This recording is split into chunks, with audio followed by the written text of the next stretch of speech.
Hello and welcome. I'm the 7-star general. My name is Caleb. Welcome to the stream. And tonight, we're playing more College Hoops 2K8. We're continuing the Reggie TImms legacy. This is a bonus Wednesday night.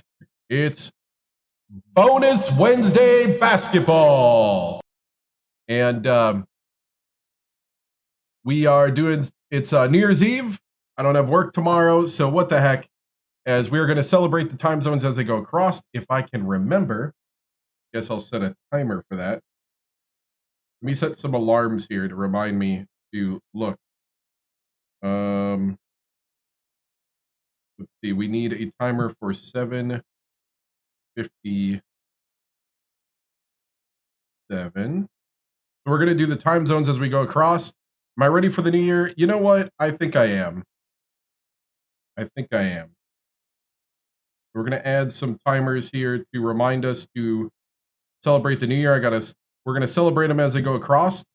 The current time zone that we're waiting for is the Western Greenland time, which is a little bit away. As you can see here is the current countdown, 47 minutes to Western Greenland time. So we're going to do a little celebration for everyone that comes across. Not watching the game, going to be streaming for you guys. That's the kind of sacrifice I do. Plus, I am that confident in my Buckeyes. I only have to watch when it matters. So, you know, kind of like when you don't watch an explosion, you know.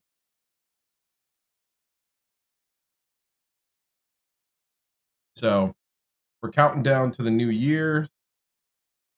Right now, giving myself some reminders to look over. And then once I do that, then we'll start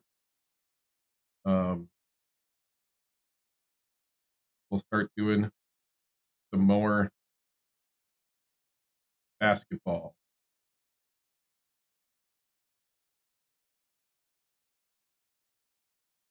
Wisconsin press here, Ohio stinks. Well, that's okay. If Ohio stinks, I would hate to know what Wisconsin is. Just according to my brother, Wisconsin is a pile of trash that needs to fire the coach. But I don't think the coach is the problem. I'm going to be honest with the Badger fans. I think your school just isn't committed to winning and doesn't care. But that's just an outsider looking in. Yes, I am playing 2K8 tonight. It's in the corner, as you can see. I'm setting up all the reminders to remember to celebrate New Year's. Yeah, fireworks are in the background, yep. At least here, yeah, I hear fireworks. Yep, they're already playing it. We are going to play 2K8. I'm just setting up alarms on my phone 3 minutes before so we can pause and go over and go to the screen and celebrate. Let's see, let's go back to our big cam.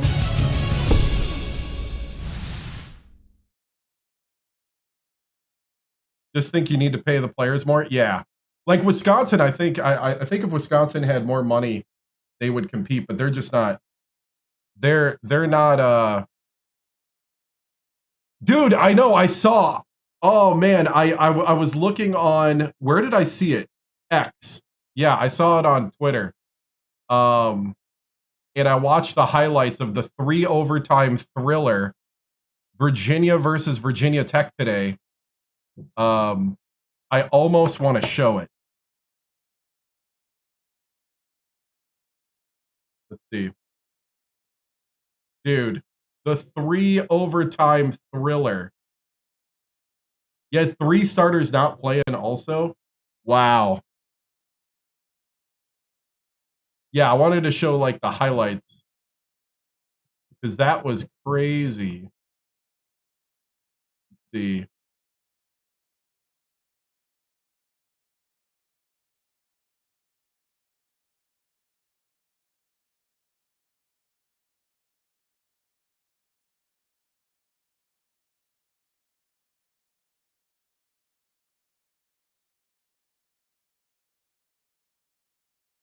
All right. ESPN's got a highlight I haven't watched. ESPN should be pretty safe.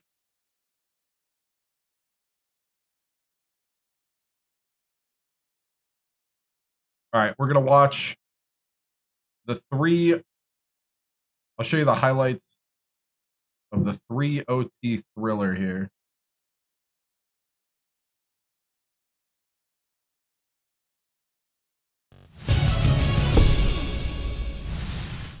We say goodbye to 2025 with a clash in the Castle Coliseum. Virginia, 21st ranked team in the country, taking on their in-state rival, the Virginia Tech Hokies here in Blacksburg. The ACC's version of the Greek Freak.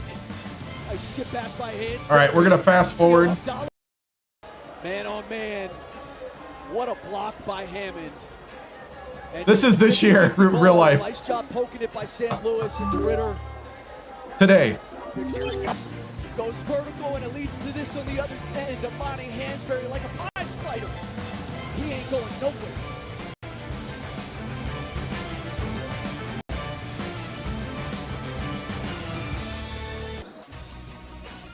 All right.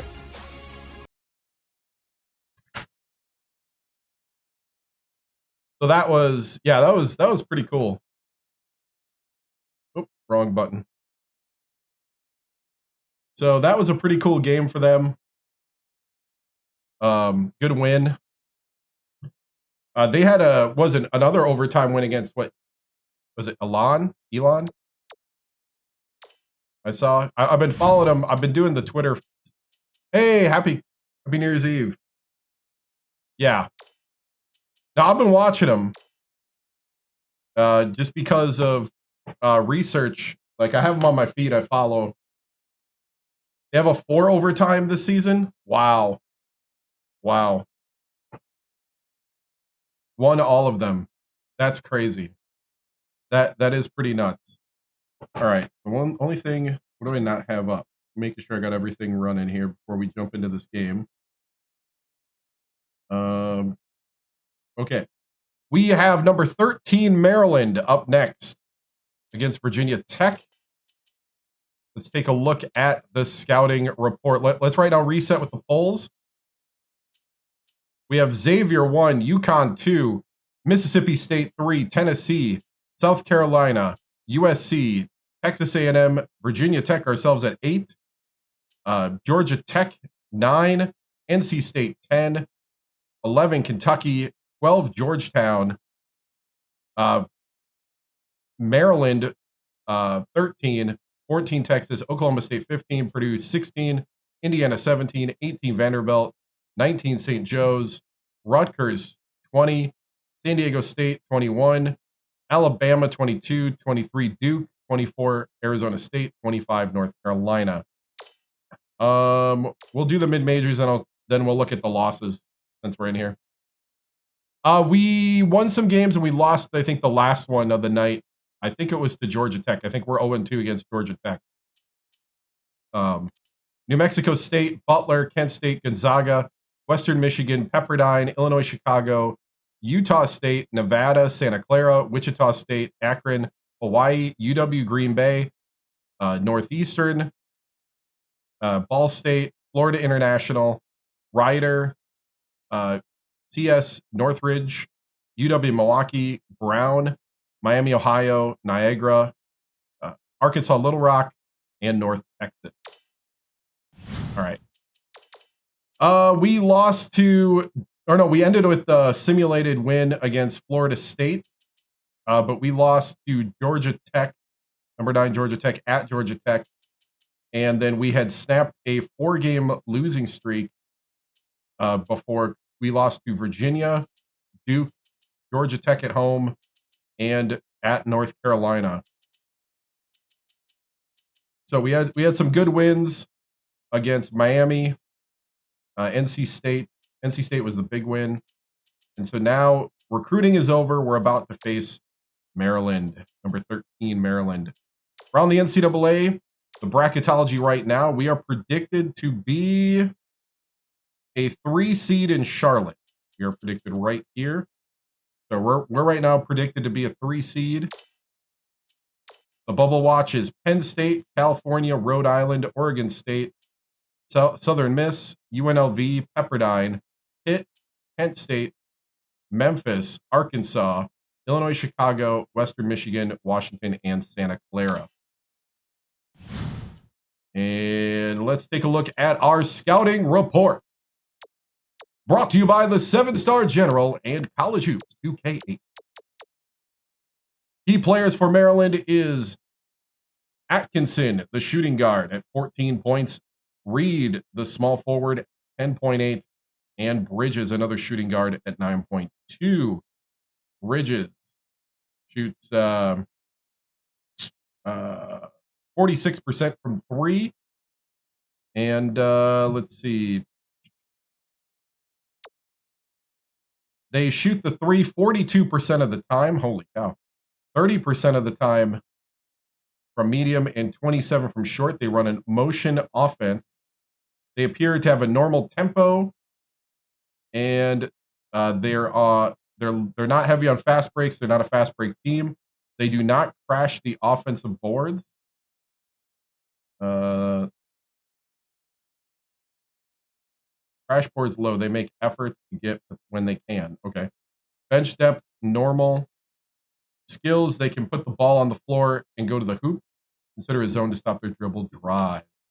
Defense, man-to-man, 2-3 and 2-3 matchup with a half-court trap. Inbound press.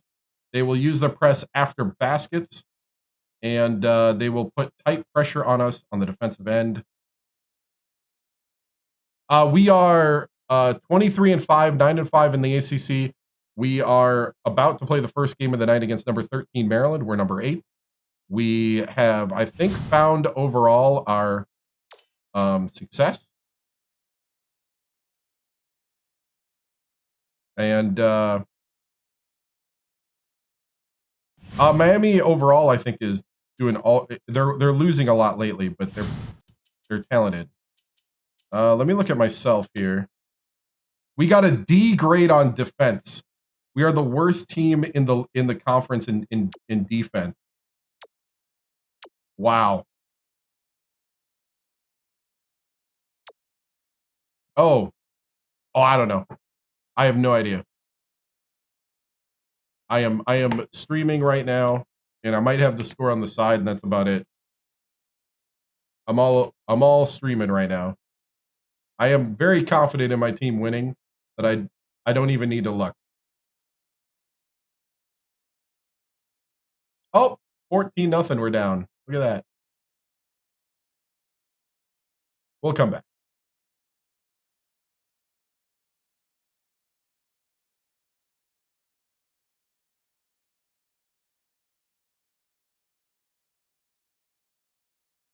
So anyway. Let's see.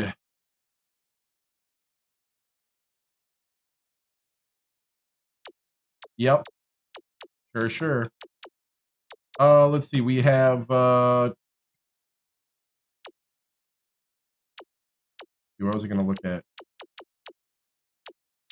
Okay, so that's just report card in that. All right, let's play the game. Hey, what's up? What's up, house? It's been relaxing. All right, here we go.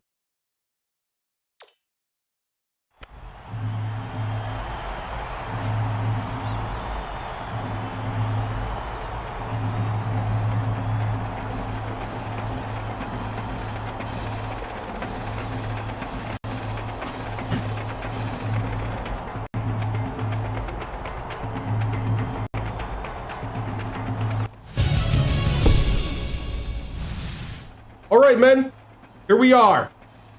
Another quality opponent in the ACC. You belong in this conference, and you belong at the top of it. And it's games like this where we prove it. I want to see that tenacity, that fire, that killer instinct out there.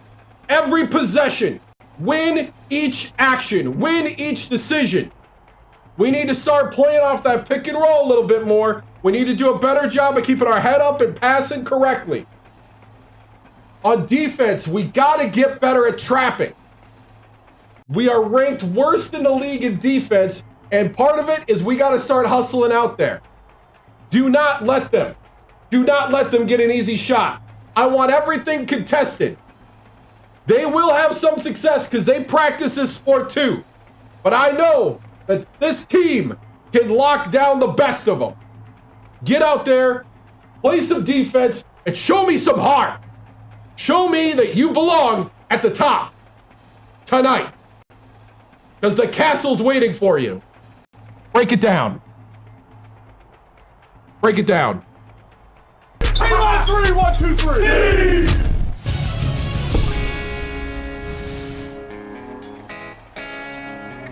Yeah, we're getting there.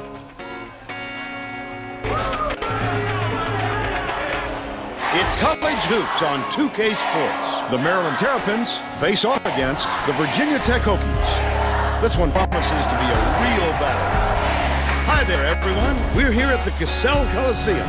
This is Vern Lundquist with Bill Raftery and Tracy Wolfson. What's your take, Mr. Bill? The story here is the matchup at off guard.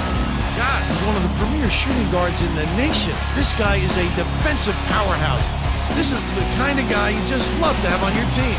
Atkinson is also in the discussion of the nation's best two guards. I've always been impressed with his shot blocking ability. He can be a real intimidator when he gets on a roll. Both of them are great competitors. It should be a compelling game to watch.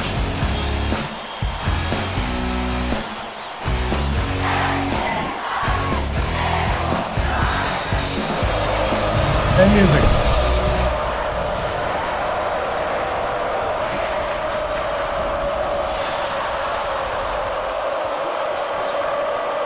Hey, lock it down, lock it down.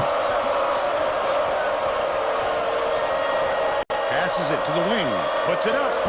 The shot from beyond the arc was no good by Atkinson. And it's still knotted up 0. Goes to the crossover. The first basket of the game was scored by Goss. He's got 2.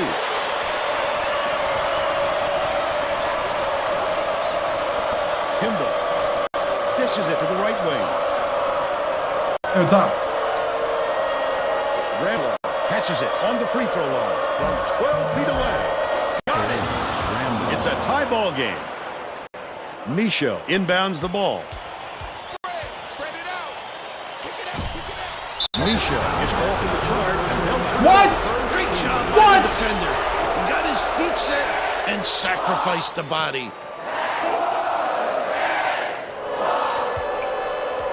Reed, way up court. The Terrapins turn this one over out of bounds. Oh, that was not a good look. It wasn't about the defensive pressure either. He just fired it off target.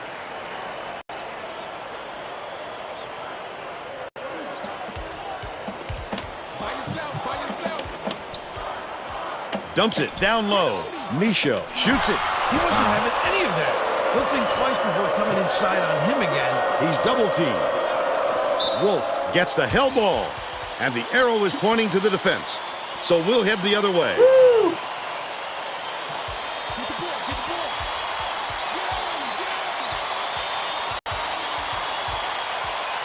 Wolf. Oliver commits the loose ball foul, and that's his first foul.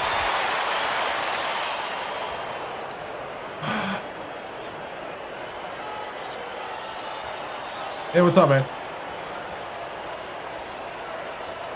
Reed inbounds the ball. Takes it up. The offensive board gathered by Newton.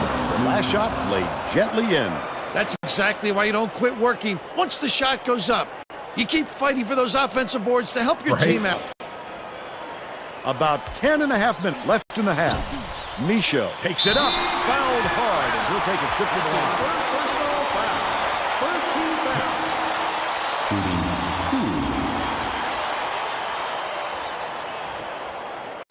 2. Knocks down the first one.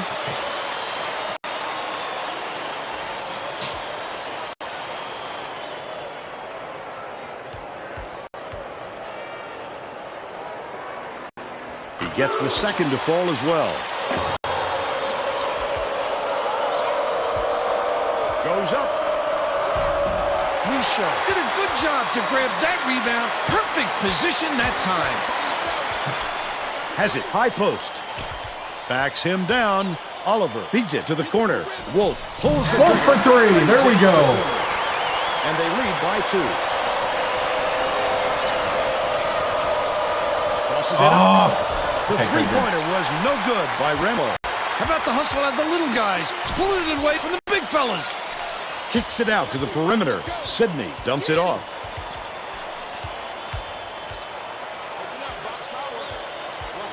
Goss throws it up. Good. Goss for 3. They push their lead to 5.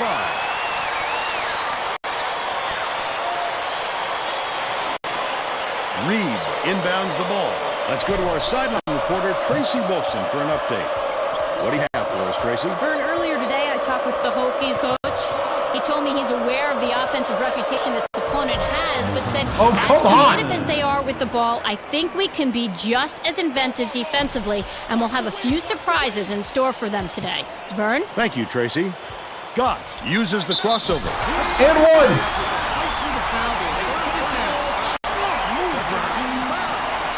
Good to have Goss back.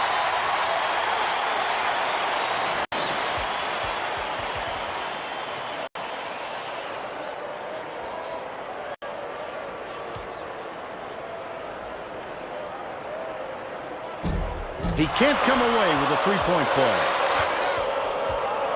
Reed passes way down court.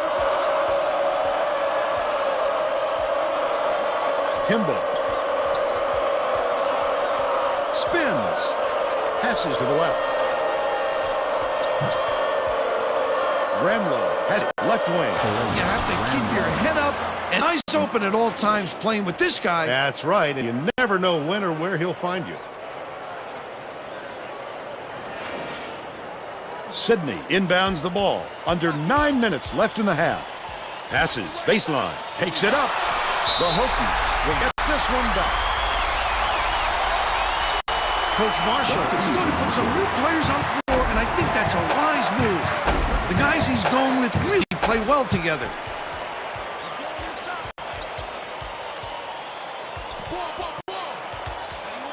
Sidney.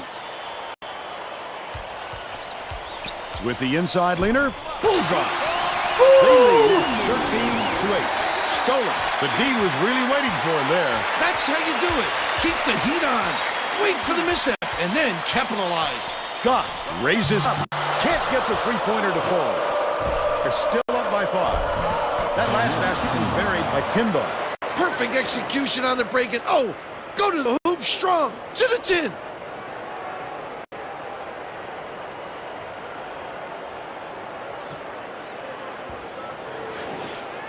Oliver inbounds the ball. They're coming up with a little half-court trap defense, hoping it will force and 1. Beautiful work to fight through that foul and get to the line for the 3 opportunity.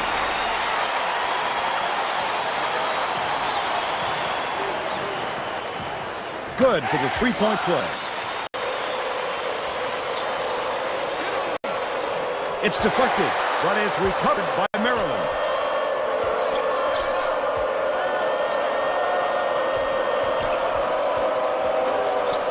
Reed feeds left wing for 3. Grabbed by Oliver. Nice work by the big fella to get that rebound. Wolf. Goss goes up. Doesn't go. Harlan has picked up his second foul. Personal foul. 14 foul. Shooting 2. And he makes the first. Harlan will come off the floor. I'm kind of liking the flow, but I wish we could pull away a bit. He gets them both.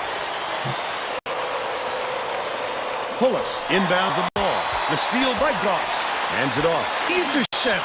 What great reflexes. He pounced in and picked that one off easily. Stolen by Pullis. Leads him in. Takes it up. Good job. Good defense. Oliver. Well, you can't afford to spot the other team any more points, Vern. They're in danger of letting this game be over before this. All right. Bench.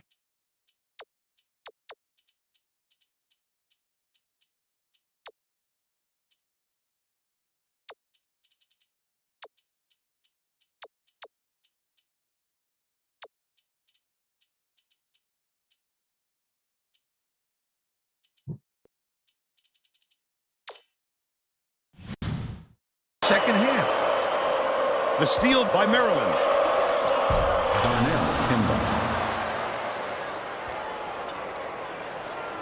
Under 7 minutes left in the half.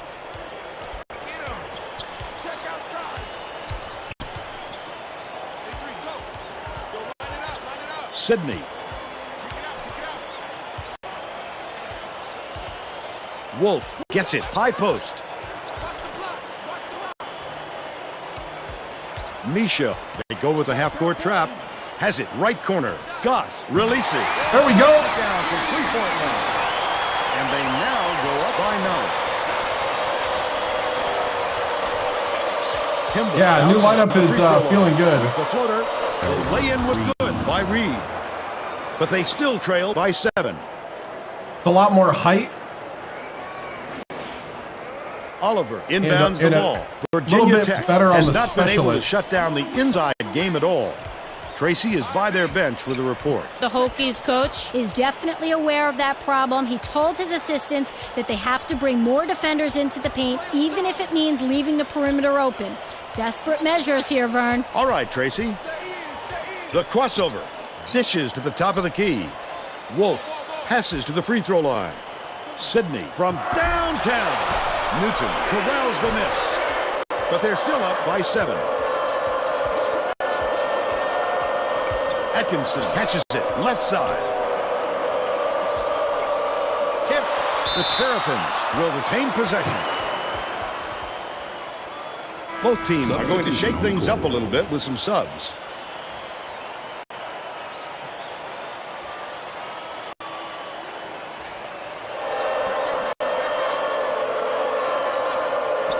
Ramler. Rejection. Good block. Get it out of there, big fella. You have to protect the lane, and that time they tried to sneak one through on him. The big guy has spoken. Has it right side. The shot down low. Snatched by Bridges. They still have a 7-point lead. Ramler to the rim. Lays it right in. And they're now behind by 5. Under 5 minutes left in the half. Step back over the midcourt line there.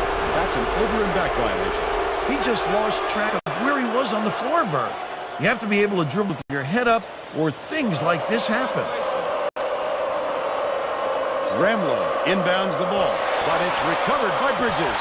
Stolen away by Virginia Tech. I'd love to see that. He's lurking around, then pound. Oh, are you kidding me? Deep, Vern. No good in the last layup by Yejic.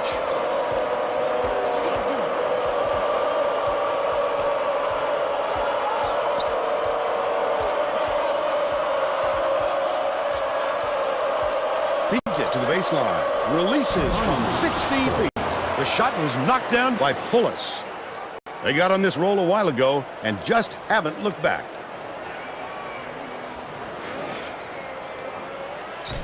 Adegana passes it up court. Cone goes up, laid in with the deep late ball over. He's got 2. Newton. Get it out of there.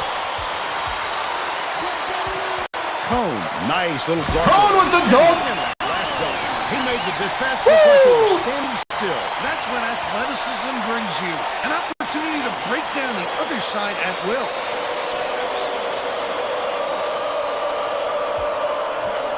Kimba, the spin move. Dumps it down low.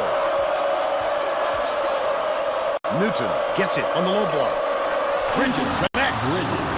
They narrow it to 5.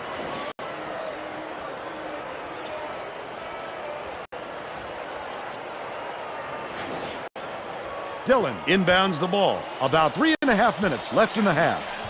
Skip pass, right wing. The crossover. Yejic lets it go. Basket grabs the rebound. Great offensive rebound. He worked so hard to establish position. Pullis hands it off.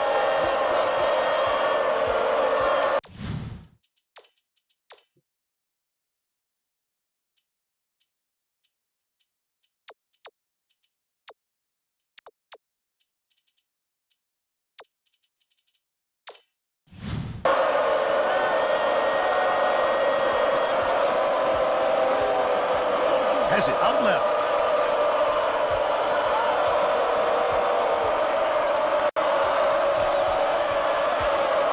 Takes the shot. Misfire on the three by Pullis.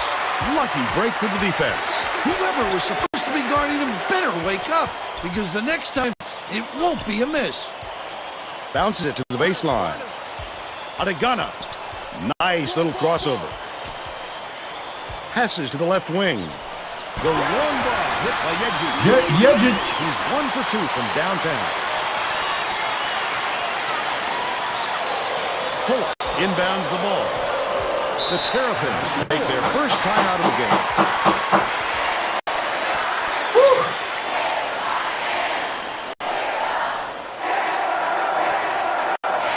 All right.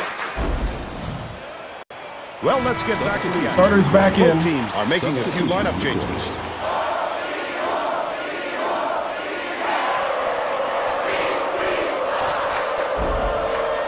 It's stolen by Wolf. The D was really waiting for him there. That's how you do it. Keep the heat on. Wait for the misstep, and then capitalize. Team foul. Shooting 2. Knocks down the first one.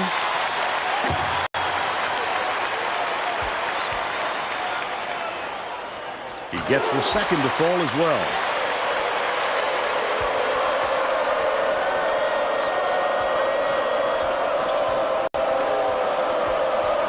Bounce pass to the elbow.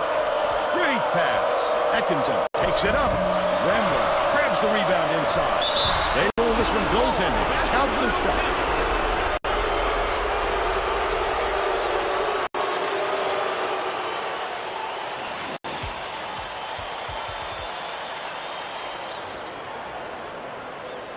Hey, Happy New Year. Oliver inbounds the ball. 2:07 left in the first half. Sidney. Sidney for 3. Woo! It's deflected, but it's recovered by Atkinson. Got him! The Terrapins Got him! are the last ones to touch it, and they'll turn it over. That's not the kind of teamwork you like to see out there. They need to get on the same page.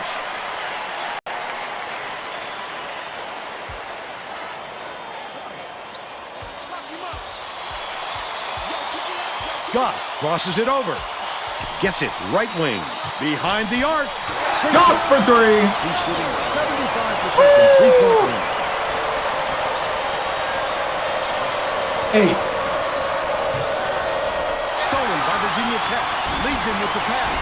Such great instinct. Oh, I thought he had it. Exactly where ball was going.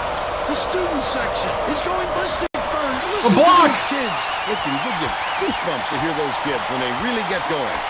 That is college hoops. With the leaner, the shot was. Oh, Oliver! The Terrapins all time. Hey, good job. Way to stay aggressive. Keep rolling. Well, it looks like they're getting set to inbound the ball. Yeah, they're 13th, I think. Bridges dumps it off. Out left. Bridges unloads. Can't put an end to the run.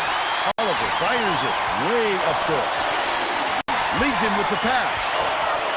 Cuff gets it left side. It's tipped. Maryland is shooting itself in the foot with all the turnovers. Tracy has something for us. Coach Marshall looked downright disgusted after that last turnover led to yet Don't try to steal it, block it. bucket. He yelled 3 simple words at his guys on the floor. Protect. Oh, Oliver! Thanks, Tracy. High flying. Explosive finish to that one. Someone on the defense. Man to man. Protect your teammate. Atkinson.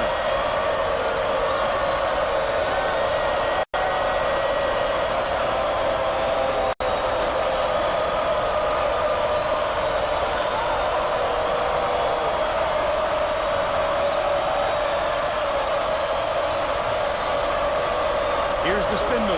It's blocked. Virginia Tech makes its first time out of the game. The Terrapins are putting the rest of their starting lineup back on the floor. Nisha inbounds the ball. And we're headed to halftime. with the score 40-24. What do you think of the first half, Bill? I can't think of too much good to say about this game so far. Maybe you can do play-by-play and color.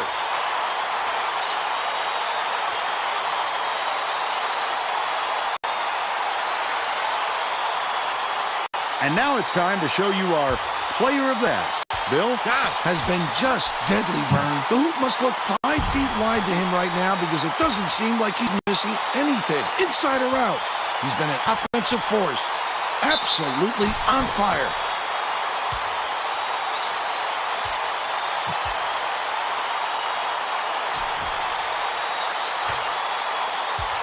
Tremendous effort from our player of the half.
Guys, that was a great half of basketball.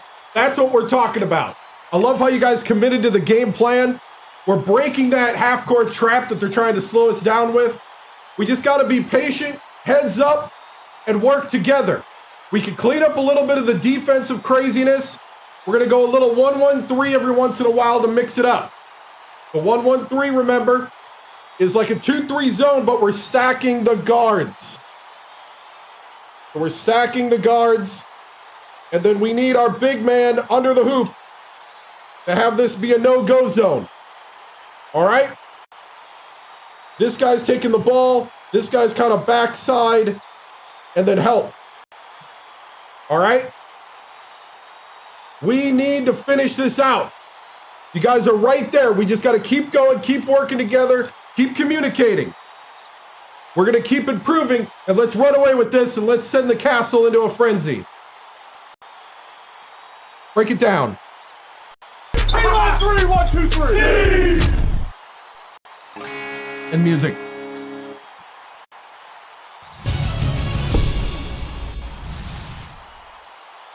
Coach TImms, that half, your Hokies looked inspired to win tonight.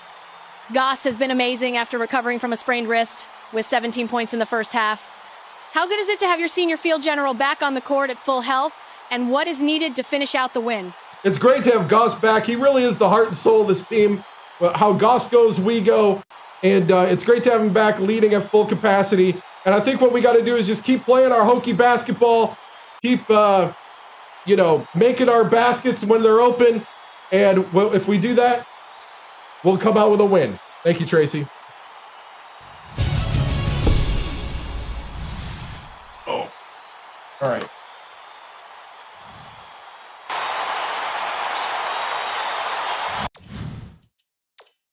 Oh, and just in time, it's time to get ready to celebrate New Year's. We're counting down 2 minutes to go for Western Greenland time. For all those people that live in this time zone, 2:30 to go. I think I need to make the time more like a minute. I thought maybe I'd need more time. Hold on. This is too much time to wait. I gotta fix all my time zone things here. But it is a good time to stop and do it. It's funny. Okay, I gotta make sure I don't miss it after sitting here. All right, so Western Greenland time. You're about to enter 2026. Shout out to all those future Americans. We're happy that you can be part of us soon. Don't cross the border will cross you. It's like I'm playing Victoria 3 or those grand strategy games. Don't try to come here. We'll get there with America.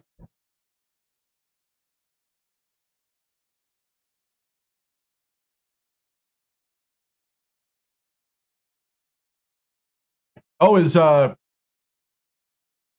a part of Brazil in Greenland time? I don't even know.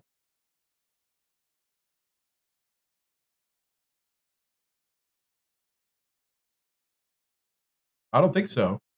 Oh, they got a little island out there. South Georgia.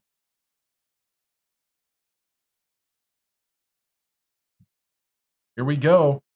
53 seconds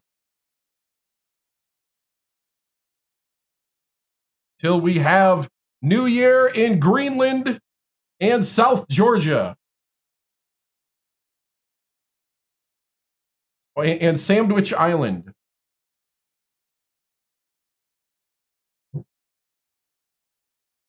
"30 seconds.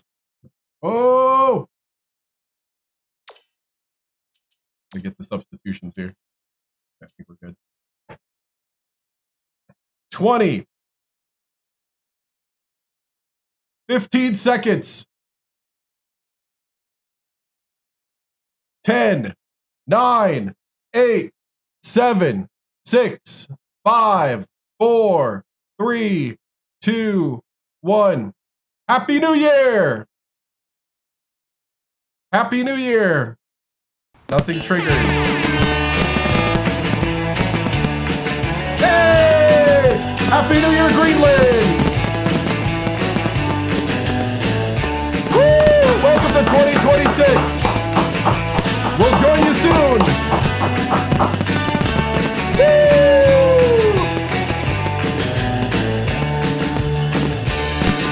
And music. All right. Okay, our next time zone is... Let's see, wait, I gotta go back to the... What's our next time zone?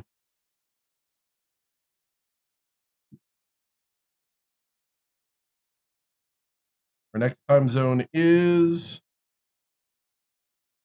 Buenos Aires time. Our next time zone is called what? Brazil time?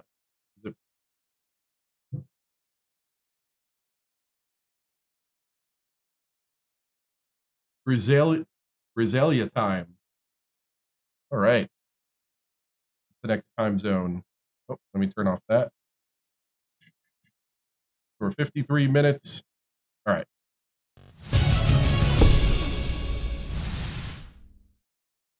I'll have to see. It's Brazil time, and it's probably called something else somewhere.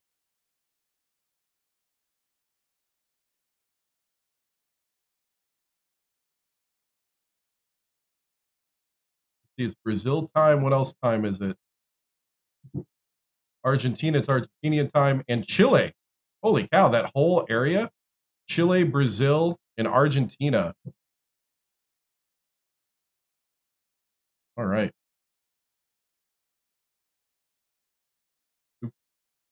Ah! Hold on.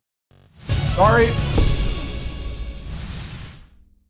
I do this once a year, and I have not mastered it yet. All right, full screen. All right. And then properties.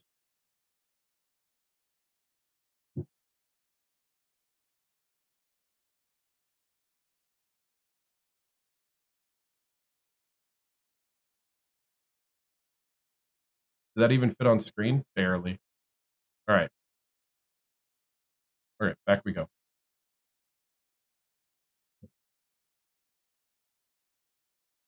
Hey, man, this is all part of the experience. You can go somewhere else to get your 2K8. Oh, you can't.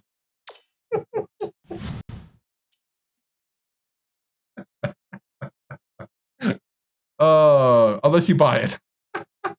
Oh, I feel sassy tonight. I guess that's because the Buckeyes are losing. Extended halftime, that's all, right? Second half.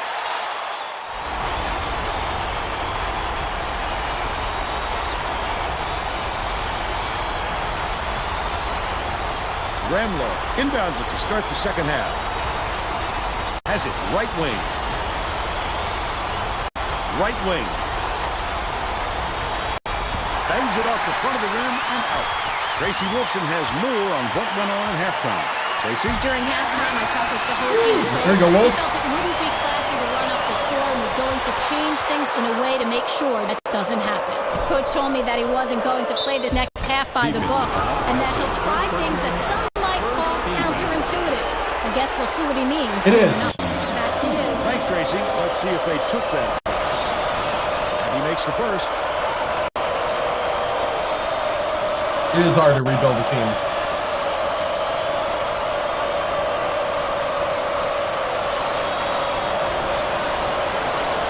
He gets them both.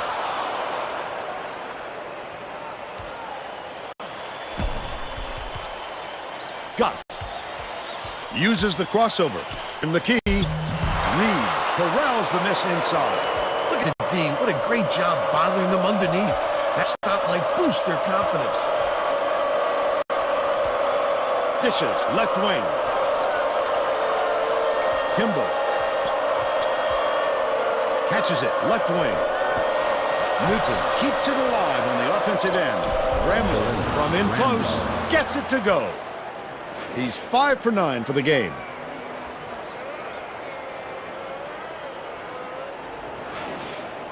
Oliver inbounds the ball.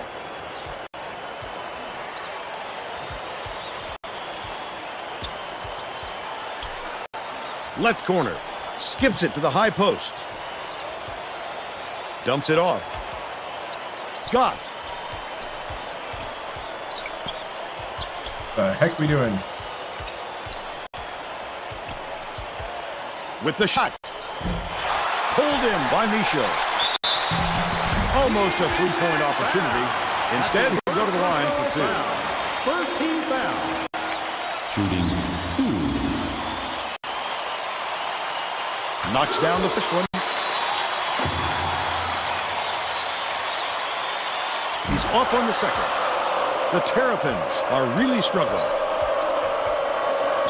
Passes to the wing. One-on-one. Kimball gets it. Top of the key. Oliver gets the reach-in call, and that's foul number 2 for him. Oh, you can't come across the body like that. That is a textbook reach. Reed inbounds the ball. Passes left side. Newton backs him down from the baseline. It falls short. Wow, his mid-range game is generally solid. He can't believe it, and I can't believe it. That last layup was missed by Micho. Last basket on the mark by Oliver. No way he was coming up empty when he got the ball that close to the rim. Yeah. The Terrapins. There's definitely a rhythm to it, and it definitely rewards you but it's retrieved for doing basketball things. Ramlow. Reed bounces it to the right. Sidney fires it way up court. Double clutches. Lays it up and in. He's shooting 100% for the game. Also, it's important to take the right angles About on 9.5 things. minutes left in the second half. Stolen by Goff. A superior effort to fight through the foul and put it down. Strong move from him.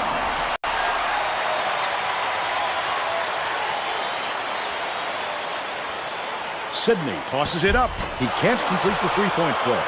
Misses the jumper. Dusty pass. The lead pass sets up the flush by Ramlow. 12 points, and he's his team's leading scorer. Sidney inbounds the ball. They're going to try to disrupt the flow of the offense with this half-court trap. Left wing with the crossover. Wolf got a hand on it. He read that shot so beautifully. He knew exactly when to go up and get that one. Wonderful execution. Dishes to the right block.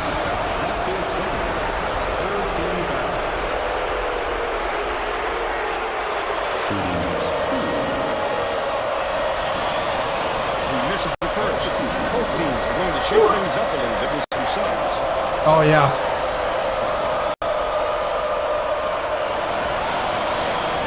Going to come away empty from the line. Takes a three. The shot no good by Sydney. But they're still out in front by 19. On drops. Hand out, maybe? Kimba with the great look. 3 assists, and he leads his team in that category. Sydney inbounds the ball. Goss tosses it up court.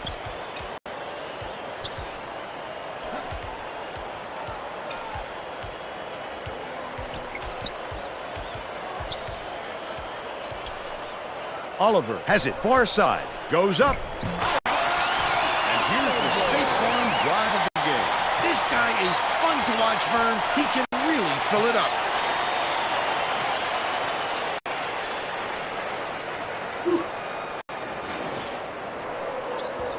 The Terrapins with some abysmal stats.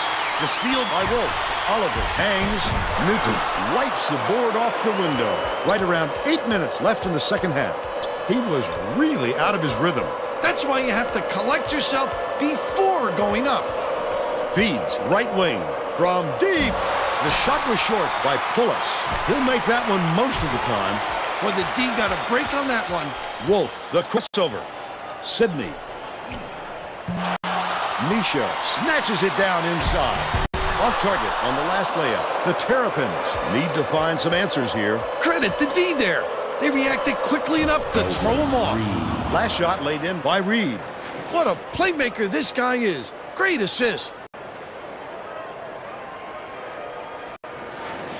Misha inbounds the ball. Nice little crossover. Reeled in by Kimba. Catches it outright. Pullis passes it to the top of the key. Misfired on that last three by Atkinson. That's just a blown assignment by the defense. You can't afford too many of those. Last shot dropped in by Misha. The Terrapins will take a timeout.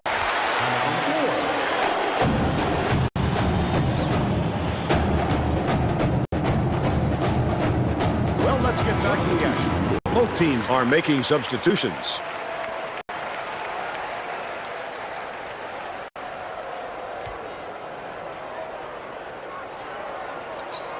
Under 7 minutes left in the second half.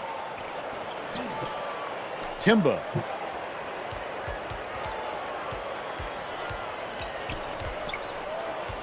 Skips it to the wing. Carlisle gets it down low. Finished nicely down low on that last shot.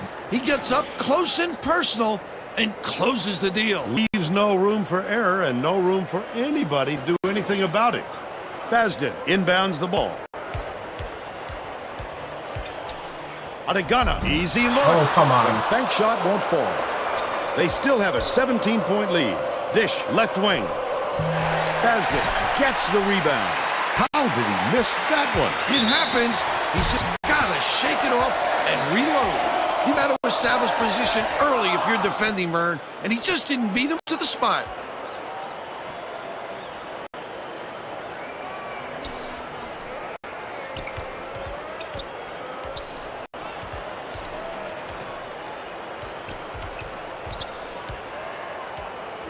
Cone uses the crossover. Flips it in for two. They're ahead. Hey, Happy New Year's. 36. How are you?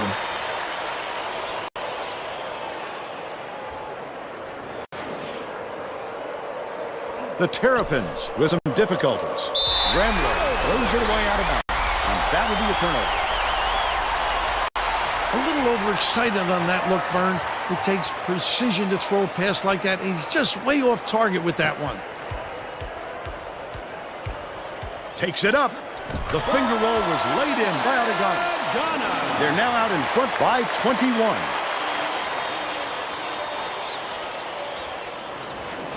Pullis inbounds the ball. Under 6 minutes left in the second half.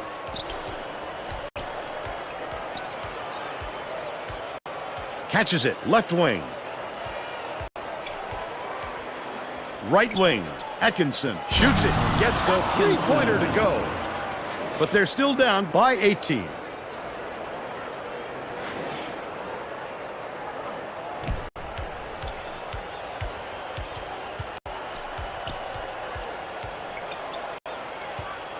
Dillon backs in from the right block. Remlo reels it in. Kimball crosses it over. Carlisle hands it off. Kicks it out to the wing. The tray was missed by Remlo. Leads him in. The D wasn't too worried about that one. Gave him room to get it off. Mainly because they preferred a long three over him driving it in. Missed shot in the paint by Dillon.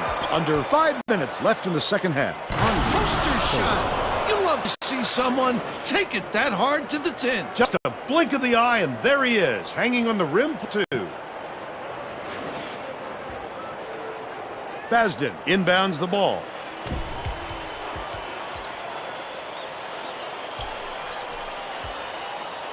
Cone gets it, left wing. With the crossover. Lead pass to the middle. Stolen away by Maryland. Wonderful job of denying the basketball that time. Great pick. Carlisle. Count it. And he'll have a chance.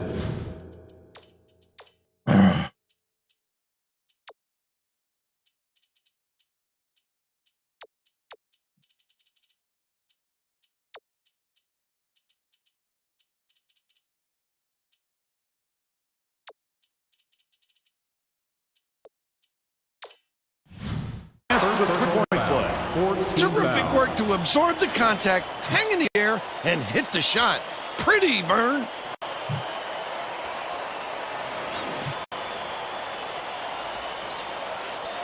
Both teams are going to make some substitutions.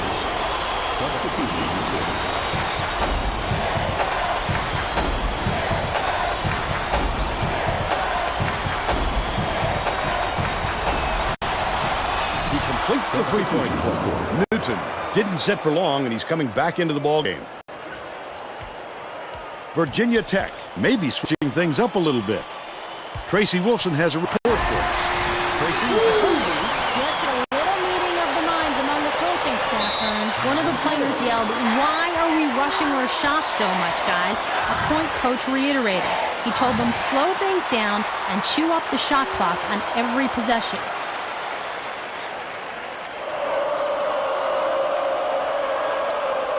Remlo inbounds the ball. Kimball dishes it to the right wing. Atkinson. Trifecta. They're now behind by 12.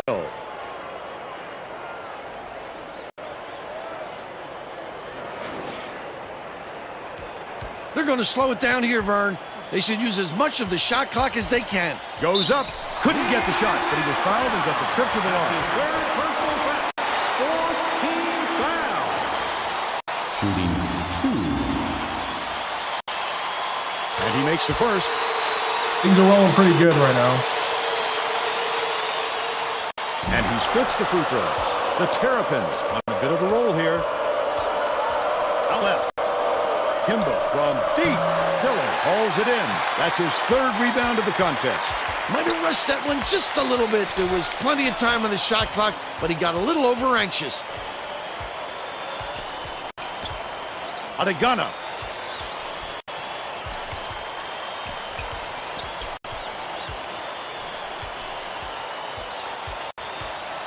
Sizing up his man. Shot clock dwindling. From inside. Called in by Atkinson. But they still lead by 13. Kimball gets it left wing. Kimball.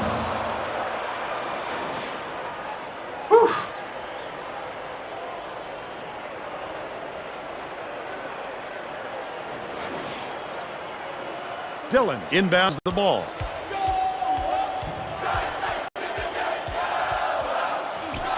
Adegana goes to the crossover. Dumps it to the inside. Chavez. Sigurdsson dumps it off. Chavez backs down with the shot. Hits it from the low block. He's got 2. Yeah. 2:13 left in the game. I'm trying to get guys experience and confidence.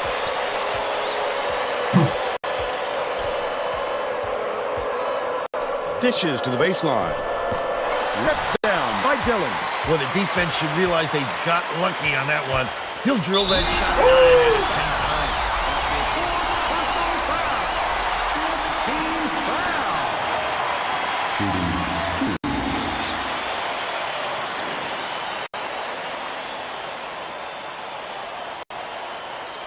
Knocks down the first one. Yeah. He gets the second to fall as well. It's a very good win to start Reed tonight. inbounds the ball. Stolen away by Chavez. Also very good for the Looking around and pounce. Such a defense. very good for the backups for their confidence.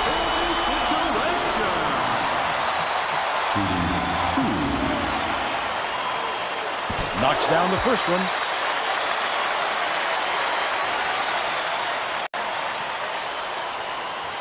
He's off on the second. Maryland is really struggling. Newton hands it off. Beats it to the right side. Atkinson misses the three-pointer. He did a real good job to stay that close on the shooter. Just getting a hand up will bother most players enough to make them miss. It takes a bad bounce and goes out of bounds. What do you mean?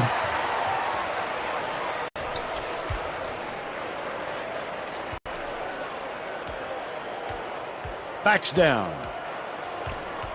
Passes back to the paint. Chavez. Has it right wing. No good on the three by Sigurdsson. Still a 16-point lead. Timba throws it up. Misses the long one. Shot way up court. Textbook rebound right there. He got great position and kept himself between his man and the hoop. Misfired on that last three by Adegana. Unloads. The triple was off the mark by Cone. I don't think they can come back. They're too far to climb in too short a time. Oh, I don't know. I'll be honest, I have no clue. Been doing too much stuff.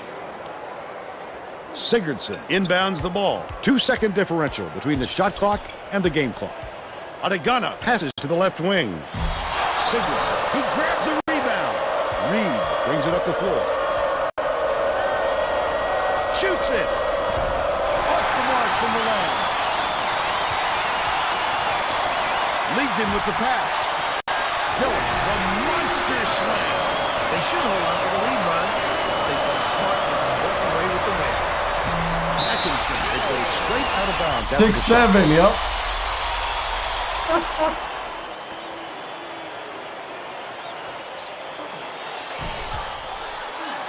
What a pass.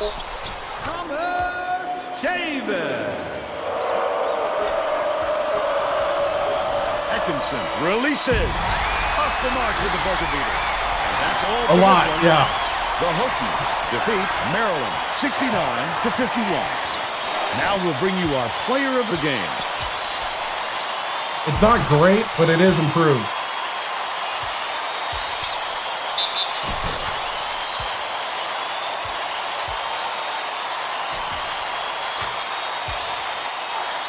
Now let's go back to Greg Gumbel with today's version of the Pontiac game-changing performance. Thanks, Vern. Welcome, everyone, to 2K Sports Studios. I'm Greg Gumbel with today's version of the Pontiac game-changing performance. There is nothing more exciting in basketball than a slam dunk that rocks the house. The Virginia Tech Hokies slam the door on their opponents with big-time dunks like the one you're seeing here. You only get one signing period, and then it's off-season. Look at You the get 1 week to fury with which sign. he throws it through the hoop. 2 weekends if you thanks, want to think of Greg. it that way.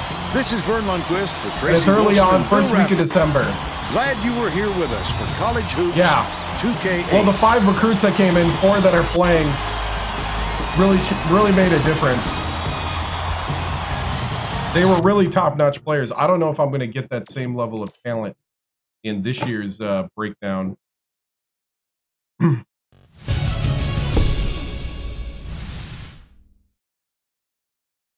Like, that was essentially a whole new starting lineup. All right, so we had 27 rebounds to 24, 8 steals to 5, points to the paint, bench points, fast break, second chance, 5 for 15 from 3. They were 2 for 17. That's why we won. 49 from the field, 44 from the field, 12 of 17 versus 3 of 5. So 33% from 3. Yep. Better than their 12%. Box score, Goss was 17.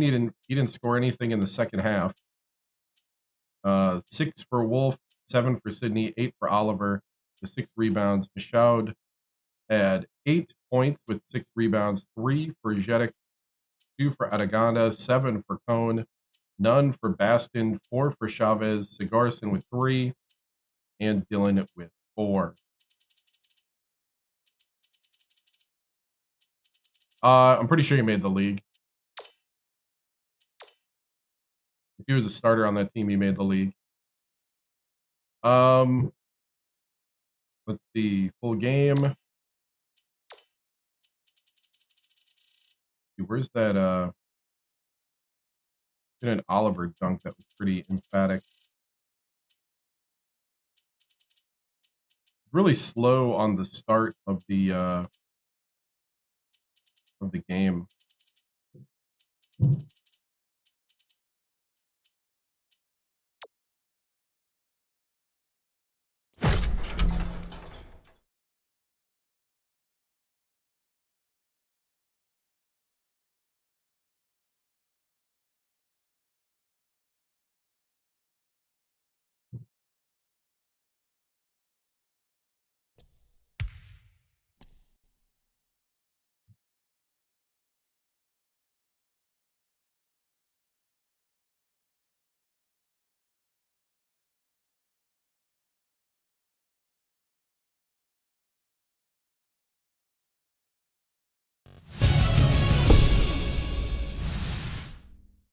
Yeah, Oliver with this dunk. All right.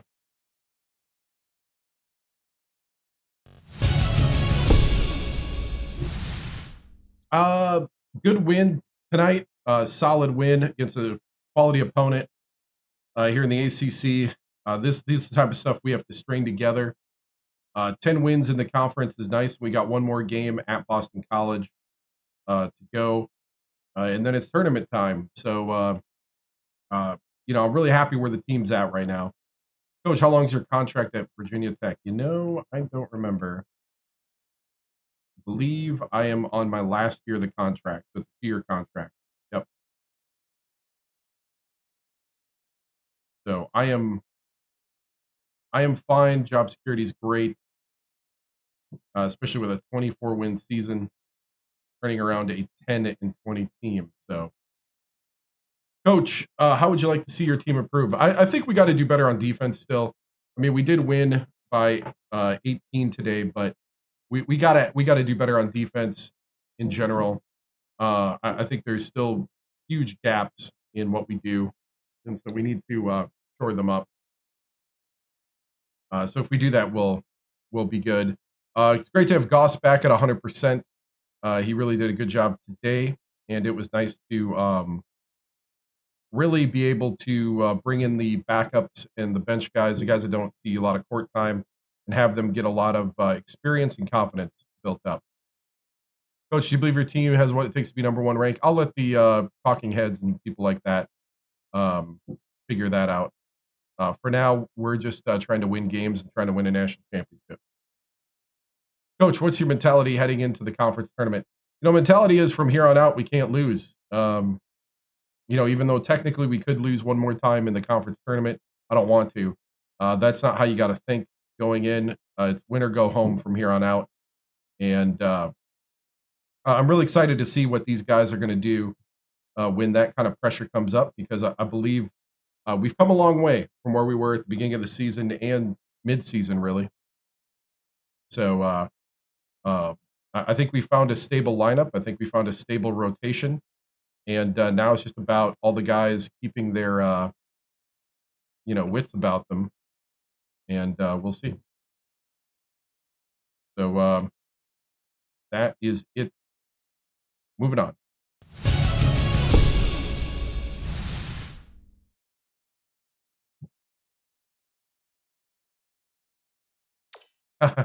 It's a good thing I don't have to worry about NIL rules. Let's see. I was looking at Pep Talks. Starting lineup, of course, has got full confidence. Backups are kind of so-so, other than Sigurdsson and Dylan. Chavez improved. These are improved confidence other than Jedek. Jedek is not, his confidence is lacking because I'm not playing him like I was. He's still getting 17.1 minutes a game, which is still averaging more than Sydney. But he's not on the starting lineup. So let's see. Let's do development. Let's see, what do we need? We need better post defense, I think. Let's see. Challenge shot. Maybe we need more challenge shot. Low D. Challenge shots is block and foul. That's steal. That's just overall defense. Chavez is a senior, though, I think. So I don't think he's transferring. It's last year of eligibility. Yeah, I saw. This second season.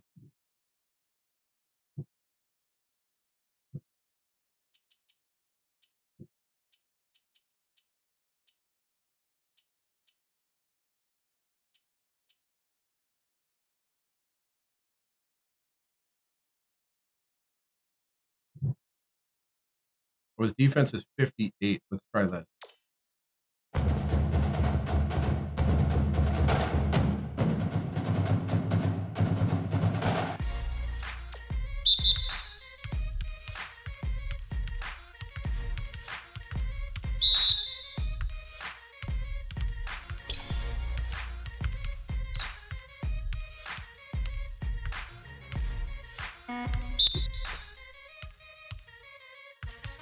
Okay, I get how this works now.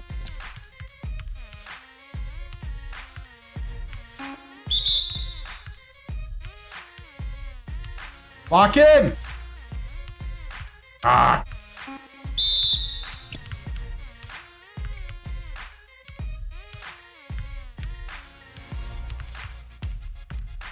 Oh, dang it.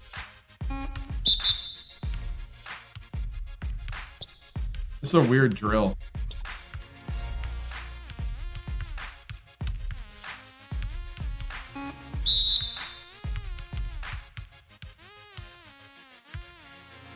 I'm trying, man.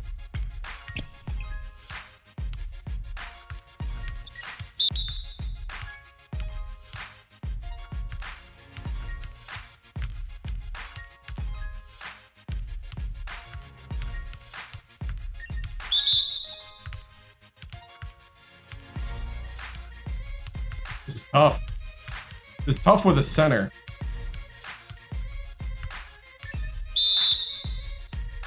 Get on the other side! Block. Oh!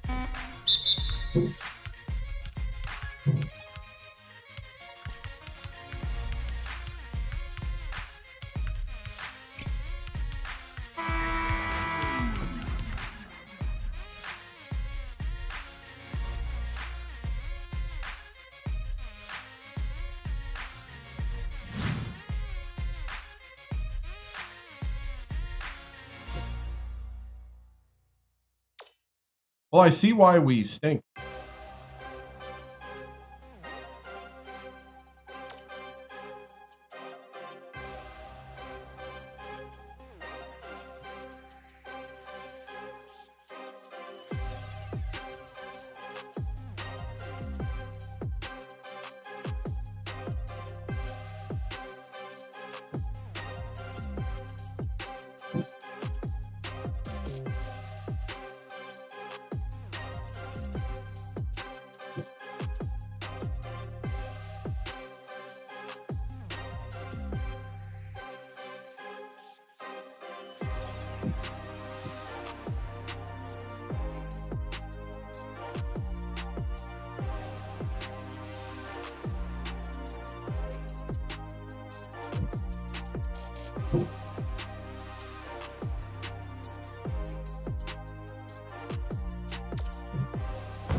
Steal block.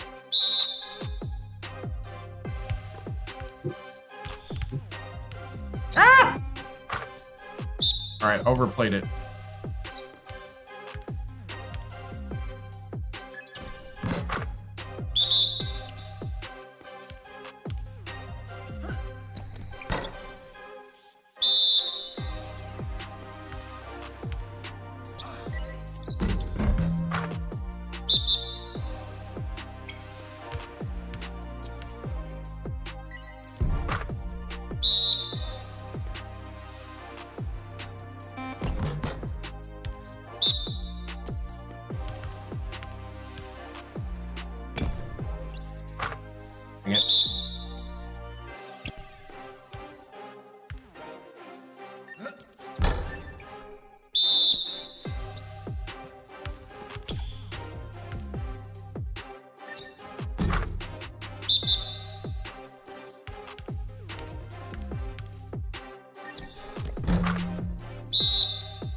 We got me.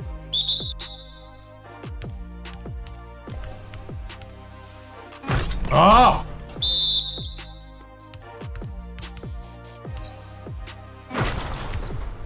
Dang.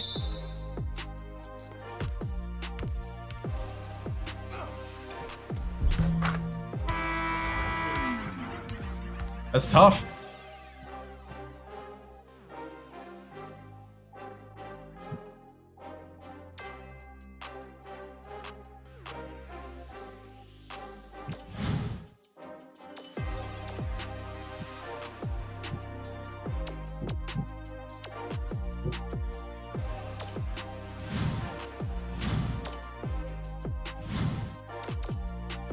All right, we're going to simulate Boston College.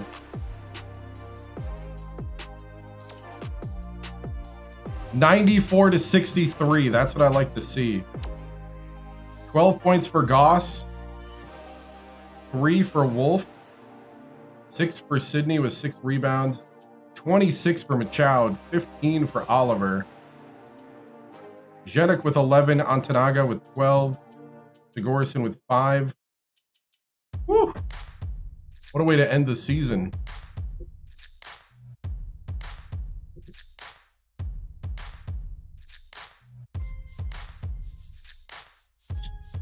We ended the season 25-5, 11-5.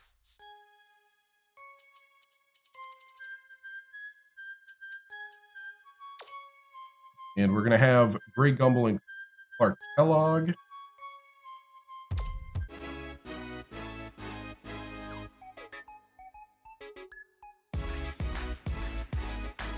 Conference tournament time. Welcome, everyone, to the 2K Sports Studios. I'm Greg Gumbel with Clark Kellogg. Just ahead on College Hoops Tonight, we'll preview some of the biggest games coming up this week in the NCAA, as well as take a look at all the exciting games of the week. But we begin with a special player who was an easy choice as our Player of the Week in college basketball. Christie is our choice this week, and he might be winning an even bigger award at the end of the year. There's a lot of talk about him as a Player of the Year candidate. Saying that he was in the zone wouldn't fully describe exactly how he was this week. Everything this kid put up was dropping, and he knew it. Every time he got the ball, he put on a clinic on how to score. When opponents review the film of this game, they still won't know how he did it. Now let's take a look ahead to the games that get top billing on the schedule in the days to come. Conference tournaments are upon us, and no matchup looms larger. This game is a crucial grudge match between a pair of the best teams in the Big East. And there's another game on the agenda that's too juicy to ignore. This conference tournament showdown should have more action than the typical game between these teams in the ACC. There were some fantastic matchups this past week, so let's take a closer look at them in our Games of the Week. We were treated to a matchup between two teams in the top 25. Mississippi State got by Kentucky. Both of these teams played at a high level and put on quite a show. It was back and forth from start to finish and made for an exciting game. It makes you wish every game was between top 25 teams. Culver took care of business in this one. His 20 points led all scorers. Watching him basically put his teammates on his back and single-handedly carry them to the victory in a big game situation like this was stupendous. And what a game we had as two top 10 teams squared off. Tennessee beat South Carolina. The South Carolina Gamecocks didn't hold up their end of the bargain in this matchup. What we thought was going to be a close game ended up being a blowout. Tennessee really muscled up down low and was able to convert a lot of easy chances close to the basket.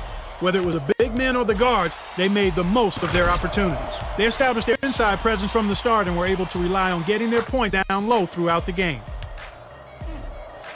That'll do it for us here in the studio. For my partner, Clark Kellogg, I'm Greg Gumbel. Thanks for watching College Hoops Tonight, brought to you by State Farm, the #1 auto insurer. Enjoy the exciting week of college hoops action to come.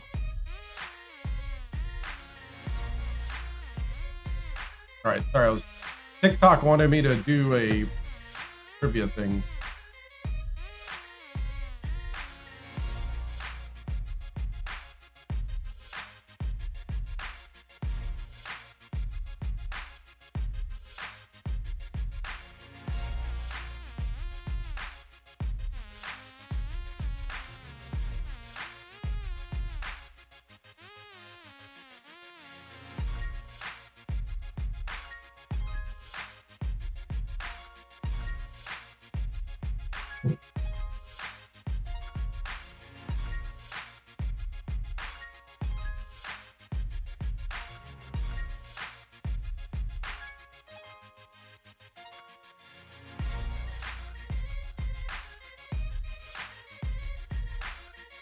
What?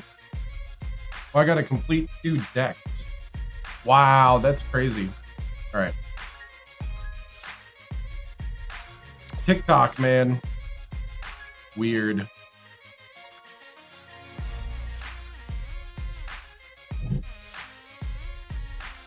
Yep, I see that. All right, so here is the tournament tree. We play the winner of Clemson, Boston College.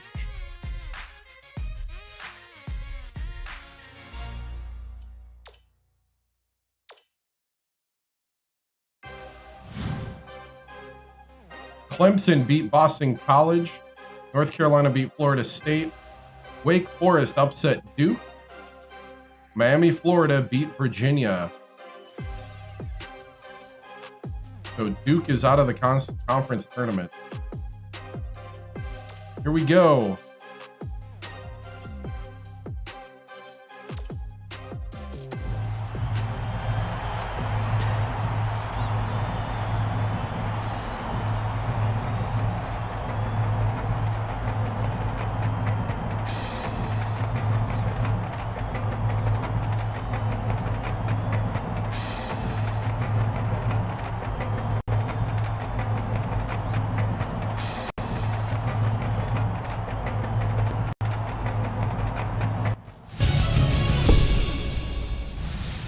All right, men, we're at a place we weren't at last year, and that's in the driver's seat here in the ACC tournament. It's time to come out here and hold nothing back. We need to take it one possession at a time like we've been doing. Play together, play tall, box out. We got to do the little things right, and then the big things will show up for us. This is it right here. We need to have that winner take all mentality. Winner go home. And I don't like being home when we could be here playing. What about you? That's what I thought. Brothers on 3. Brothers on 3. 1, 2, 3. Right.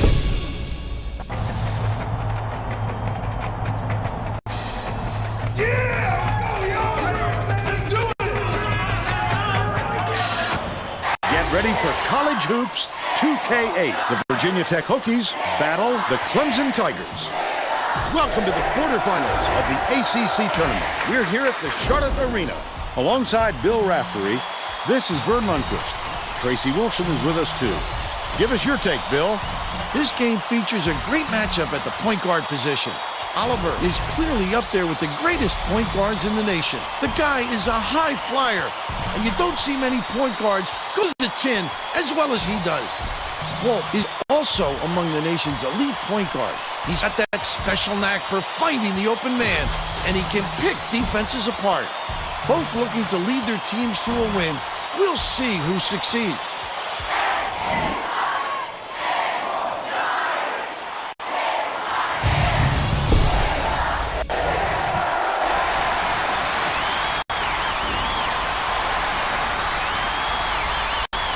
Misha picks it up. He scores the field goal. And they lead by 2. The Tigers will get this one back.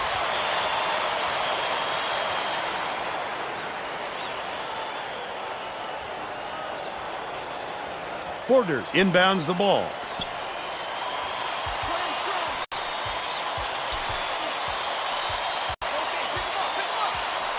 Juanpi knocks it down from 20 feet away. And it's all knotted up 2.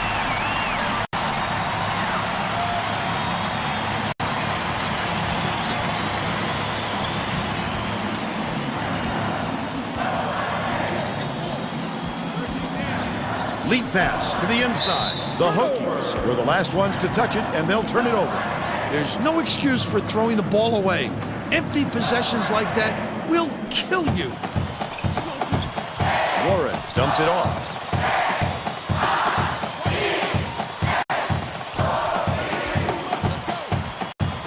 Lufkin backs in.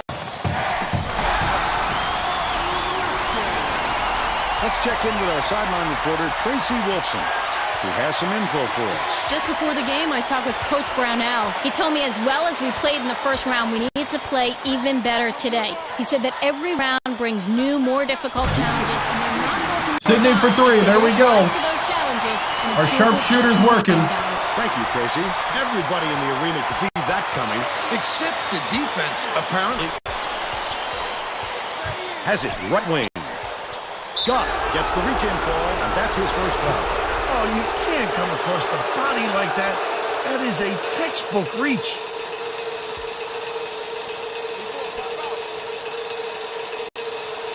Warren inbounds the ball.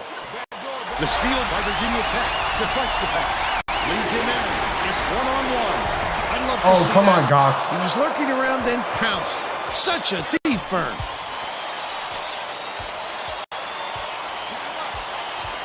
Dishes it to the high post. Lufkin passes it to the perimeter. Misha grabs the rock. Lucky break for the defense. Whoever was supposed to be guarding him better wake up, because next time it won't be a miss. Under 10 minutes left in the half. Picked up by Goff. The D was really waiting for him there. That's how you do it. Keep the heat on him. Wait for misstep and then capitalize. Feeds right wing.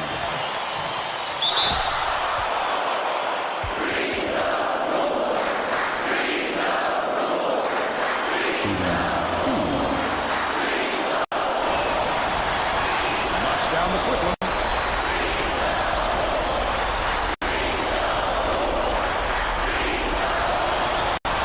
He's off on the second.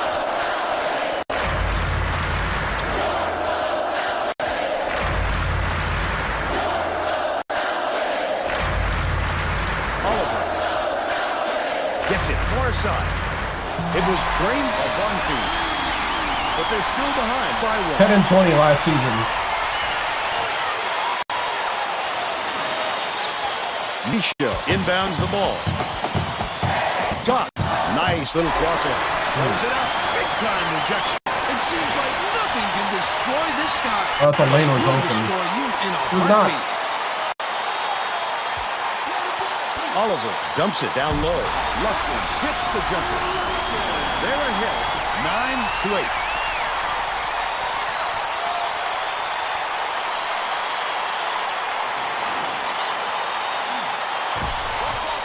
They're set up in man-to-man.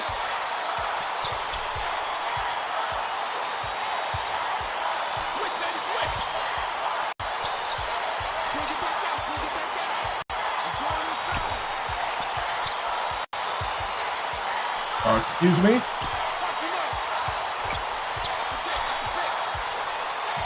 One-on-one. Right wing for three. Lufkin went after that rebound hard. Great work. Porter takes it up. Finish in front. Apparently nobody wants to run a play suddenly.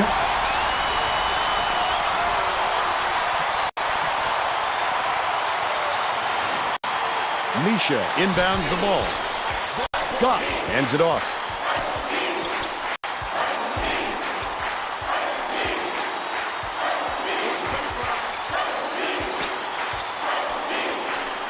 Skips it to the baseline. Misha backs him down. Sidney to put an end to the run. Porter grabs the rebound inside. How about the hustle of the little guys? Pulling it away from the big fellas. Tip, but it's recovered by Bondi. Porter has it right wing. Last shot nailed from three-quarters. Nice assist. I love it when teams share the ball and work as hard as they can to get the ball to the open man. They're certainly doing that right now. What a pass. The layup flipped in by Misha. He's got 4. Just over 7 minutes left in the half. Stolen away by Virginia Tech. Oh, the quick hands. Before they even knew what hit them, he made off with that one. Dishes, corner, shoots it. The Yes. by Wolf. They cut it to 1.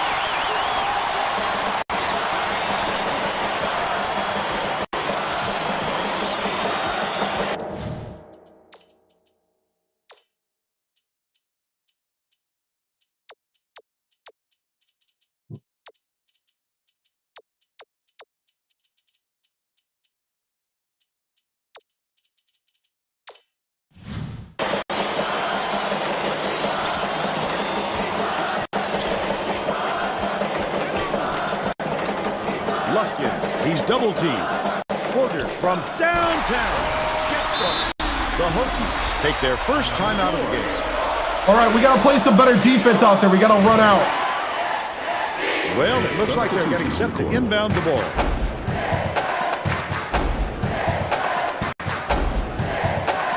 Dillon inbounds the ball.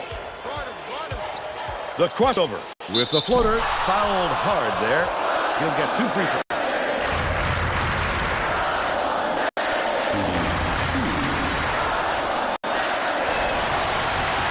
He makes the first. Russell makes his first appearance.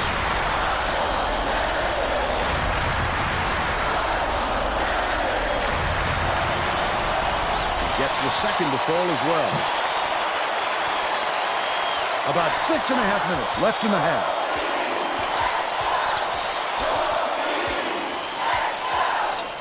Dressel beats it to the wing. Bonfie dumps it off. Top of the key. It's deflected, and it's picked up by Virginia Tech. Intercept. What great reflexes. He pounced in and picked that one off easily. Dressel gets called for blocking. That's his first foul. When he got there in time, it looked like he was leaning when the contact occurred.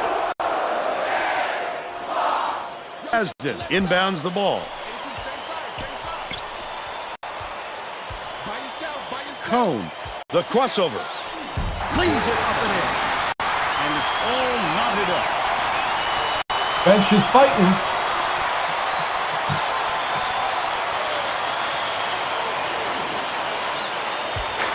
Anticipates the pass. I'd love to see that. He's looking around and pounced. Such a deep burn. Under 6 minutes left in the half. Porter has it down low. Hit up and in on that last layup. Either team can find a way to pull away from the other. Clemson's fighting too.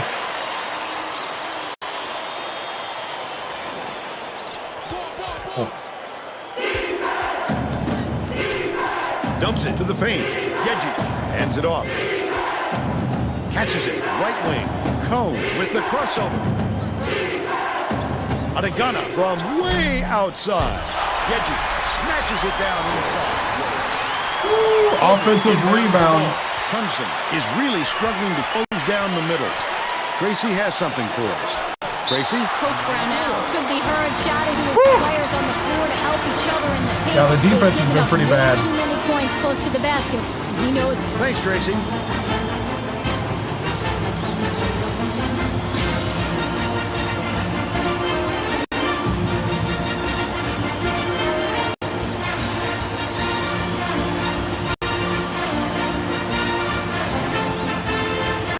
Getting set to inbound the ball. The Virginia Tech coach is going to put some new players on the floor, and I think that's a wise move. The guys he's going with really play well together.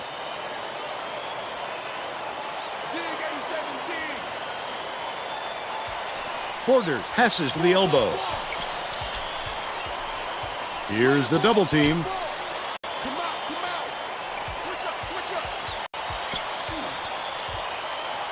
With the shot. The D knows he can make that shot unchecked, and he did a good job staying with him on the play. Bonfie is tagged with the reach, and that's his first foul. Demonby to make his first stand off the bench.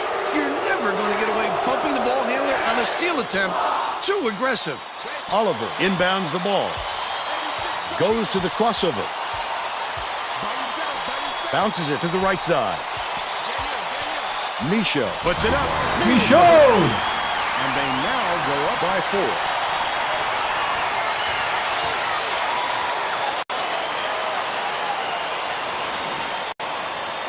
About 4.5 minutes left in the half. Oliver. Match up, match up. Ooh. Dishes it to the right. Warren uses the crossover. Second round technically, but I had a first round bye. Oliver gets it inside. Goes up. And one for Oliver.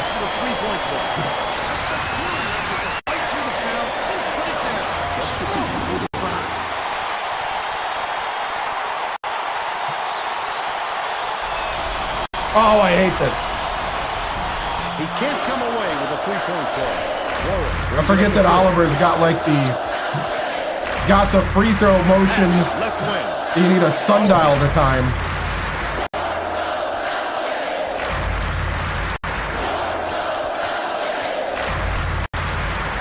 Has it left wing. Demonby lead pass to the middle. Stolen. Nice steal on the kick out. You can see him read it all the way. Leads it in. Hangs. Oliver! Thompson calls time. 0-2 comes down the lane like a breath of fresh air.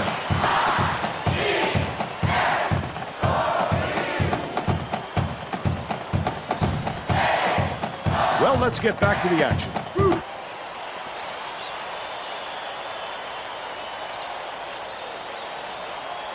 All right. Demonby inbounds the ball, and it's a 6-point game. Right block. Passes it back to the right side.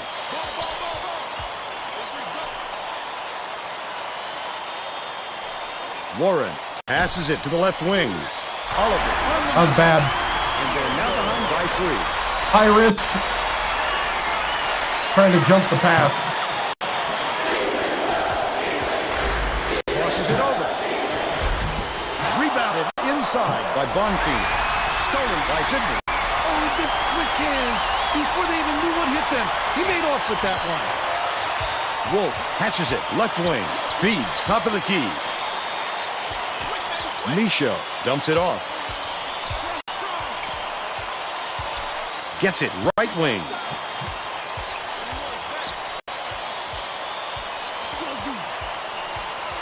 Goff swings it to the wing. Wolf tosses it up. Misses the long one. They still have a 3-point lead. Top of the key. Pulls the trigger. The game is tied after that bucket by Oliver. And it's now a tie ball game. Yep.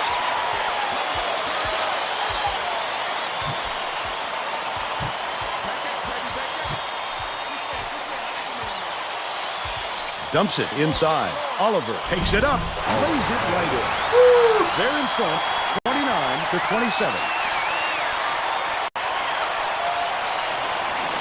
Demonby inbounds the ball. 2:05 left in the first half. Here comes the double team. Bonfie. 2 minutes. gets the go-ahead bucket. He's shooting 100% from downtown. This crowd is going insane. I love the energy in this building. Listen to them.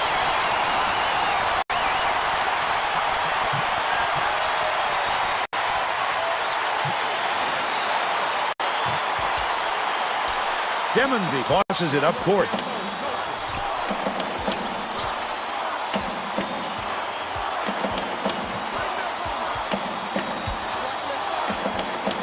Sizing up his man. Goes up. The layup was finished by Oliver. All right. Give me a moment. Brasilia, Argentina, and Chile time. You are 42 seconds away from 2026. 2026. Almost there. 30 seconds remaining.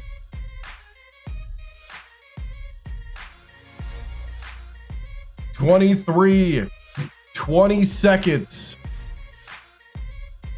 As we're counting you down to the new year.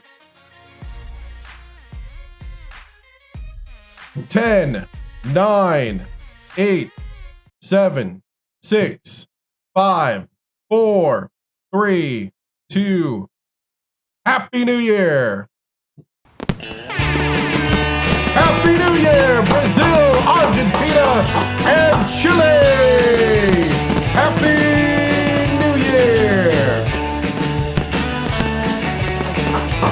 2026, hope you have a better year. Glad 2025 is gone for you. We'll meet you in about 3 hours. Woo! And music. All right. Next one will be... Next time zone is the St. John's and Newfoundland. Oh, that's at the half hour. And Labrador. St. John's, Newfoundland. Is that how you say it? And Labrador. That's that halftime zone.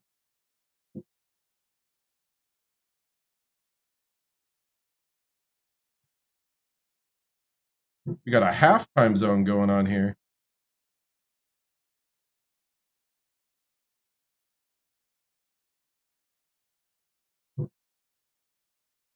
All right. So 28 minutes till they enter 2026.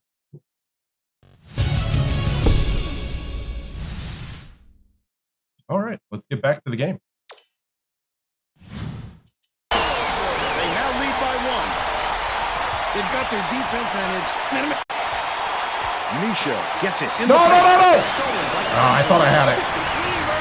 You know, the crossover was coming. Demonby puts it up. Gets the three-pointer to go. He's got 3.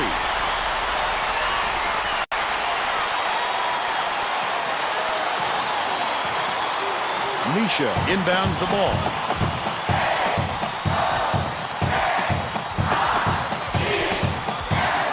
Skip pass, baseline. Sydney launches it. He drops Sydney, but they still trail by 1. The Tigers could get 2 for 1 if they hurry. Has it on the free throw line. Line ball. Dishes to the right block. Block. Rejection. He had his number that time. Perfect timing. Great footwork to get to that one. Goff. Nice little crossover. That's his third personal foul. Penalty situation. Shooting 2. Knocks down the first one. The Tigers are going to make some substitutions.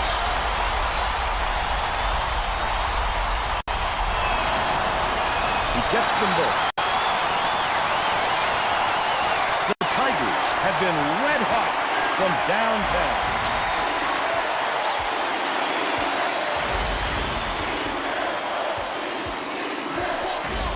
Over your man. Nice little crossover. Line ball. the miss inside. That's his first personal foul. Second team foul. Shooting 2. And he makes the first.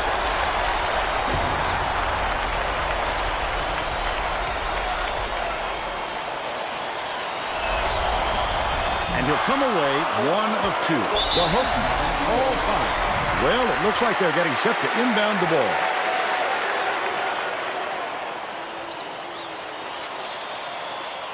Misha inbounds the ball. We'll head into the break with the score 36-36. Woo, tied at the half. How about the happenings in the first half, Bill? This has really been tooth and nail. Nobody wants to see a blowout, Vern, and it doesn't look like it's going to happen.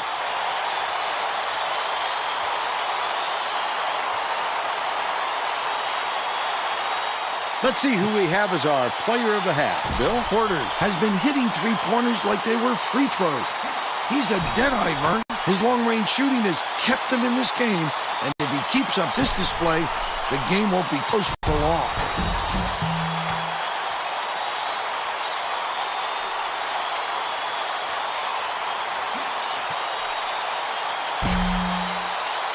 Tremendous effort from our player of half.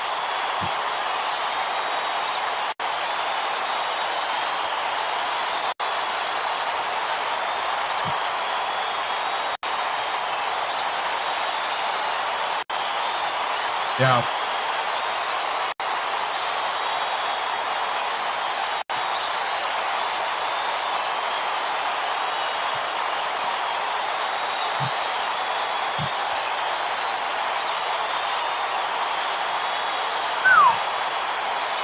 Porters, Bonfim, Finley, and Oliver. Holy cow.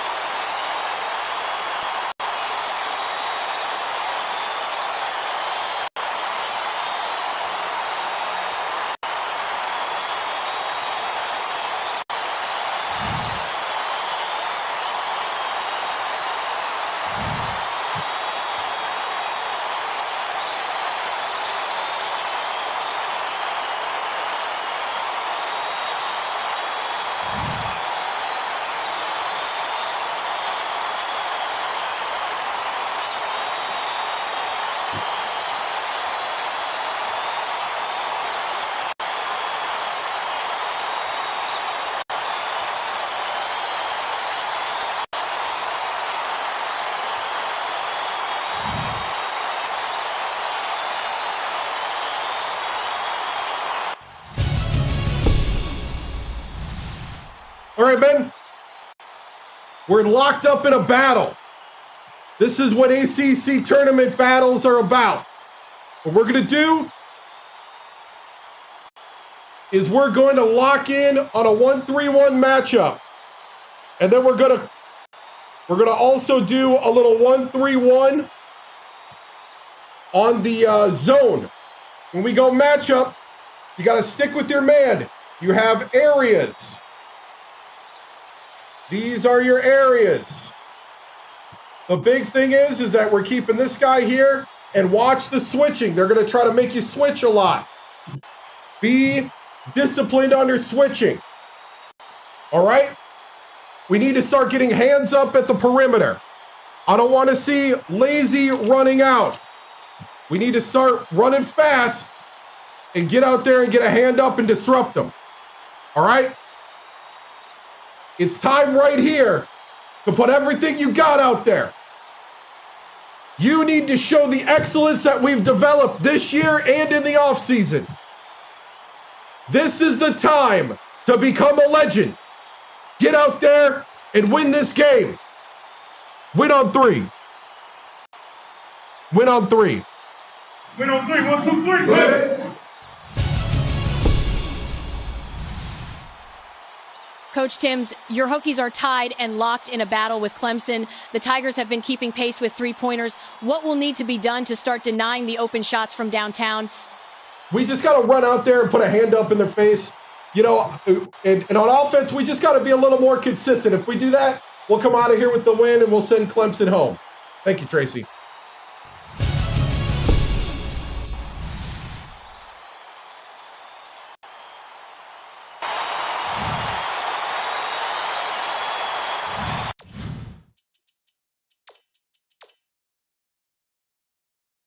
Sydney.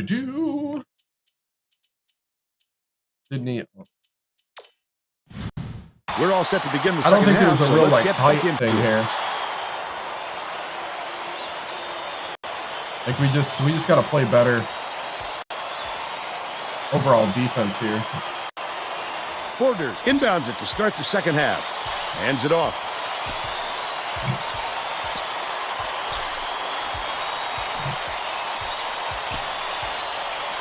Skips it to the right. Oliver. Can't connect from long range. And it's still knotted up 36. Wolf with the dunk. That's how we start. He's shooting 60% for the game. The true freshman. Tracy Wolfson has more on what went on at halftime.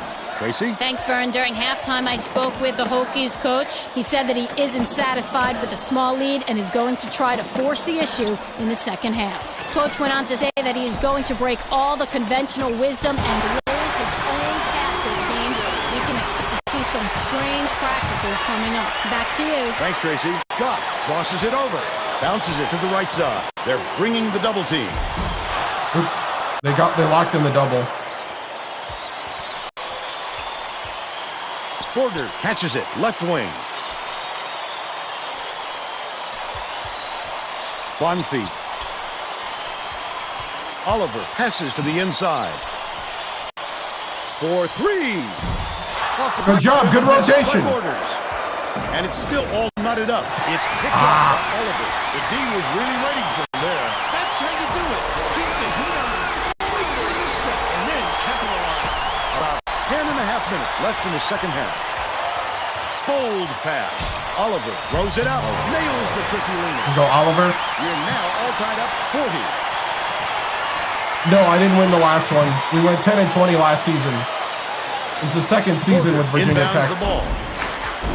Intercepted by Goff. And that'll be his second steal. Catch the ball! The steal by Lufkin. Misha is whistled for reaching in. That's his first foul of the game. Too much contact there. I like the aggressive defense, but he reached in a little too hard.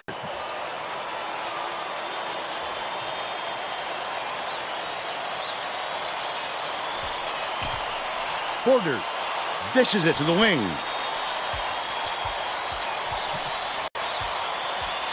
Lufkin catches it outright. Takes it up. Go get your man! This guy is fun to watch, Vern. He can really fill it up.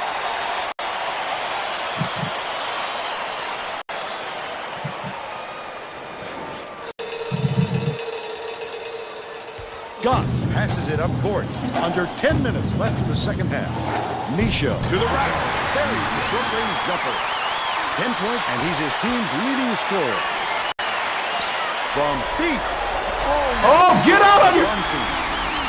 He's 5 for 5 for the game. Sydney inbounds the ball. Here comes the full court press here. They're trying to create some turnovers.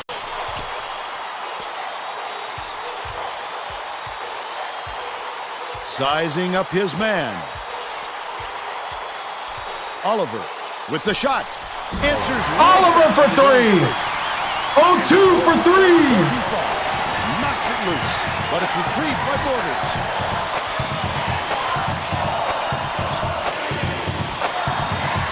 Gets it. Top of the key. Top of the key. Oliver double clutches. Finishes in close. And they now go up by 2.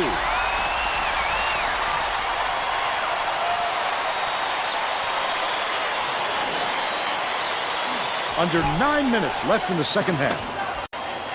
Misha hands it off.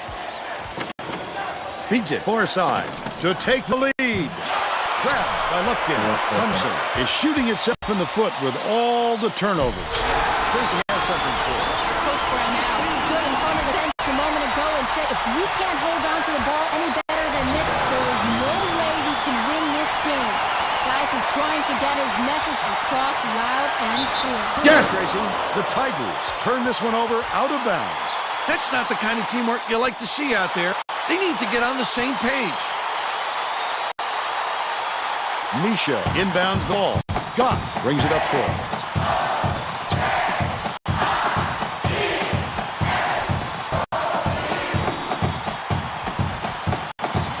Wolf. Lobs it down low.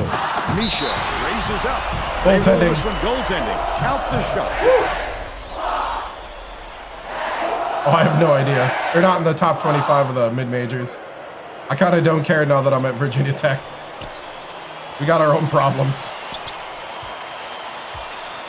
Dumps it off. Bounce pass to the middle. Stolen away by Virginia Tech.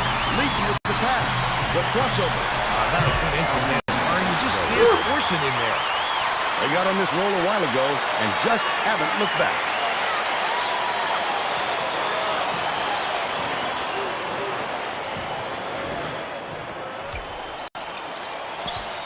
Oliver. Catches it on the inside. He gets up close and personal. He closes the deal. Leaves no room for error and no room for anybody to do anything about it. Misha backs him down. Bullseye. And they lead by 2. We made back. Oliver passes it up court. We got a lead. Warren dumps it to the paint. Unloads. The three-pointer knocked down by Oliver. He's 3 for 5 from three-point range.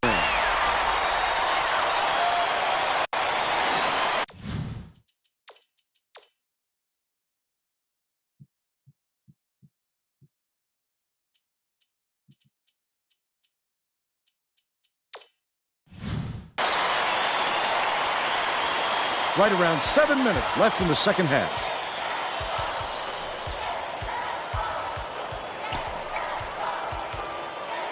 Leads him in. Misha. Misha!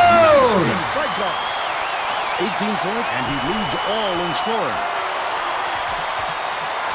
Shoots it.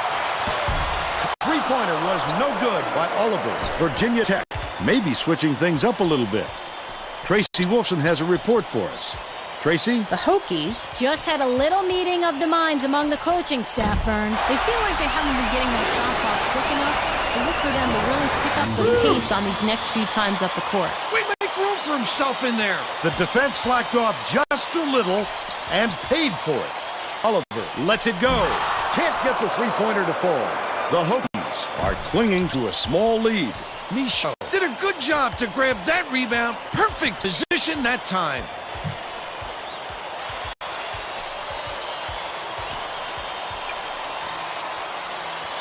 Misha backs in. Skips it to the left block. Behind the arc. Yes! By Sidney. They're up 60-54. But it's recovered by Oliver. Coach Brown now doesn't look happy. He's going to try and turn things around. Hey, keep battling. Time to pull away.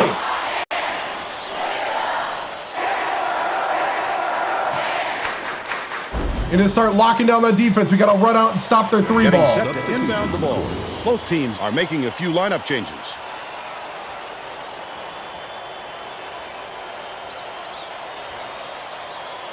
Warren inbounds the ball. One-on-one. Tip, but it's recovered by Clemson. Finished nicely down low on that last shot. Incredible display of offensive firepower. It's been this way all game, Bill, and you have to wonder if one of these two teams will eventually run out of gas. Adegana takes a three. Miller yanks it down. They've got to learn to be patient on offense. Good shots will come if you don't rush them.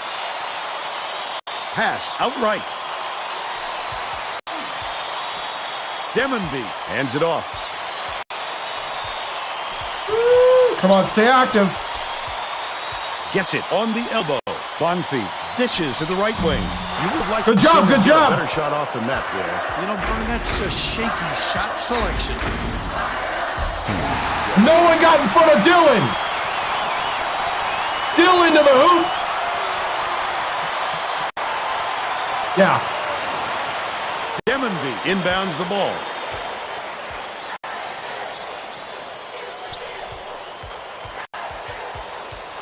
Bounces it to the wing. Cuts off the pass. The intercept. What great reflexes. He pounced in and picked that one off. Dylan with the jam. Down Hey, B team, this is what I'm talking about. We don't lose a beat when you're in. I'm leaving you in.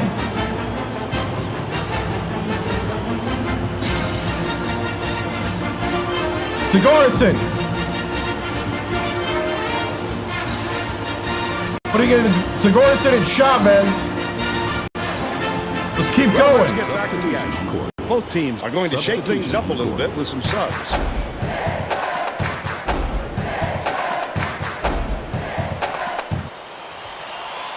Warren dumps it off. Leads him with the pass. Lufkin gets it to throw.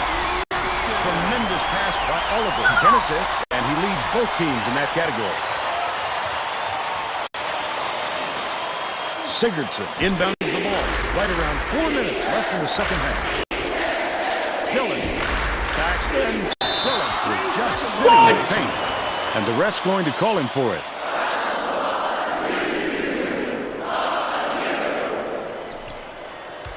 Porter tosses it up court. Takes it up. The offensive board gathered by Lufkin. The last shot laid gently in. That's why coaches want you to hit the glass when the shot is released. Good things happen when you keep that pressure on. Leads him in.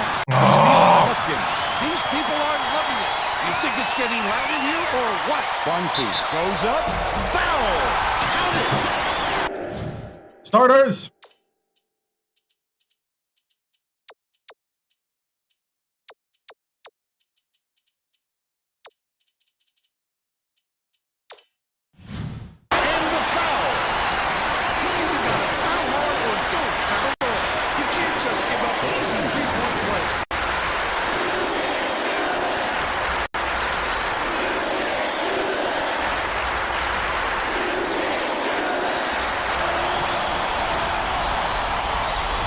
Convert the three-point play.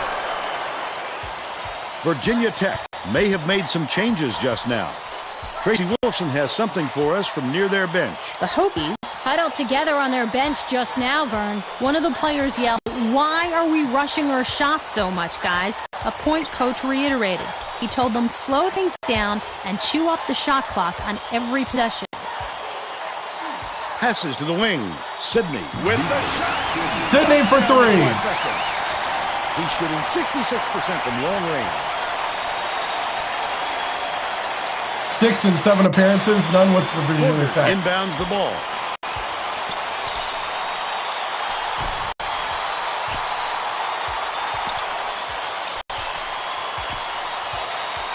Passes to the elbow. Bonfi releases. He rips down the rebound. 2:44 left in the game. Catches it, cross court. Oh, I thought he had it. Catches it off the glass. Oliver with the putback. He's so skilled at finishing in tight. This fella can take it to the tin with the best of them.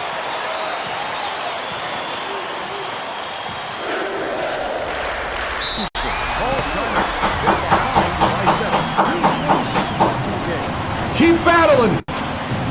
Keep rolling. We got this. Box out. Well, it looks like they're getting set to inbound the ball.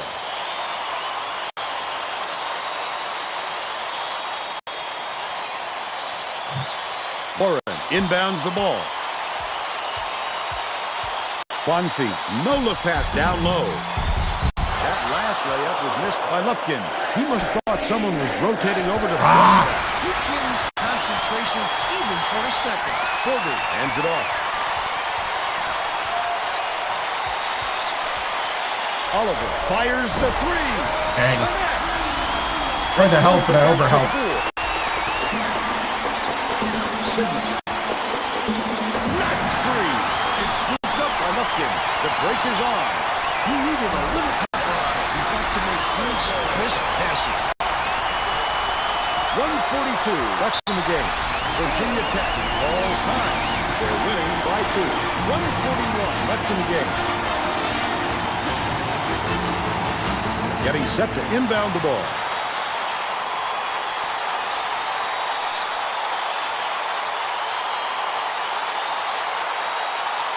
Oliver inbounds the ball.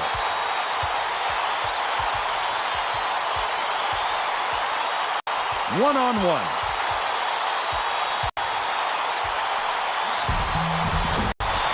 What? Leads him with the pass. Stolen away by Oliver, but it's recovered by Oliver.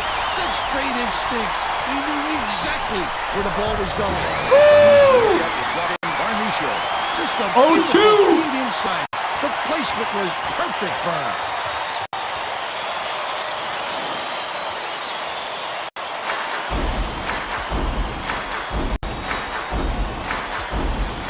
Swings it to the wing. It's loose, and it's controlled by Virginia Tech. Such great instincts. He knew exactly where the ball was going. The crossover. Goff takes it up. Buries the two-drop layup. Showtime! He didn't have to make it that difficult, but it sure looked good. Fouls him.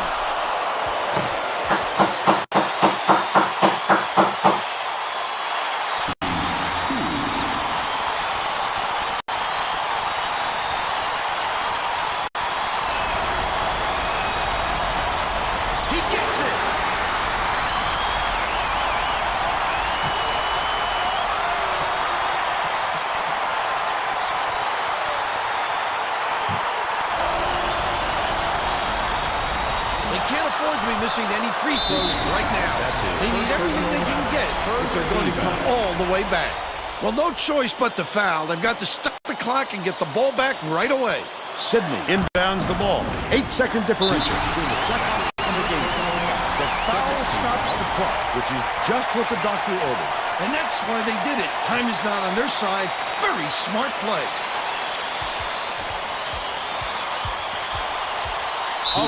Picked up his second foul. Good foul. They need the ball back as soon as possible.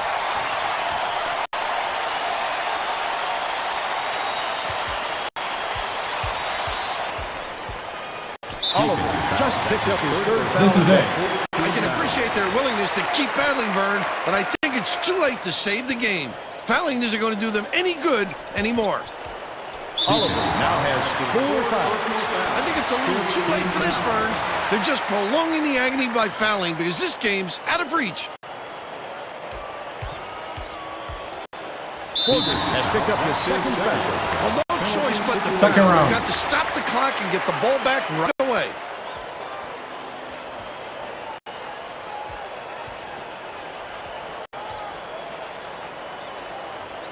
Oliver inbounds the ball. Bonfie gets whistled for a foul. They're in the penalty, so he'll hit the line for a 1-and-1. I think it's a little too late for this, Vern. They're just prolonging the agony by fouling because this game's out of reach. Sinks the first one, and that increases their lead to 6. Perfect from the line. It's a 7-point ball game. Warren passes it up court. Shoots the 3. Shot was knocked down by Oliver.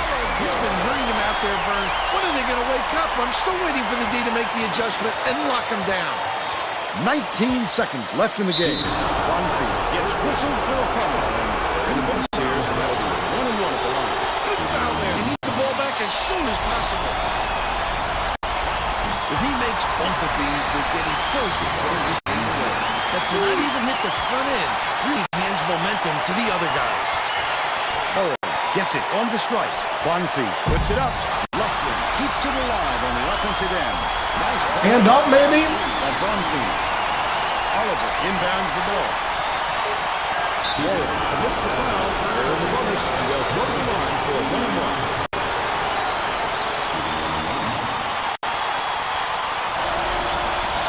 Sinks the first one, and that gives them a 4-point cushion. Those are some onions. That should put the game away. Poked loose, but it's tracked down by Oliver. That's the end of the game. The Hokies knock off Clemson 79-74. And now it's time to show you our player of the game.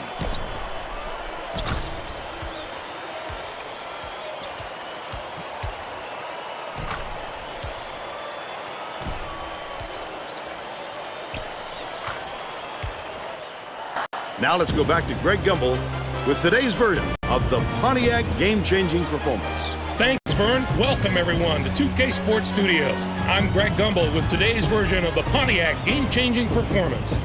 There are some shots that simply crush the spirit of an opponent. The Virginia Tech Hokies got this game-changing shot in the closing moments. It would prove to be the knockout blow in their hard-fought victory. Thank you, Greg. This is Vern Lundquist for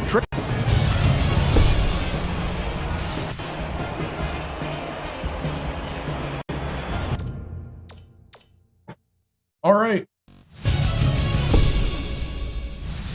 For Newfoundland and oh, I have the wrong time zone. For Newfoundland, St. John's.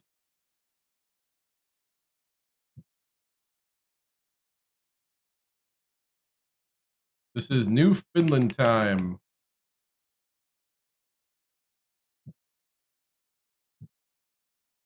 Newfoundland time. You're about to go into 2026. We're counting you down. You're on one of those weird half time zones. 10, 9, 8, 7, 6, 5, 4, 3, 2. Happy New Year. Woo! Happy New Year. Welcome to 2026 Newfoundland, the island in Canada. Happy New Year! Woo! We'll be joining you shortly. All right, and music. All right, back to the next one is what's the next time zone? Oops, I forgot the next time zone is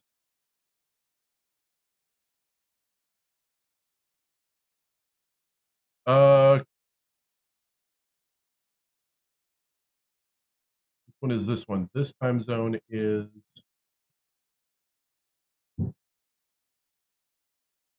Venezuela, Amazon, Bolivia, and Canada.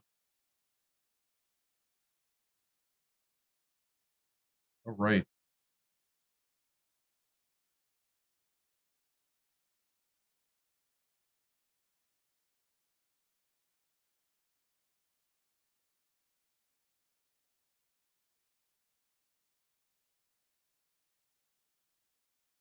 Atlantic,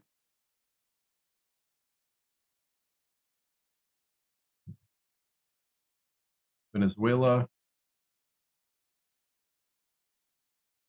Bolivia, I think I spelled it wrong. Bolivia. All right. Whew. And that does not fit on the thing.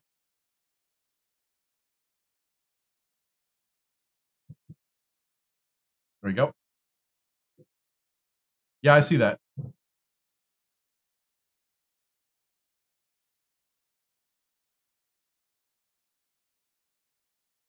All right, here we go.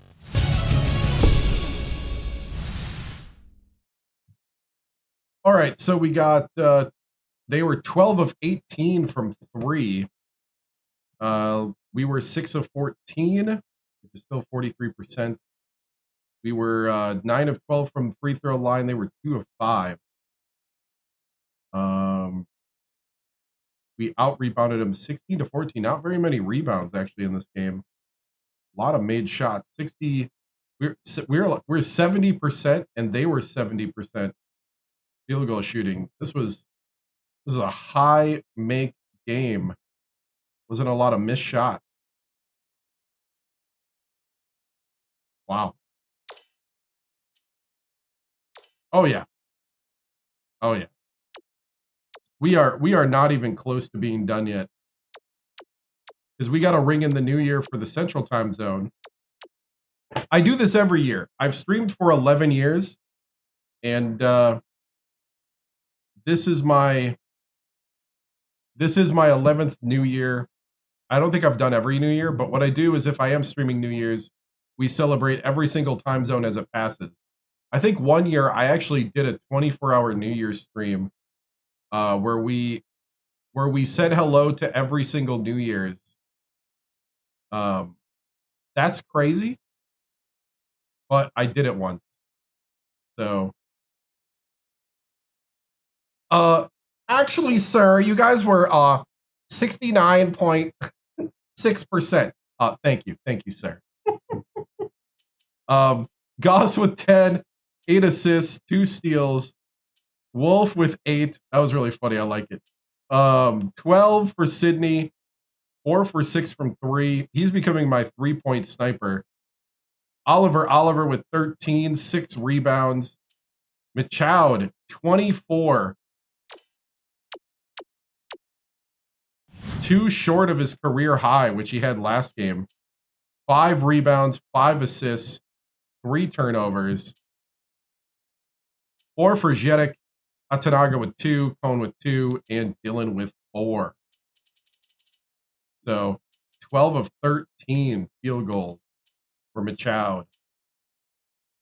A lot of his stuff is right up close to the basket. Shot chart. First half, second half. We actually shot a lot better in the second half.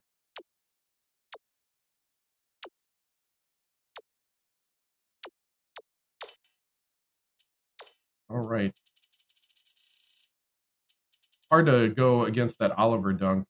Get a Wolf dunk in this one.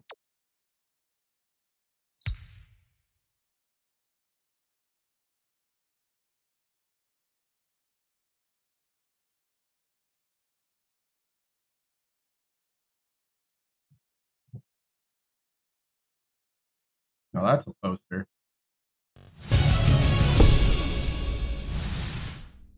That right there is a good poster. Is the portal open yet? Oh, you already want to leave?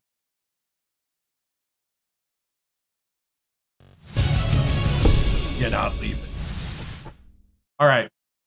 Good win here in the ACC tournament. Good first game. I thought the guys fought hard, scrapped hard. You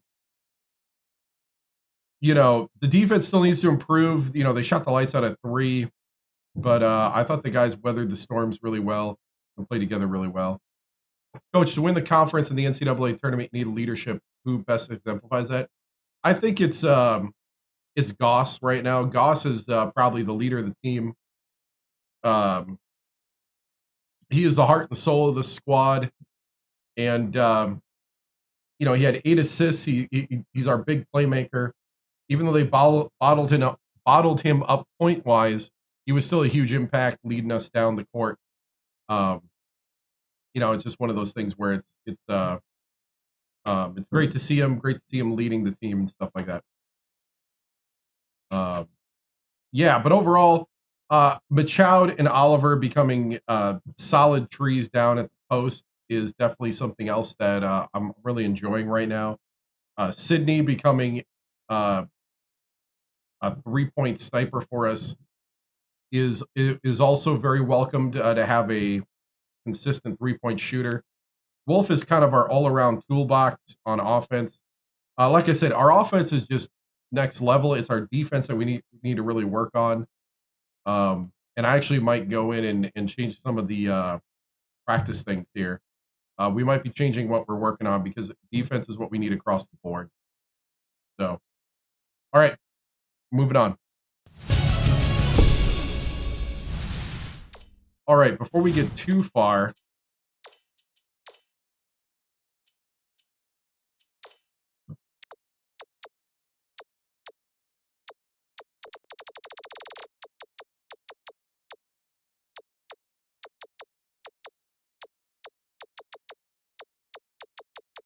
like, seriously? Everybody needs defense right now.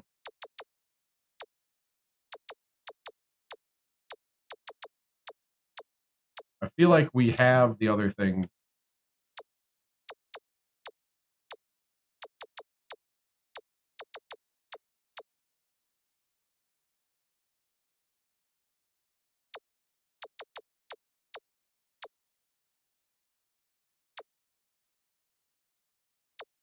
So give me a moment here as I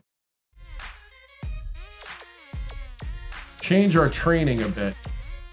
meeting with the coaches right now, talking about how we need to start working on this defense.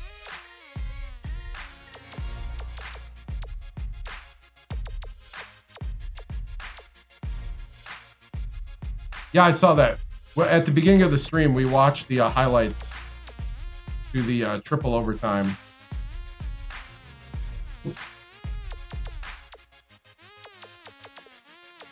It was pretty cool. I saw it on X. I didn't watch the game.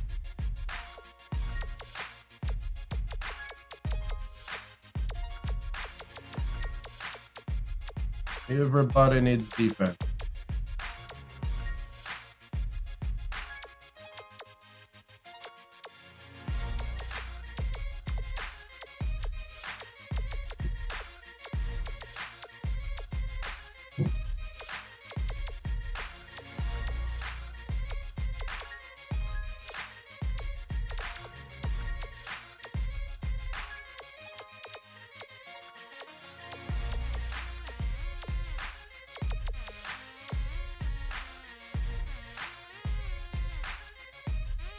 Oh, dude, really? Cool. Yeah.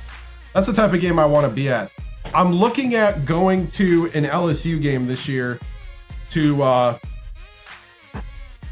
promote the March Mania of 2026 and the restart of the Legacy.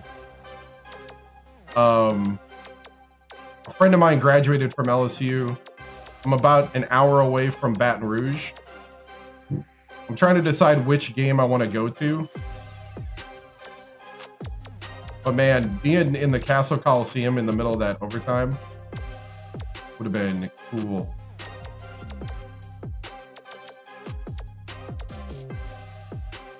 I just like college atmospheres. Like, I've gone to a couple pro basketball games and they're cool. Like, you know, 'cause they got the Pelicans here in New Orleans, and I'll go to like Bucks games if they're on a certain, you know, if they're on a night where I can go.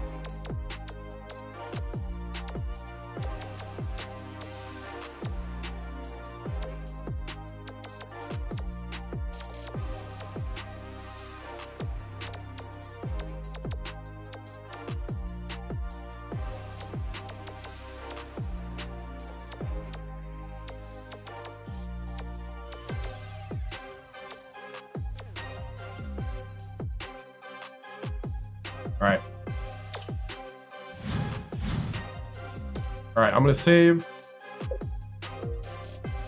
And then, yeah, so talking about the, you know what, now that we're talking about it, I'm gonna pull up right now.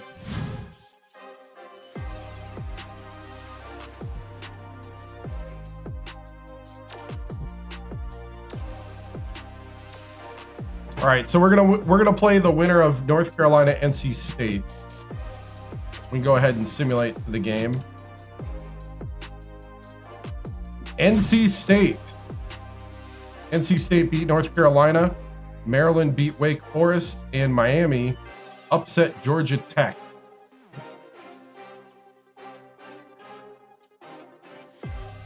So we are in the semifinals against NC State. Let's see. I want to look at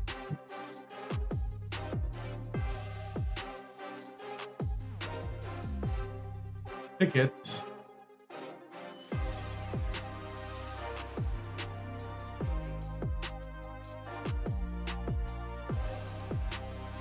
Hello.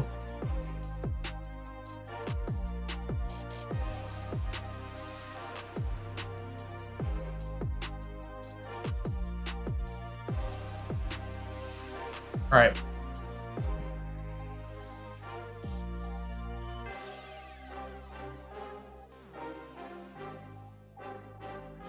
LSU ticket. So what I'm looking at is I'm thinking either Alabama or, so the ones I can go to would be Georgia, Alabama, or Oklahoma. I'm leaning towards Alabama.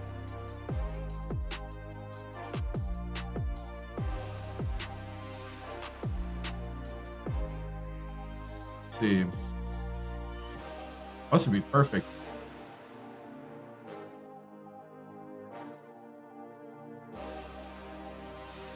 Have that view. Mid-court for my videos.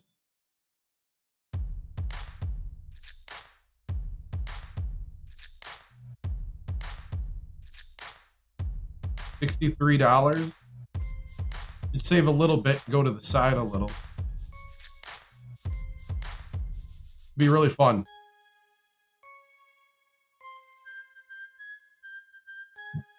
That's kind of what I'm thinking. I don't know. Nothing set in stone yet. Could sit over here.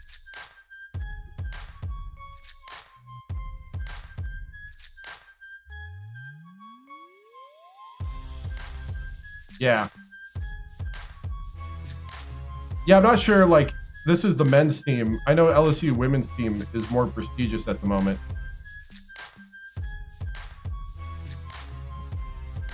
$12, 5 rows from the floor. Oh, U of L?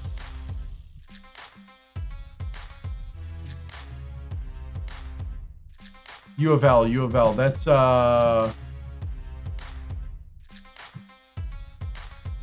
what's the L? If you don't mind me asking. Louisville. Okay, that's what I thought. Thought it was Louisville, but you know how there's a ton of small schools that could be L as well. And when you said $12, 5 rows from the floor, I'm like, that seems cheap for Louisville. Because, I mean, you got 91 bucks from that seat. Oh, for women's games. Gotcha. Look at that, 114 there. 150. $587 to not be able to see anything behind the scores table. $617.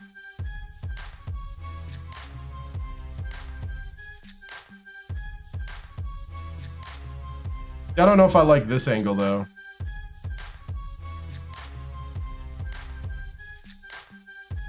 I think this would be perfect. This or this.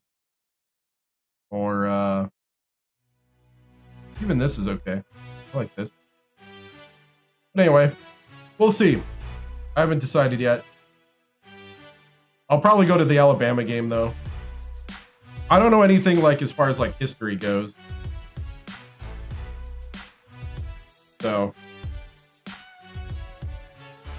Ohio State lost. Oh well.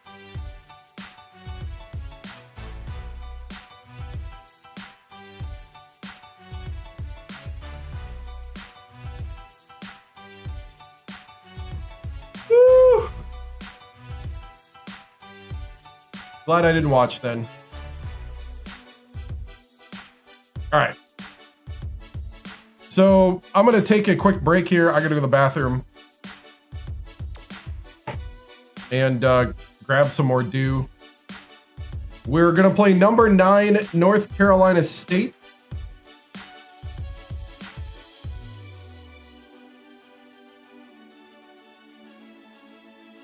Looks like a pretty good matchup here.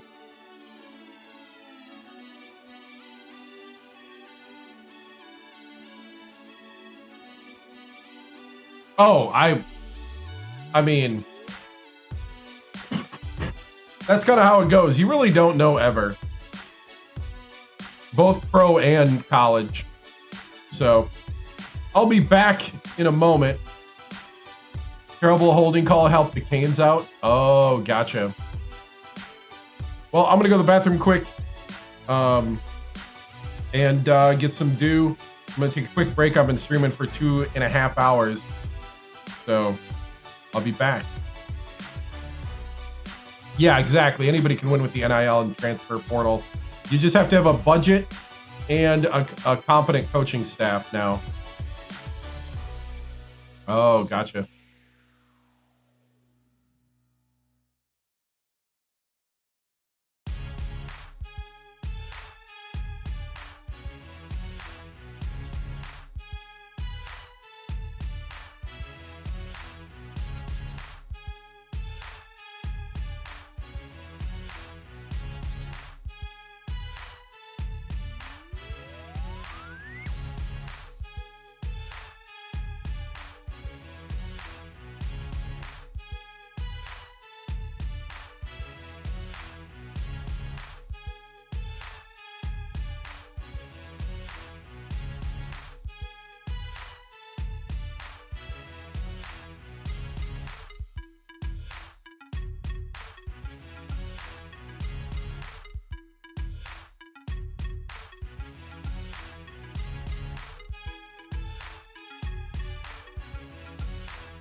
All right.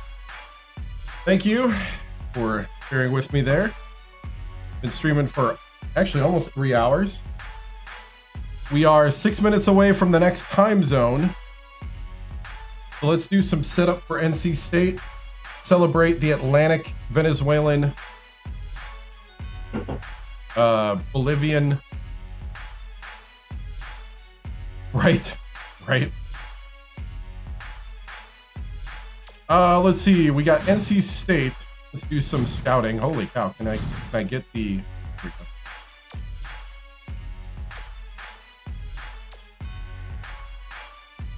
NC State's got a B+ defensive efficiency rating.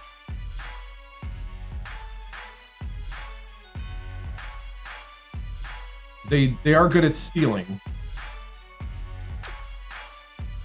They run a man-to-man defense with a 2-3 and a 1-1-3 pressure defense with a full court trap. They only press in desperation. And their defenders are loose. Dude! Happy birthday. Oh, excuse me. Loose means that they're going to stop us from driving. But they might give us room to shoot over them. Defensive rebounds very high. Transition defense is very high. Utilize screens to get open. Offense, they run a motion offense with 38% shooting from 3. I kind of wonder, they don't have that for me. My report card is a D. We're ranked number 296 in defense. Our score margin is -0.2. Or no, that's the NCAA average. Okay, so our score margin is 11.3. We're lower on rebounds and rebound margin and blocks. Okay, I see how this works. Okay. But we are the number 296th defensive team. I don't even know how they get that number, but it sounds about right.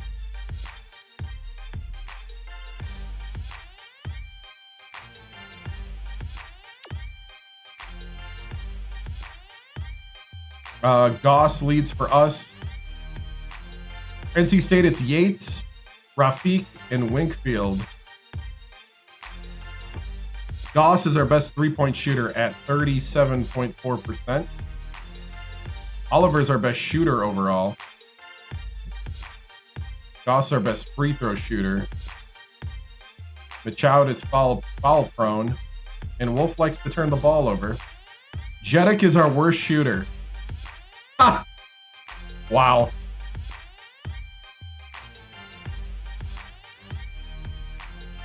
That's funny. I do want to look at something here.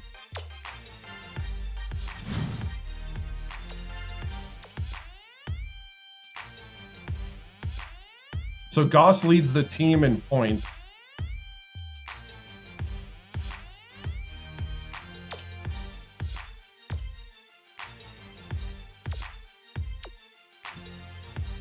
Points per game.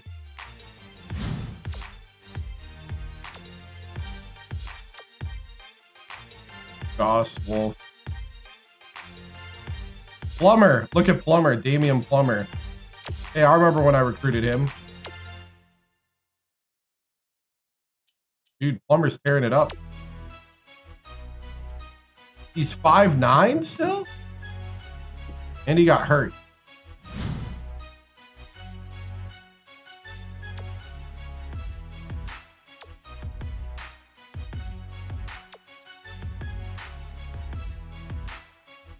Wow. Guy that has the most fouls per game. Interesting. What are the records right now?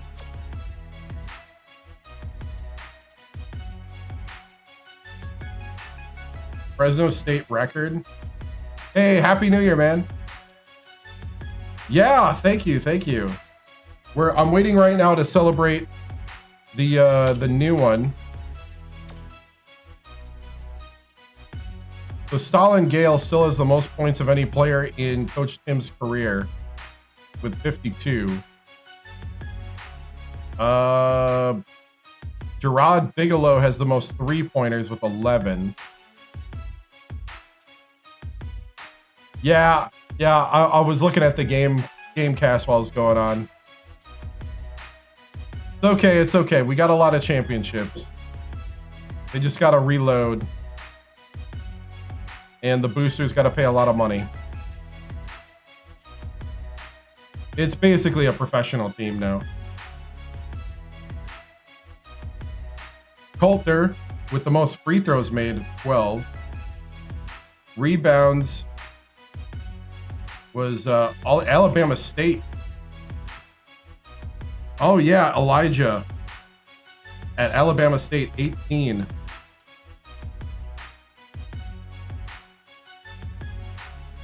Floyd with blocks, 9 blocks. Coulter with steals with 9 steals. Wow.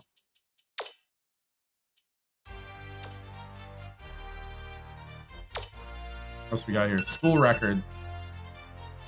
All right, we're a minute out. And then we'll tap into this game.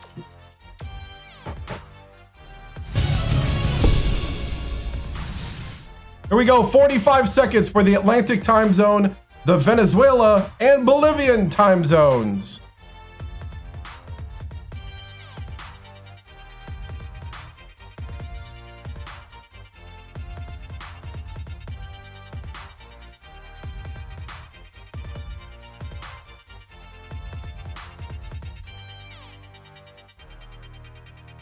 All right.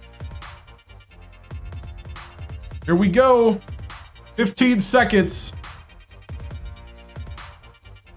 10, 9, 8, 7, 6, 5, 4, 3, 2. Happy New Year. Happy New Year. Hey.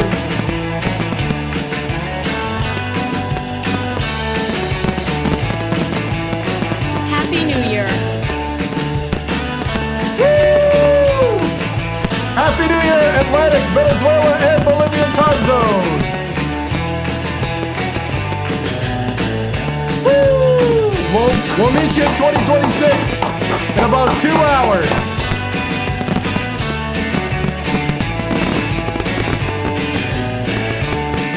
All right, stop the music. Stop the music. Come on, man. It's hard to get good help. All right. Let's see. Next time zone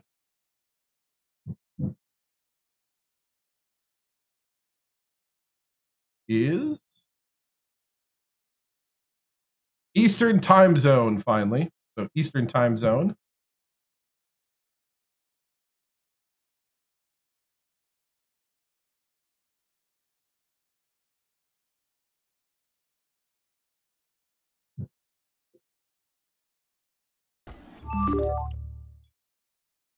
Hey, thank you. Thank you for the subscription. I appreciate it on YouTube. All right, so we got the Eastern time zone. We'll go back to full screen.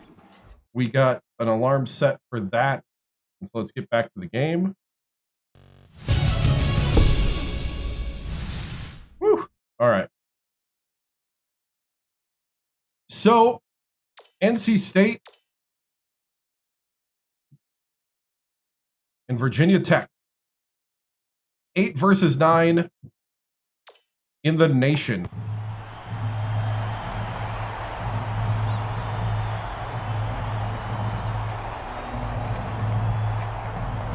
Semifinals of the ACC tournament, brought to you by the 7-Star General Channel.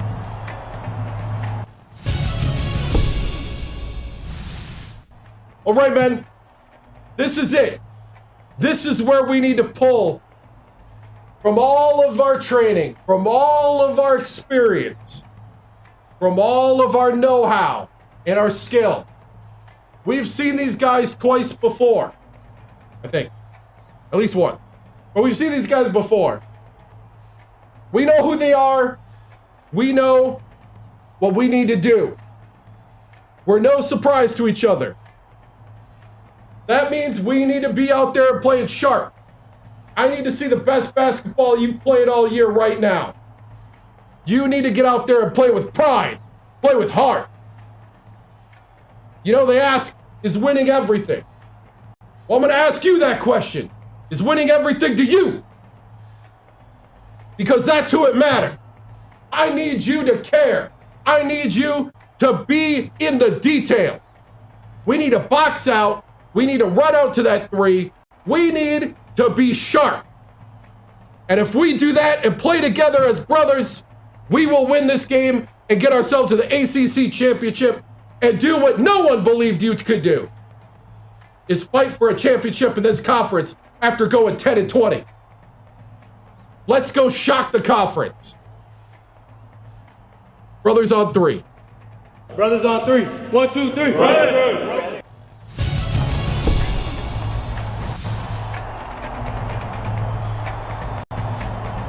Game time! Game time, man! Let's go! Let's go! Get ready for college hoops on 2K Sports. The Virginia Tech Hokies battle the North Carolina State Wolfpack. Welcome to the semifinals of the ACC tournament. We're here at the Charlotte Arena. I'm Vern Lundquist here with Bill Raftery and Tracy Wolfson. Give us your take, Bill. The story here is the matchup at off guard. Rafiq is one of the premier shooting guards in the nation. He's got great touch around the rim. He's a real dangerous post presence. Goss is also in the discussion of the nation's best two guards. He's got that special knack for finding the open man, and he can pick defenses apart. Both of them are great competitors. It should be a compelling game to watch.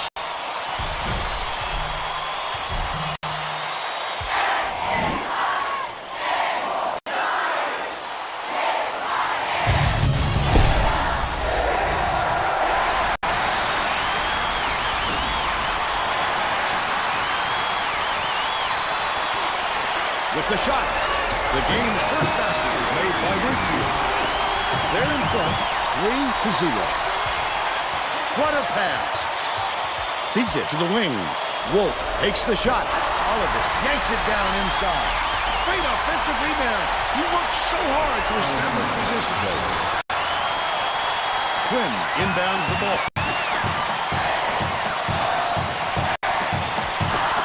Lafitte passes it to the outside. Yanked down inside. Ryan Twyler finished nicely down low on that last shot. But they realize this guy is money. Let him that close without a hand in his face. He'll make you pay for it. Misfired on that last three by Wolf. Hey, what's up? Happy New Year. Rafiq gets it. Left wing. Goes up. Tip. Good block. Help him get a lot of shots. He also has great instincts, a nose for the ball, and a feel for meeting the shooter's release point. Goff uses the crossover. Hangs and hits. And they're now behind by one. I have no idea. I've been screaming. I literally have no idea.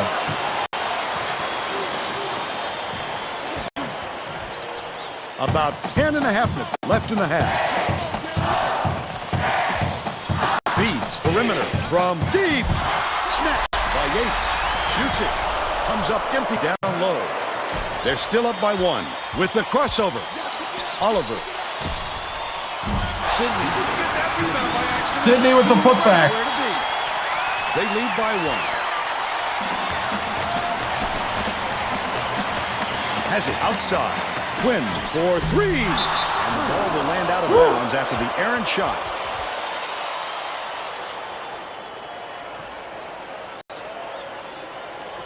Oliver inbounds the ball. By yourself, by yourself. Stay with him, stay with him. Roll out. Goss dishes it to the inside. Last shot made. The chode. Dynamite bounce pass. The D never saw it coming. Saw it going, though, right into the net.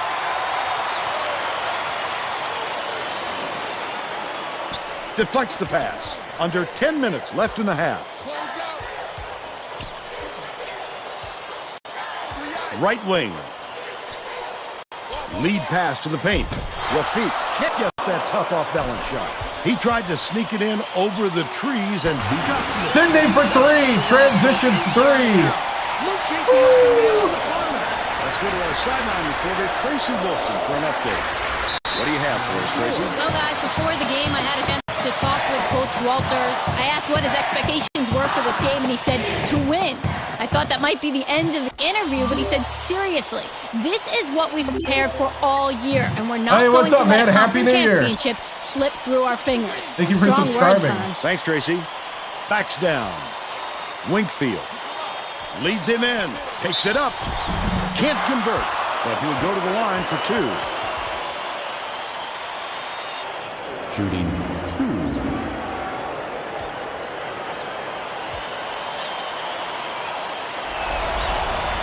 Knocks down the first one. No, semifinals.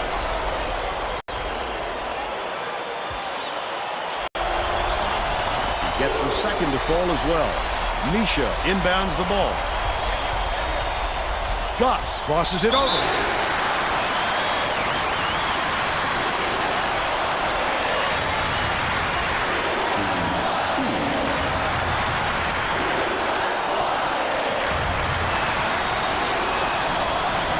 Can't sink the first.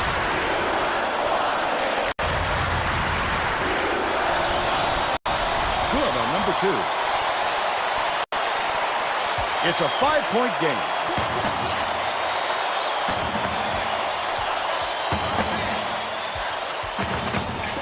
Winkfield ends it off.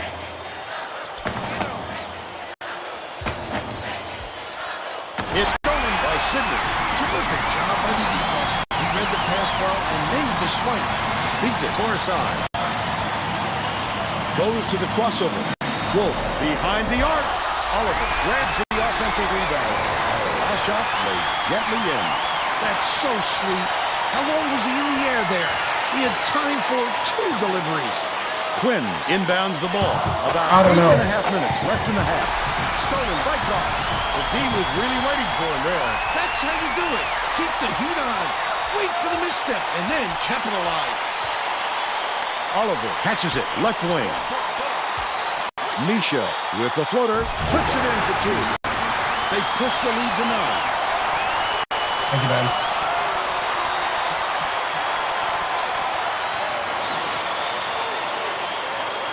North Carolina State has not been able to shut down the inside game at all.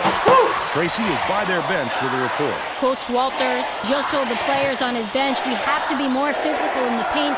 Don't be afraid of some contact. Sounds like he'd rather have some fouls called than to keep giving up all those easy baskets. All right, Tracy.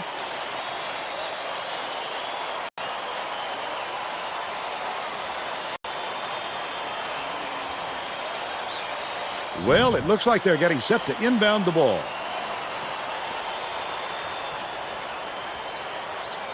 All right.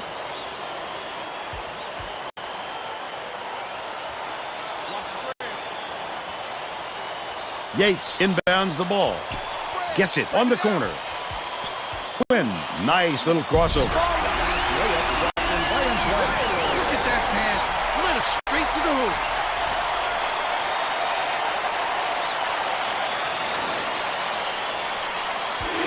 They're playing a 2-3 zone, Vern, trying to take away their low post and force some jump shots.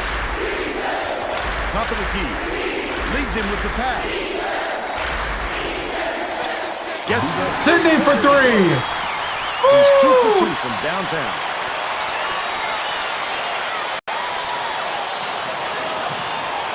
And it's a 10-point game. Yates.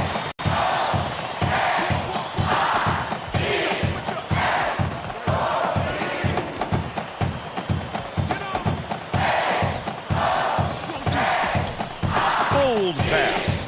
Rafiq has it on the perimeter. Passes. High post. Lets it go. Imsweiler gets the board inside.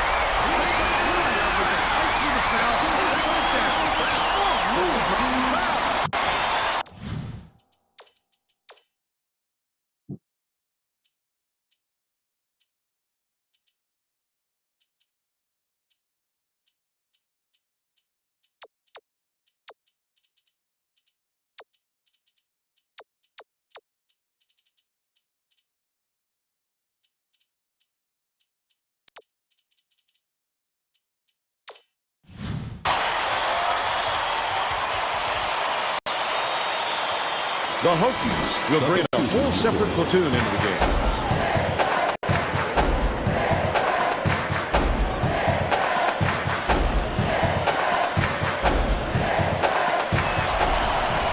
Backs on the free throw for the three-point play.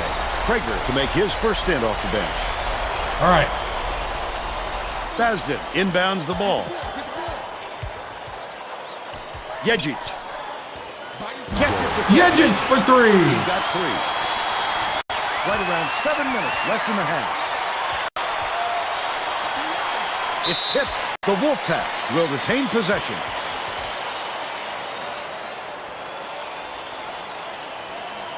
Catches it. Left wing. Quinn passes it to the high post.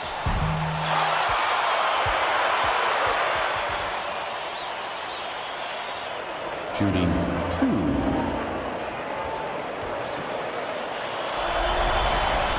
Knocks down the first one.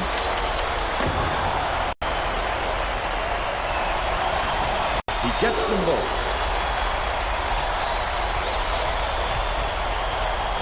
The crossover. Left wing. Puts it up. The three ball. Cone for three. The threes are raining for Virginia Tech. Woo! Quinn inbounds the ball. Winkfield brings it up court. Quinn takes it up. Dillon gets the rebound. You can't afford to spot the other team any more points, Vern. They're in danger of letting Jiddick for three. For the second Oh, it's raining. Stolen away. Dumps it down low. Didn't use the glass and was missed by Dillon. But they're still up by 14. Lafitte banks it right in. But they're still down by 12.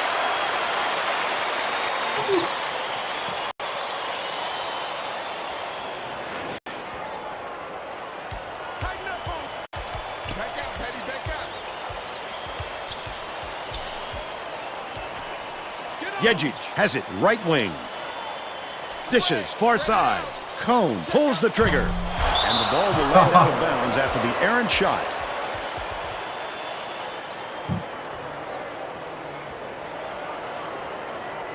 Quinn inbounds the ball.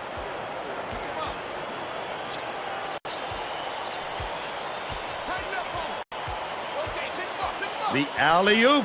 Rafiq. Count it. And he'll have a chance for the three-point play. A superior effort to fight through the foul and put it down. Strong move, Vern.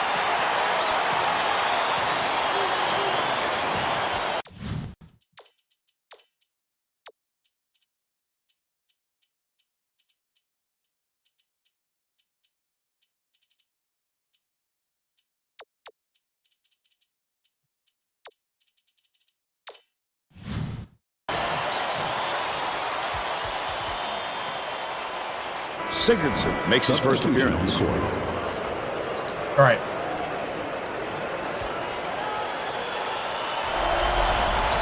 Foul shot is good for a three-point play. They're playing a 2-3 zone, Vern, trying to take away their low post and force some jump shots. Throws it up. The three. Cone for three. He's shooting 66% from beyond the arc. North Carolina State is really struggling. The steal by Cone. Cone for three. They got on this roll a while ago and just haven't looked back. Winkfield goes to the crossover. Off target on the last layup. Well, the D did a nice job of disrupting him a little bit. That's tough work down low. Cone launches one from beyond the arc. Prager corrals the miss. Right around 5 minutes. That was a heat check. That's what a coach wants from his defenders. Stay with their best shooter and don't give him any easy looks.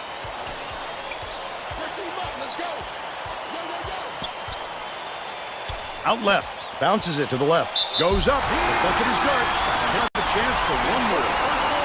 The stretch. He fought through the foul. No problem. Yeah, all I could hear was the NBA Jam. He's heating up.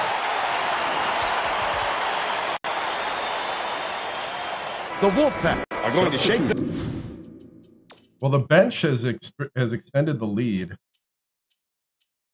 The starters are ready to come back in.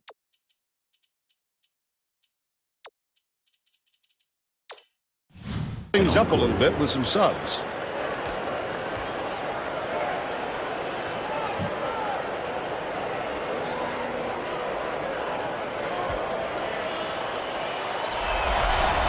Foul shot is good for a three-point play. Hey, what's up, man? Happy New Year. Misha inbounds the ball. With the crossover. Sidney tosses it up. Misha pulls it in. Hooks free, but it's recovered by Misha. That offensive rebound didn't come to him by accident. He knew right where to be. Passes to the wing. Misha backs him down from downtown. The offensive board gathered by Misha. Hooks free, but it's retrieved by Goff. And one. There we go. Woo, good fighting.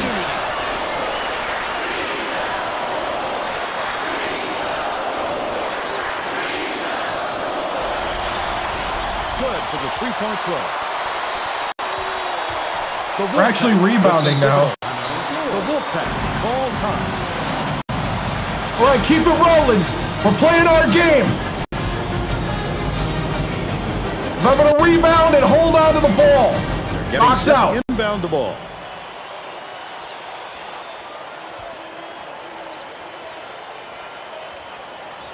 I'm liking what I see in.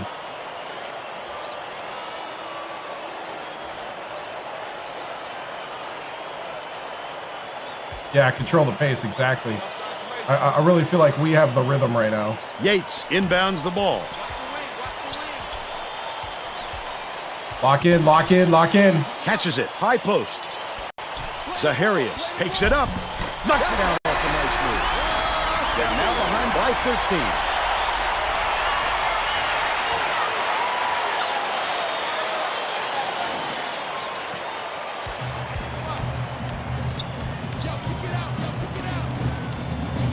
Goff swings it to the left wing.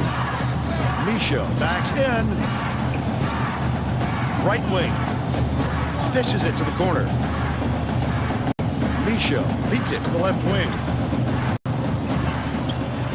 Can't get the three-pointer to fall. We lost our 3-point. We gotta start getting twos. Hey, what's up? Hey, the watch streak of 3 straight streams by Rain Eagle. Thank you, man. Hands it off. Over on Twitch. Dobbins passes it to the high post. Correct inside. They rule this one. No, it's not goaltending. It cleared the hoop. No, no, no, no. What a terrible call.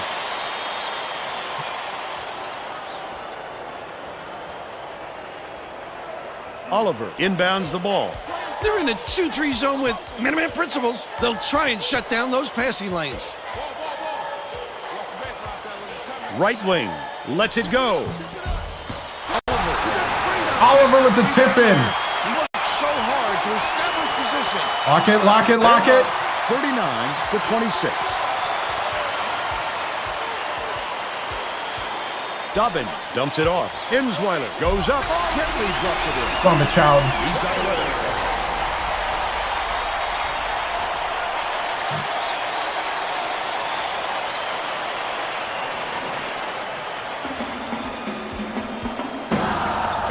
But it's recovered by Goss. Skips it to the right wing. Misha dishes it to the top of the key. Got the crossover. Sidney has it right wing. Oliver pulls it down. Takes it up. Can't get the reverse layup to fall. But they're still out in front by 11. 2 minutes remaining. 2 minutes. Pass. Low block. Repeat. Good block. Wonderful timing. This fella can turn him back with the best of them. All right, bread and butter time. Leads him in. Yes, Michoud. Woo! Rafik inbounds the ball. 1:35 left in the first half. Dobbins catches it, left wing.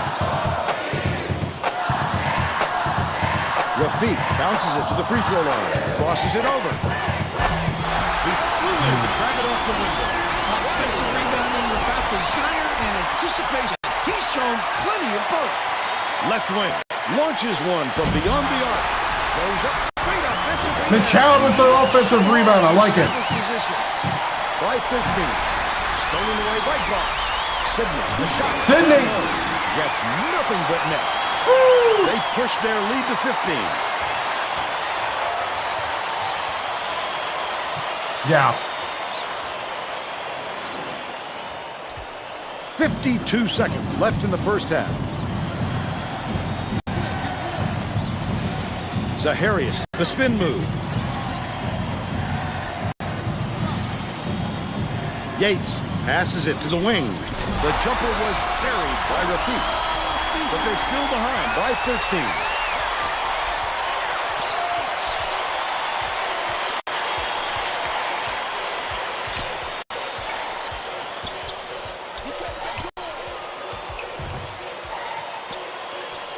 Fires. Yes, Wolf for 3. That was an amazing pick. Woo! Rafik inbounds the ball. Yates hands it off. Rafik gets it, left wing. Feeds, top of the key. Dobbins answers right back to his own three. And they're now down by 13. That takes us to halftime with the score 48-35. What do you think of the first half, Bill? I can't think of too much good to say about this game, so Vern, maybe you can do play-by-play and color.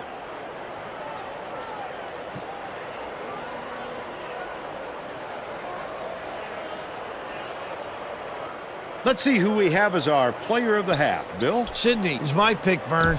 He's finding ways to score every trip down the floor, and he's carrying his team. He's been a force on the offensive end and is putting on a show for everyone here. A phenomenal performance.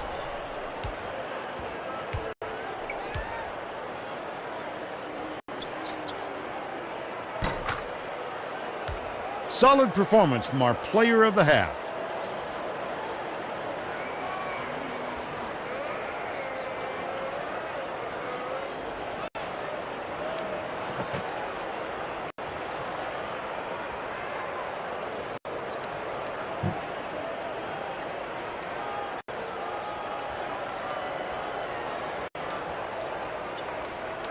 We got to control that center, though.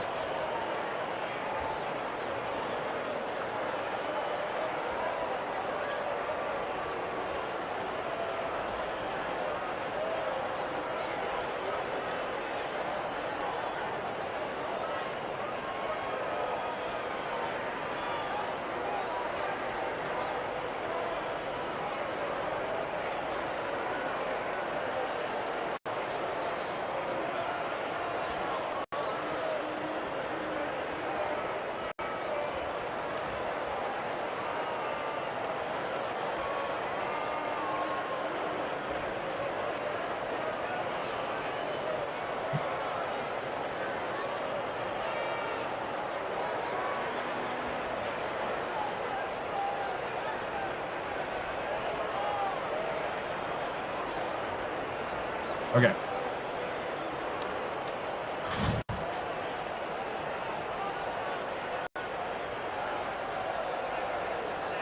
Yeah.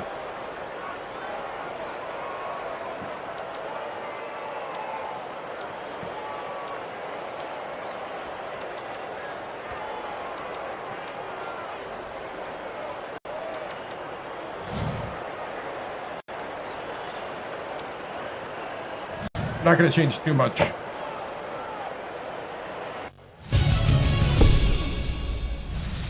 All right, men. That's inspired basketball. We're going to continue the same stuff we're doing. They're trying to do a 1-1-3 and a 2-3 zone and also like a 2-3 matchup to try to like knock us out of getting it down to the post. So I really like the response of the guards today. I really like that. Let's continue that. All gas, no brakes. We're going to just keep scoring. If they're going to let us hit the three, we're going to keep hitting it. But be open to putting it down low. All right? We're also going to try to get a big enough lead to get the other guys in. All right? You guys played great in the first half, so I might I might pull that trigger a little tighter. All right? Get out there, finish this job, and we'll be in the ACC championship. All right? Let's finish it. Fight on 3. Nothing's difficult. Everything's settled. Through adversity. The last minute. The last second. The last minute. We fight. We fight. We fight. We fight. We fight. We fight. Let's go.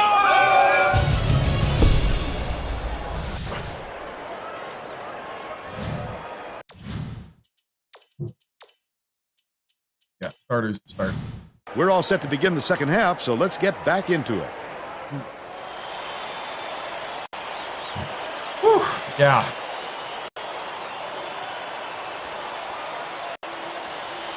Sydney inbounds it to start the second half. Goff uses the crossover.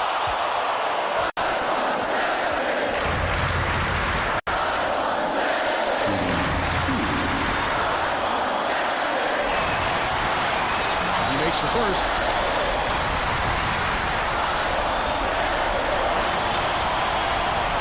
He gets the second to fall as well. Now let's go down to Tracy Wolfson, who has an update for us. During halftime, I talked with the Hokies coach. He felt it wouldn't be classy to run up the score and was going to change things in a way to make sure that doesn't happen. Coach told me that he wasn't going to play this next half by the book and that he'll try things that some might call counterintuitive. I guess we'll see what he means soon enough. Back to you, Vern. Great job, Tracy. Thanks for the update. Nice little crossover. Sydney hits it. Sydney for 3. 5 for 9 for the game. Woo! Quinn inbounds the ball. Catches it in the paint. Yates. The block. From 10 feet. He looked like a volleyball player spiking that thing. Backs him down. Oliver feeds it to the corner. Puts it up. Goss for 3. Down by Goss. Oh, we're running up the score. The top scorer for his team. You don't want us to score, stop us. Top of the key. Quinn for 3. Got it. He's got 3. How about you use some of those analytics? Left in the second half. Got the crossover. It's blocked. Get it out of there, big fella. You have to protect the lane, and that time they tried to sneak on through. The big guy has spoken. Quinn. Passes to the stripe. Shoots. Bounced off the front rim by Winkfield.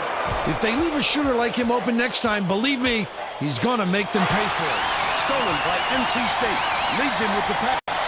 Not a good entry pass, Fern. You just can't push it in there. Winkfield hangs. Hey, Happy New Year. Drive of the game. This guy is fun to watch, Fern. He can really fill it. Did I forget Tracy? I forgot Tracy. I did. Oh, well. Oliver inbounds the ball. With the crossover. Sydney has it on the perimeter. Dish left wing. Oliver. With the shot. The three-point attempt missed by Goss. They still have a 14-point lead. Terrific work to absorb the contact, hang in the air, and hit the shot. Pretty burn.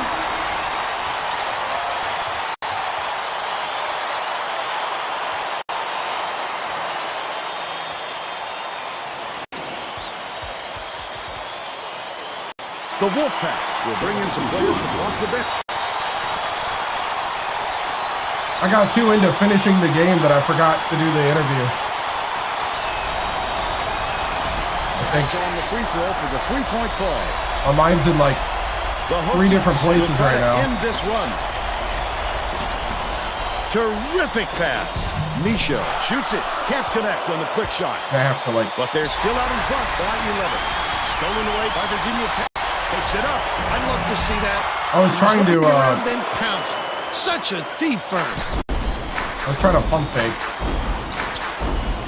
One-on-one. Winkfield. No-look pass to the low block. Last shot made in by Krager. How are they cutting into this deficit? In every way. Offense, defense, on the boards. All right, we're going to have to slow down a bit. Effort. Happy New Year. Oliver inbounds the ball. Oh. And music. Right wing. Skips it to the baseline. Misha backs in. Wow. Okay. Really reshapes what you hope to do on offense. Quinn from long range. Oliver has it. And that's his 6th rebound of the game. This crowd is going insane. I love the energy of this building. Listen to it. The last bucket down low was dropped in. It's deflected, and it's picked up by Virginia Tech. The intercept. What great reflexes. He bounced in and picked that one off easily. That last layup was missed by Micho. They're bringing the double team. Oliver ties him up, but the offense will keep the ball as the arrows in their favor.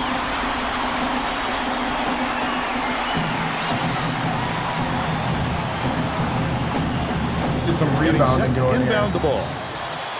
Hey, what's up? Year 2, yep. We're in the ACC semifinals. Krieger inbounds the ball. Tips it inside. Winkfield gets it on the elbow.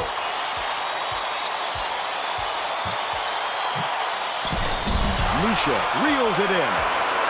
Still a double-digit game.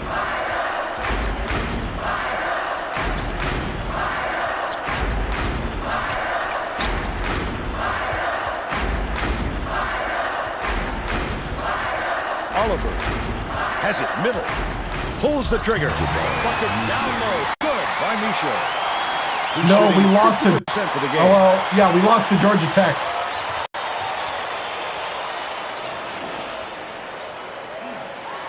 Poked away. The Wolfpack will get this one back.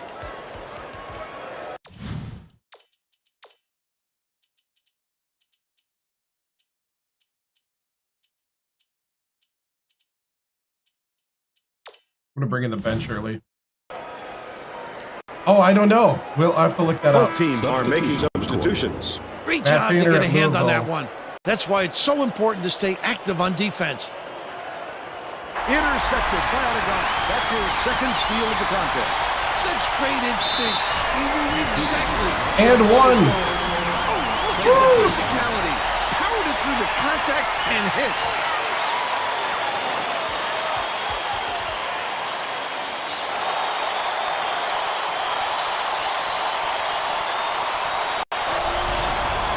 He can't come away with 3-point Couldn't play. finish it. North Carolina State may have made some changes just now. Tracy Wolfson has something for us from near their bench. The Wolfpack just had an impromptu coaches meeting, Vern. A lot of yelling about being too deliberate on offense, taking too long to get shots off. I sense, Vern, we're going to see a much faster pace from here on out. Basden dishes it to the left side. Baseline.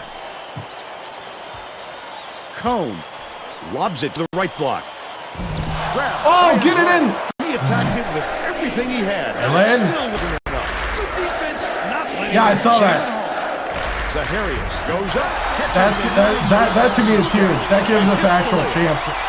But they still trail. If he by can 13. get up to speed quickly, that'll help us a lot. The ball. About 6.5 I don't think it's like a minutes left in the silver second bullet, half. but it can be kind of a Adegana crosses difference. it over. Unloads. Good. From down Jeddick for 3. And they now go up by 60.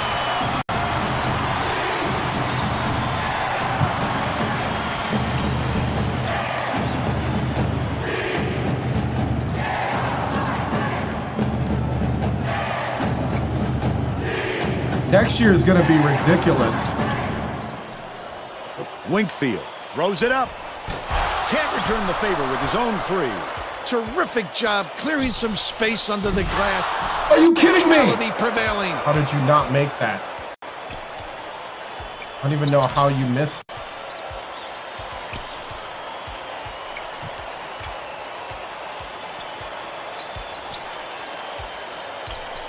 Zaharias bounces it across court. Winkfield takes it up. He gets hammered. He'll head to the strike. Second personal foul. Second team foul. Shooting 2.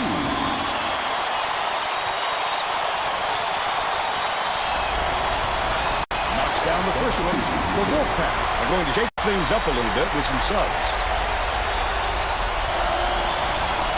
gets them both. Basden inbounds the ball. About 5.5 minutes left in the second half. Nice little crossover. Defensive foul. That's his second personal foul. Third team foul.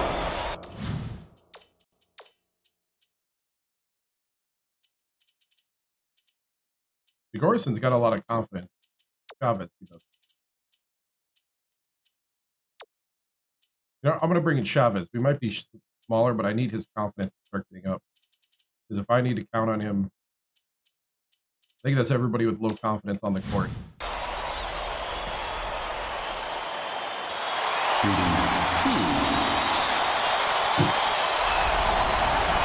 he makes the first. Chavez makes his first appearance.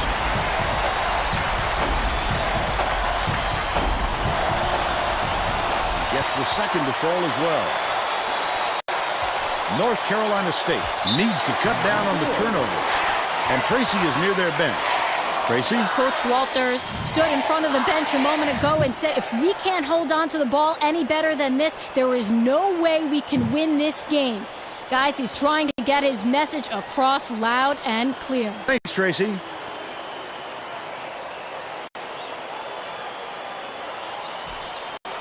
Cross court. Feeds it to the wing. Leads him in. Rafiq from about 19 feet. Corralled by Chavez. You would have liked to seen them get a better shot off the net. Oh. I thought he had it. I actually thought we got it off. To the left wing. Chavez Good grabs job. the rock. He'll make that one most of the time. Boy, the D got a break on that one. Can't convert, but he'll go to the line for two. Fourth team foul. Shooting 2. Did he just talk in his ear? Knocks down the first one. I think Antonaga just like said something in his ear. He gets them both. Zaharias inbounds the ball. Pass, left wing.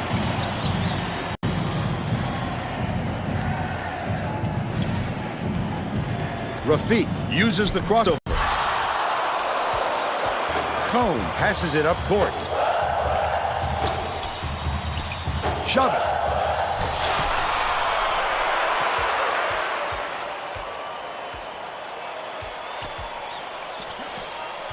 Winkfield skips it to the low block. Yates has the basket and the foul.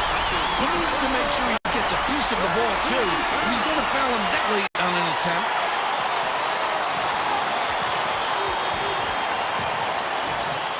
$16-point game. Okay, we're still good. We're still good. Starters back out there now.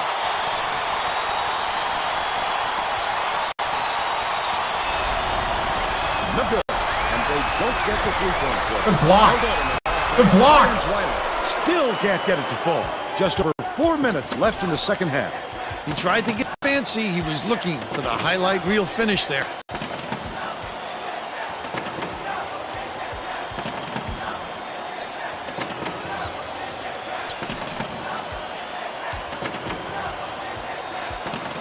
Cone behind the arc. Reggie yanks down the offensive rebound. Goes to the crossover. Flash out blocked in by Aldegrande. His quickness is an unbelievable asset. No question speed gives you an edge. If the D is behind you, you've already won. You have only missed. This is the second season. Quick hands before they even knew what hit them. He made off with that one. Reggie gets it on the corner. Takes the shot. No good. So you only missed a bad season at 10 They and still 20. got an 18-point lead. This is the next season after Dumps the it to 10 the and paint. 20 season. Rafiq tosses it up. Nice dish by Riley. They're now down by 60. So 2 years at Virginia Tech. No natties yet. Just over 3 minutes left in the second half. Goes up. Baston. They're ahead, 73 to 55. Intercepted by Cone. The D was really waiting for him there. That's how you do it. Keep the heat on. Wait for the mistake and then capitalize. Yates. Gets the reach in. So we've had a much better season with the 5 recruits we redshirted one of them to kind of spread it out a little bit. That time. But the 4 true freshmen that are on the roster have been night and day different. Yates inbounds the ball. Big difference in the team. Catches it and on then, the inside. He read that shot so the 2 sophomore big men have been really good. And get that one. Wonderful execution. Yeji passes it down low. Last 12-footer was off the mark by Basdet. Leads him with the pass. Collected by Quinn. They rule this one goaltending. Count the shot.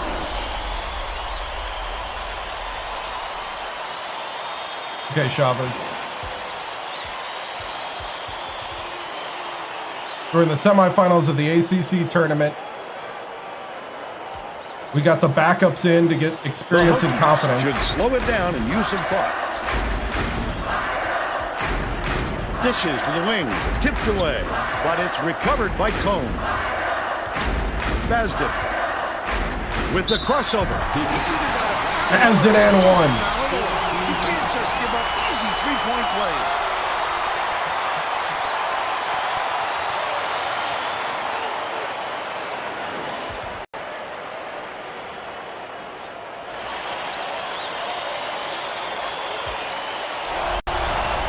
He completes the 3-point play. Quinn inbounds the ball.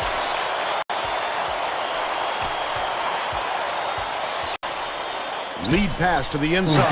Good cut. Layup is dropped in by Yates.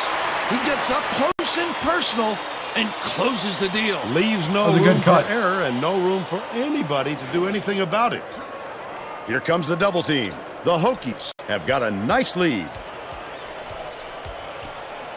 Yejic fires from the right block. I thought he was around him. I guess I didn't see it. He also has great instincts, a nose for the ball, and a feel for meeting the shooter's release point.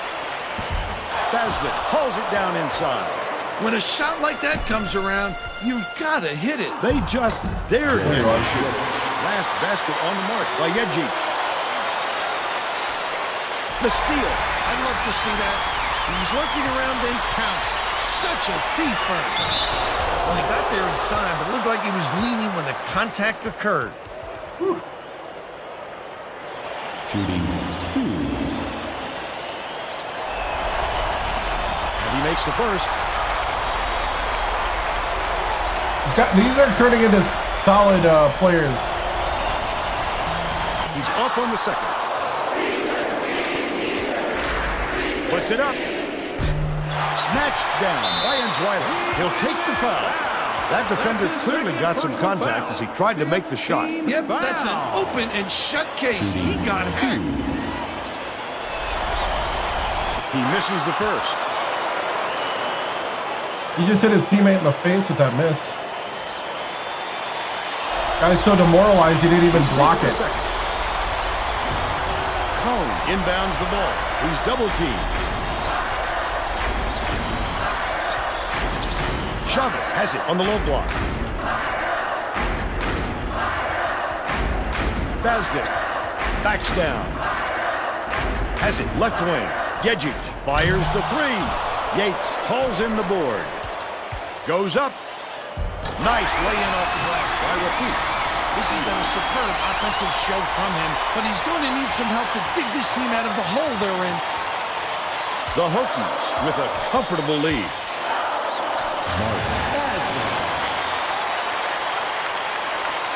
I don't think they can come back. They're too far to climb in too short a time. Down low. Chavez backs him down. On the mark. Every basket is another dagger. The game is all but over, Vern. Yates fires it way up court. The Wolfpack were the last ones to touch it, and they'll turn it over. Sometimes a pass like that can be the fault of the guy on the receiving end. But not that time. That was just a bad look. Chavez takes it up. Can't hit the fadeaway. He worked hard for that shot, but the defender worked just a little bit harder. Goes up. The finger roll was laid in by Wingfield. That's too easy. The D's got to get on him before he gets to the rim. Basdet takes it up. Block. Takes the 3. It goes straight out of bounds after the shot. Am I taking off on this team? I don't think so. cone. Inbounds We the haven't ball. hit the reasons why I would. And that's all she wrote. Virginia Tech defeats the Wolfpack 83-64. Now we'll bring you our player of the game.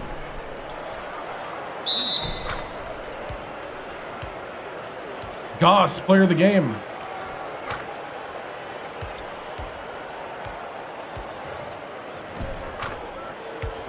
Yeah, solid win. Now let's go back to Greg We're in the Gumbel ACC championship with today's now. version of the Pontiac game-changing performance. Hi, and welcome everyone to the 2K Sports Studios. I'm Greg Gumbel, and we're going to bring you our Pontiac game-changing performance. There is nothing more exciting in basketball than a slam dunk that rocks the house. The Virginia Tech Hokies slammed the door on their opponents with big-time dunks like the one you're seeing here. This is a dunk his teammates will be buzzing about for a while. Well, and with the backups, I was trying to get through the hoop. Thank you, Greg. This is Vern Lundquist for Tracy Wolfson and Bill Raftery. I was We trying hope to you get enjoyed the this presentation of college backups hoops more on confidence because 2K we got a lot of Sports. low confidence backups. Oh yeah, I'm doing a bonus stream yesterday and today, and then we're back to regular Saturdays and Sundays. So, I think he locked in. I think I locked in a 2 seed.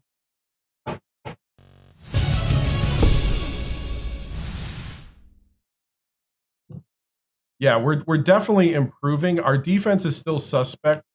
So, but our 3-point shooting in this game basically shut them down. 11 for 27. They went 3 of 15. So, number 9, NC State. We did a much better job. I feel like shutting them down on that, and then on the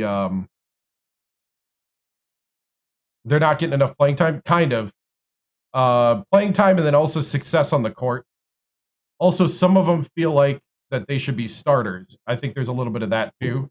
Like if you don't line everybody up by overall, because I'm also like I'm lining people up by like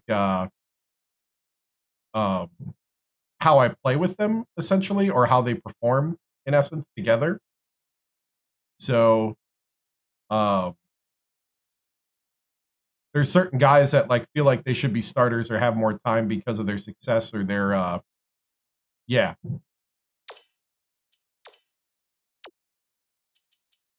Goss with 13, 6 assists, 1 block. Wolf with 3 points. And 1 steal. He was 1 for 5. Sydney with 13, 3 rebounds, 3 for 7 from 3. Oliver 6 and 6, 2 assists, 1 steal, 3 for 5. Michoud 10 points, 5 rebounds, 2 assists, 2 blocks. Jedek had 12 points. He was 3 for 5 from 3, 2 rebounds, 2 steals. Antanaga 8 points.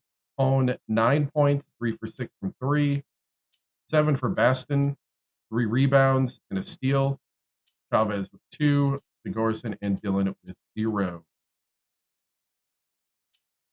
Based on their overall, yeah, it's like a dynamic between their overall and their. I also think like where you recruit them. I think where they ranked recruiting wise sometimes, but I think it's like overall and year matters. Like Jedek here, he's a 5-star All-American high school basketball, or he's a Georgia Mr. Basketball high school American. He was the #1 recruit in the nation when I got him, but I'm starting the #3 overall in the nation over him. Because he's just kind of better. Jedek is a dark horse for the pros. Goss is a 2nd-round pick. Wolf is a 1st-round pick if he goes pro. Sydney's undrafted. Let's see. Who else here? Undrafted.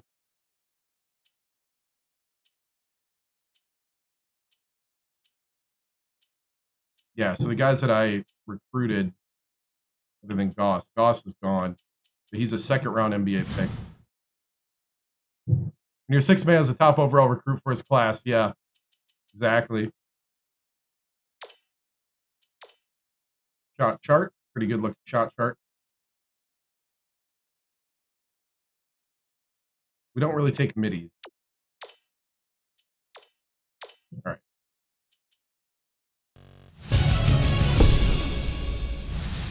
Yeah, good win. You know, that's how you want to establish yourself here.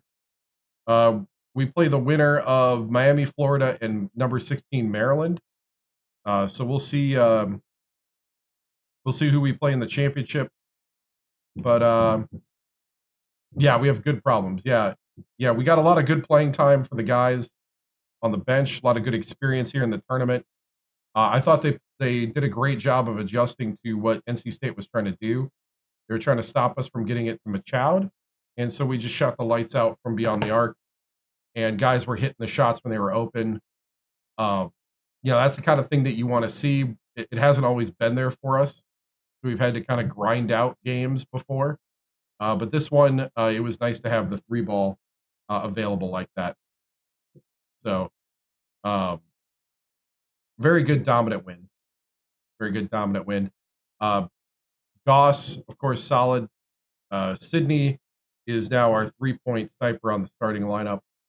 And Machoud and Oliver, I feel like, are becoming better and better point or power post people, down low post and lane guys.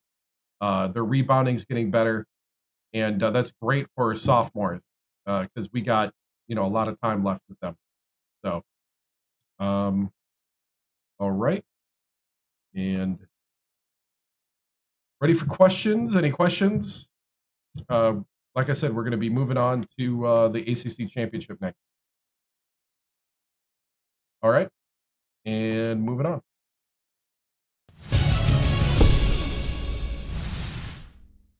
All right, let's see what we have. Maryland beat Miami. We're going to take on Maryland. But before we do,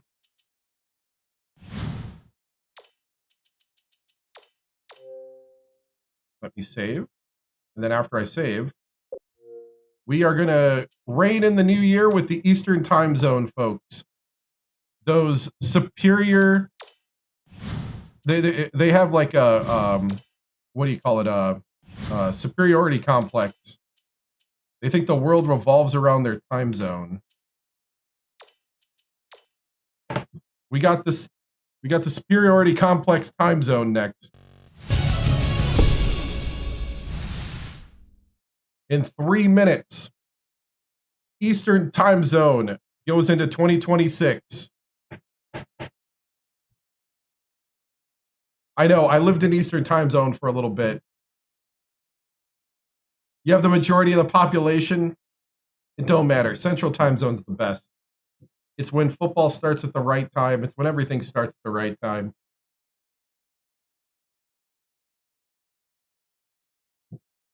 It's like Eastern time zone people think that they don't have to figure out time zones, that everybody else needs to tell them what time it is for them.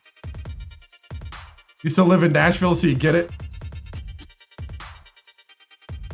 I lived in Columbus, Ohio. I went to The Ohio State University for 1 year, one school year. My freshman year. I lived on campus. You're in Nebraska, you still got an hour, but happy to hear. Yep. From Cleveland, nice. Yep.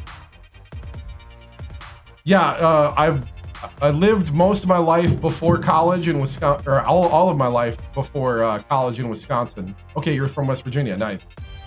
Yeah, near Green Bay. Then I went to The Ohio State for a year, and then I took a year off, went back to Appleton, Wisconsin area. Oh yeah, you're in Newfoundland, Canada. So you're the half time zone that we celebrated a little bit ago. Nice. How's 2026? And then I finished out my college at Wisconsin Oshkosh. Graduated with a radio, TV, film degree. and then moved to New Orleans where I got a job, and I've been here for over 16 years. So in the New Orleans metro area. So if I moved back to Wisconsin, I'd probably feel a little out of place. Because I've gotten so used to New Orleans. Like, I hate, when I went back for Christmas, I hate recycling. I think recycling is the biggest waste of money and time in the world. And resources. I love the fact that in Louisiana, we throw everything in the same bin.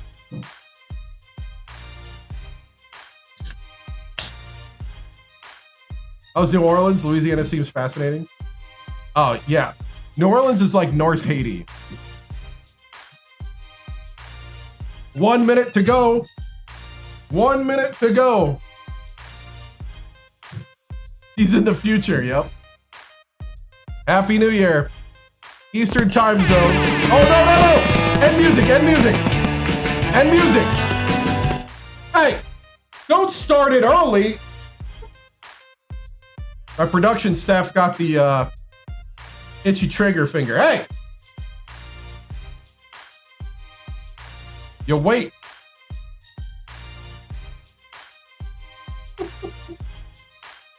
Okay, 20 seconds.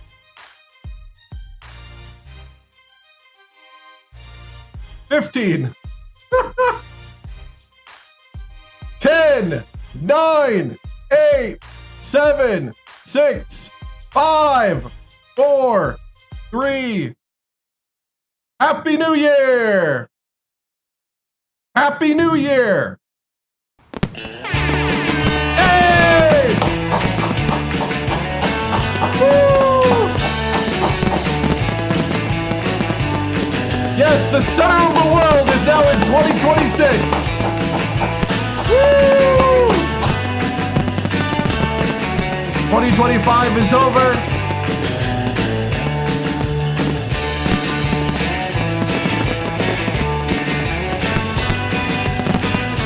Now we can continue with our lives.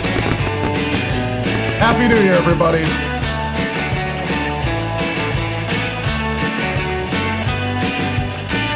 Woo! And music. All right.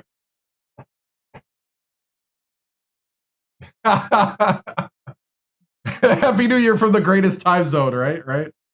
I always love stupid stuff like that. You have entered 2026. What a surprise. Nothing's different. Yet. I have one more hour to join you in the new year. But until then, Happy New Year to you guys. And it's really funny trying to operate a stream with voice commands. It feels like 45 minutes ago, right? Oh, man. You got to watch when you say the wrong voice command and you don't even like think about it. I used to do that all the time. I used to trigger a ton more things with voice commands. And when I would play PUBG, I would like scare myself because gotta stop living in the past, coach, for 20.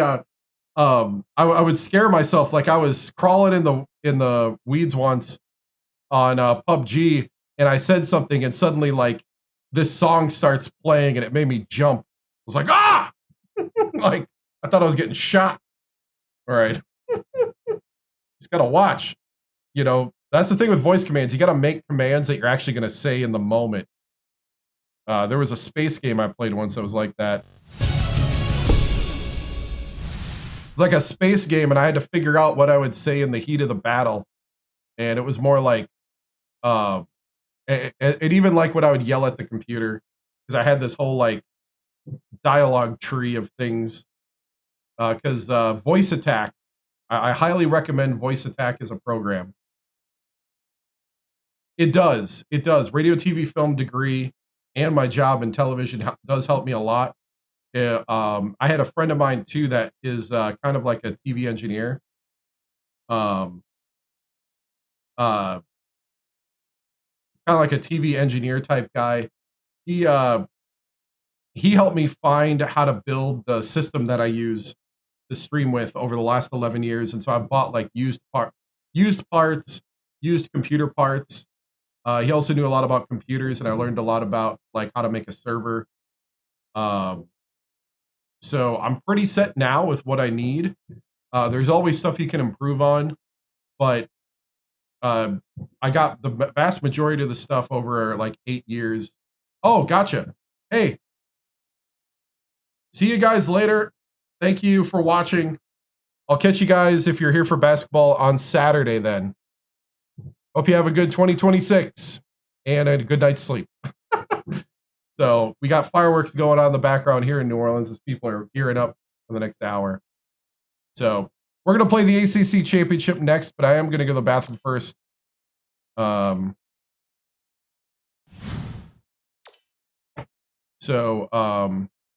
yeah, so overall, yeah, like I started out with just a small, gaming, like a mid-range gaming computer and a webcam, and just built from there, and just bought like different computer parts over time, different webcams. I'm still basically I'm using 2 webcams that are just Logitech 922X's, just HD 1080p, because it's only that big on the screen. You don't need like a ton of resolution. I'm not using stuff. Plus, most of your streaming services are sending you 720 anyway, most of the time. Maybe 1080 if you're on YouTube or Twitch, but you don't need anything 4K or crazy like that unless there's specific reasons why. Yeah, I'm in Central Time Zone. Yeah, because the pixel density from the smaller image is high, right? Yeah, kind of. There's not I mean, there's a little bit of a dither effect, but yeah, basically you're mapping a 1080 image over like maybe a 400p area. Hey, Happy New Year to everybody in the Eastern Time Zone. I'm in the Central, so I'll be joining you in a little bit. I'm going to go to the bathroom, then we're going to play the ACC championship here between Maryland and Virginia Tech.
All right. We're in the ACC Championship.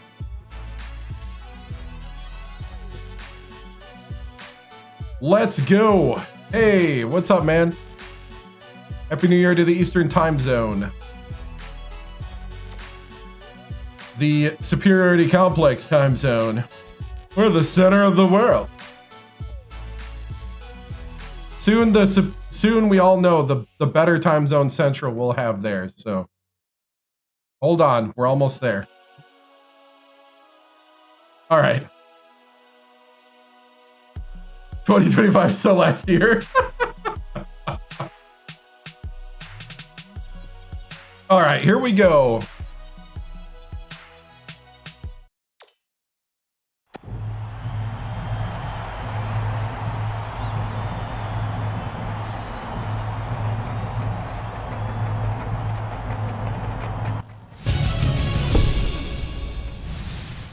All right, men. You are now where no one expected you to be after last season. In the ACC Championship. This is your moment. Seize the moment. This is your opportunity to be the champions of this conference. To show them that you are no joke. That you're no fluke. We are up against number 16 Maryland. Do not think just because we beat them before and beat them easily that it's going to be the same this time around. I need that same sharpness, preciseness, and effort that we had last round. Right now. We need to work together, and we need to become their nightmare. I want them reliving this game over and over because of how good you did. I want them to never forget when they played the Hokies. Are you ready? Break it down. Nothing's difficult. Everything's challenge. Through adversity. Through the last minute. The last second. The last minute. We fight. We fight. We fight. We fight. We fight. We fight. Let's go. It's time for college hoops on 2K Sports. The Virginia Tech Hokies square up against the Maryland Terrapins. Welcome to the championship game of the ACC tournament. We're here at the Charlotte Arena. I'm Vern Lundquist with my partner Bill Raftery and our sideline reporter Tracy Wilson. Give us your take, Bill. This game features a great matchup at the point guard position. Timba is clearly up there with the greatest point guards in the nation. His quick hands make him so disruptive. You really have to keep the ball away from him. Walt is also among the nation's elite point guard. You can't help but notice what a smart player he is. He understands all the little aspects of the game. Both of them are great competitors. It should be a compelling game to watch. Stop the music.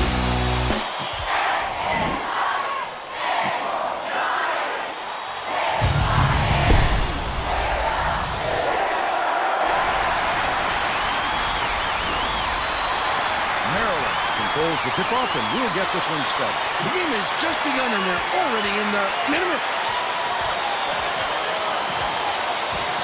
Dishes to the top of the key. From 18 feet away, the game's first basket is made by Reed. They're in front, 2-0. They're bringing the double team. Misha beats it to the wing. Sidney blows it up. No luck on the three-point attempt. Let's check in with our sideline reporter, Tracy Wilson, who has some info for us. Vern, earlier today I talked with Coach Marshall. This is a moment he is sure his players have been dreaming about since November, and he admitted that he had been too. He said he's already got the spot in the trophy case cleared out for the championship prize. He might be getting a little ahead of himself, but he seemed awfully proud of what they'd already done this season. Thank you, Tracy. Ramlow has it on the free throw line with the shot. Hits the jumper. And they're up by 4. Sidney inbounds the ball. Takes it up. Finish! By Newton. Under 11 minutes left in the half. Newton went after that rebound hard. Great work. Stolen away by Newton. Bold pass. Can't convert, but he'll go to the line for 2.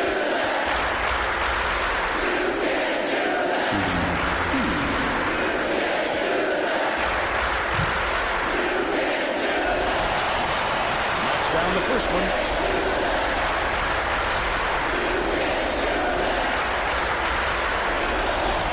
He gets the second to fall as well. They go with the half-court trap. Dishes, left wing, pokes free, out of bounds. Touch last by Maryland.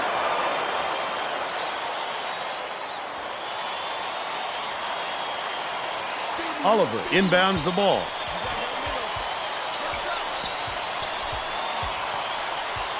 Misho. Stolen by Maryland. Atkinson passes it up court. Kimball goes up. I like how he gets himself into defensive position. At the right place, the right time yet again.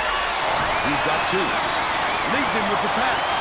Atkinson catches the nice lead pass in stride and hits the layup. They now have a double-digit lead.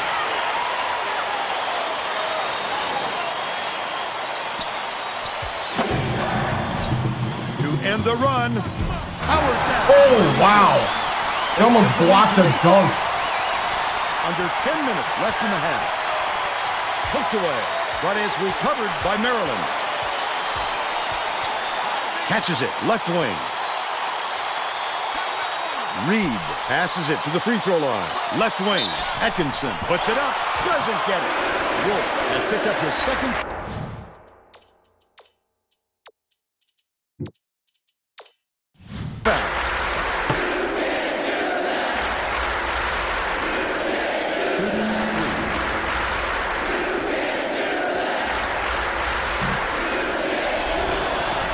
Makes the first of three.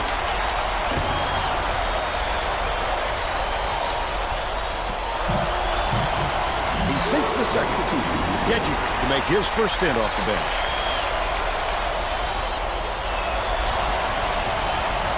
The last one's off, and they'll settle for 2 points.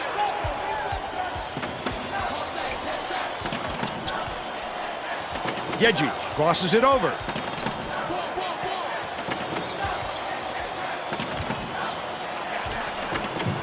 Goss.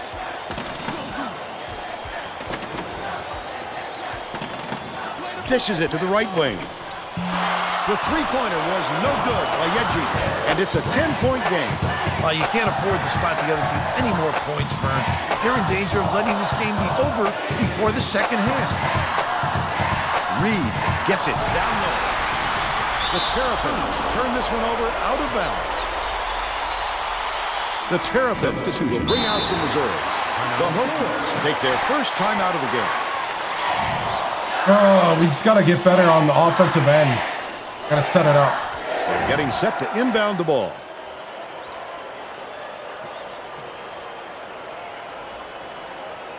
Misho inbounds the ball. There's no question what kind of defense they're in, Vern.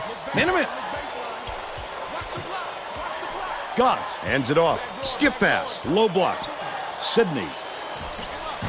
It falls short. They're still down 5. Leads him in. Catches it inside.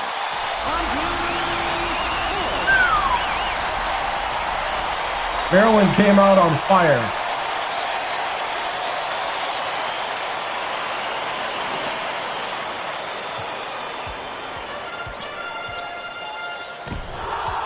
Takes it up. Oh, are you kidding me? Can someone make a basket?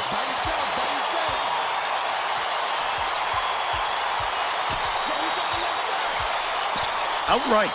Pullis shoots it. Newton reels in the offensive rebound. That offensive rebound didn't come to him by accident. He knew right where to be.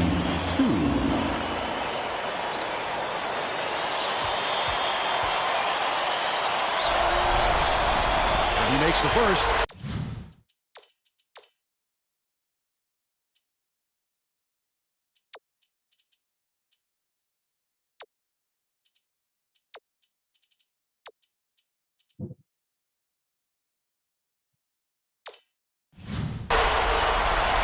Stop. Same to you.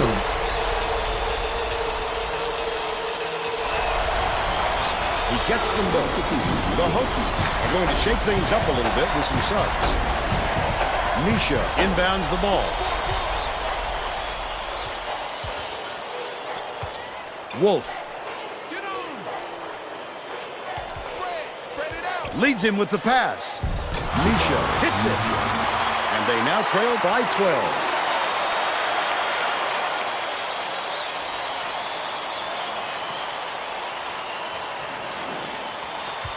Timba way up court. Goes up. Holy cow! Hey! Play simple defense! Three-point plays. Foul shot is good for a three-point. Gotta be Superman out here.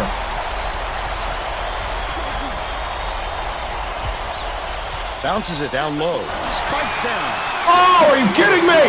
Squat shots like a big man. He has the length and quickness to do that for you and to do it in style. Burleson.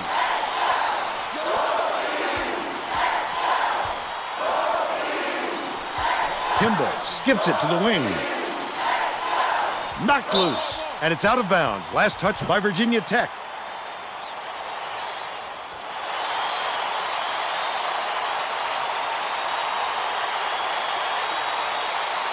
Ramlow inbounds the ball. The steal by Virginia Tech. The D was really waiting for him there. That's how you do it. Keep the heat on. Wait for the misstep and then capitalize. Get over here and trap him! You half did it! Feeds it to the right wing.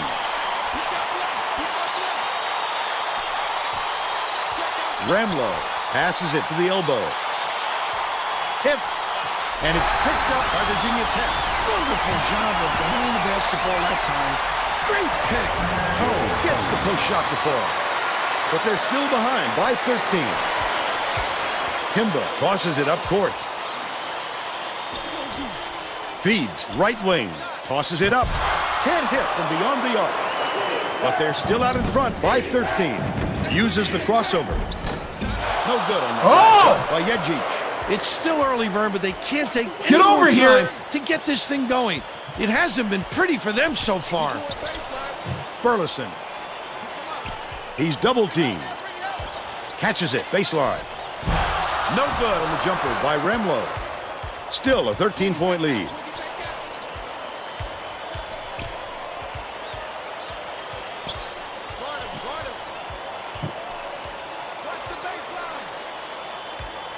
Right side. Misha backs in. Cone shoots it. Good from three-point range. He's got 5.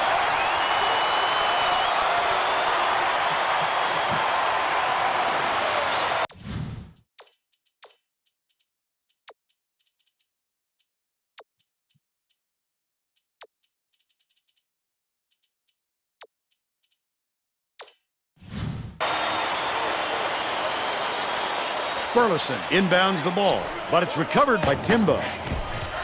Kicks it out to the perimeter. Newton gets the board inside. He's got to make that shot, Vern. No excuses. Tosses it up. The tray was missed by Yejic.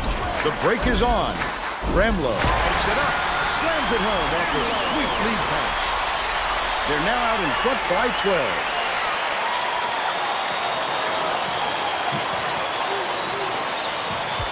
They're coming with a little half-court trap defense right here. The Hokies will get... Are you serious? Are you serious? Come on! Come on! Ah! This one back. Both teams are making a few lineup changes. Virginia Tech calls time.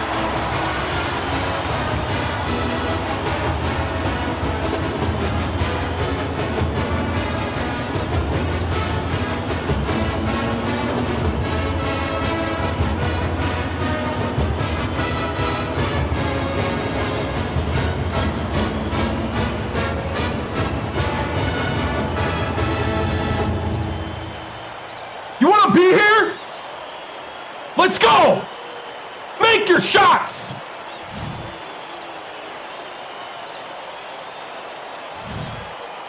Well, let's get back to the action. Goss is needed out on the floor. He didn't get much of a rest.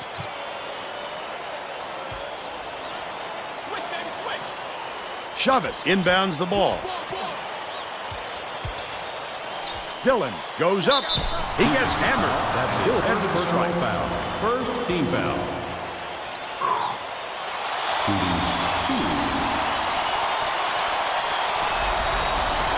And he makes the first.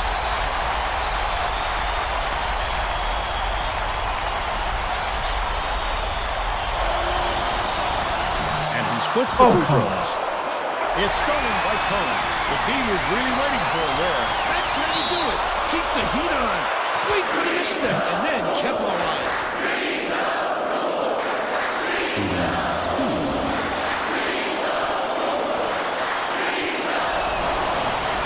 Knocks down the first one. He gets the second to fall as well. Hooked away, but it's recovered by Atkinson.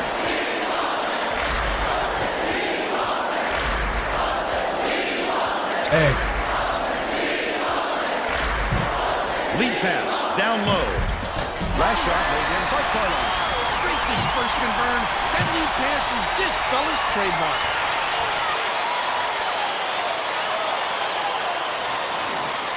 Dillon inbounds the ball.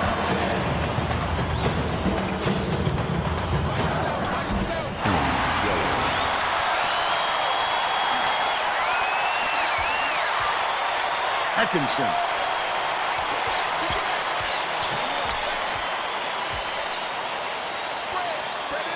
Bounces it to the wing. Carlisle passes I have it to no the idea. right. Atkinson right in the bottom of the bucket. And it's also weird because I'm not getting as many viewers as I usually do. Wolf dumps it off. Cone, nice little crossover. Pass, low block. Dillon gets it, right wing. Takes it up, hacked on the way up, and he'll get 2 shots at the line.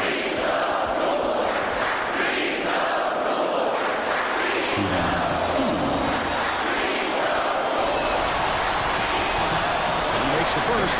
Newton didn't sit for long, and he's coming back into the ball game.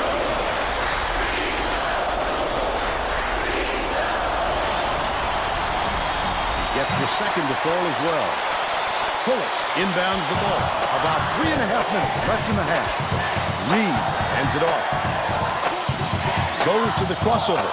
Atkinson from 20 feet out. Gets it to fall. Line 11.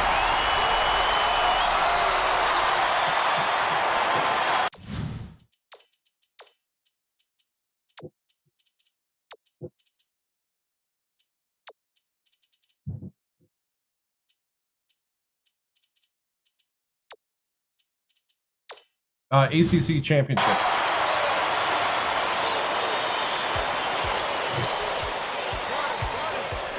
Goes up, draws the foul, and he'll get a trip to the line. Personal foul. 14 foul.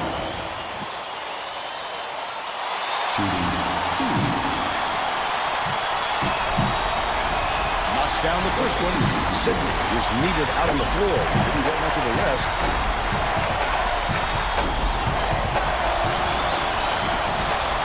He's off on the second. Dillon raises up. Pullis snatches the rebound.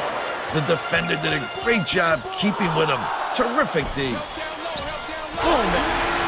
They take a 12-point lead. They're coming up with a little half-court trap defense. What are you doing? Some turnover. Wolf, the crossover.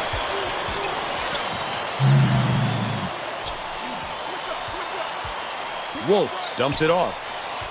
Backs him down. No! Newton ties him up, but the arrow is going the offense's way, so they'll retain possession.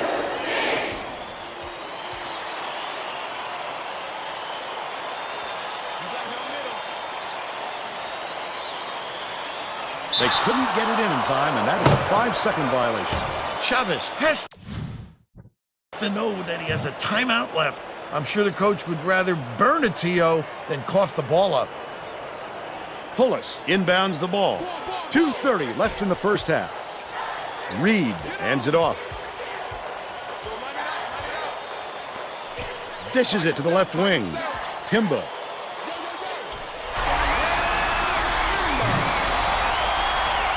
Virginia Tech is really struggling to close down the middle. Thank you! Thank you! Holy cow. Like I'm pressing buttons and I'm controlling nothing. Oh, man.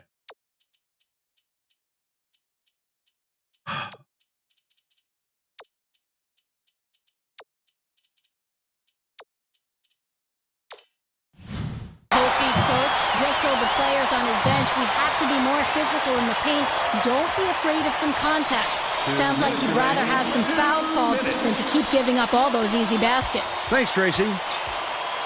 Tip, but it's recovered by Reed. Pullis releases. Off the mark with the 3-ball. But they're still up by 12. Double clutches. He got fouled and still almost made it. He'll go to the line for 2-shot foul.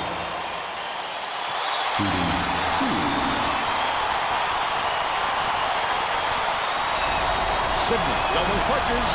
He makes the first. Both teams will make some substitutions.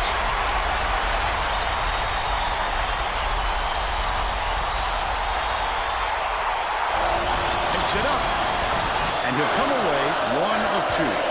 Reed passes it up court. Has it right wing. Reed skips it to the stripe. Baseline. Burleson from 17 feet out. Oliver corrals the miss inside. Lead pass inside.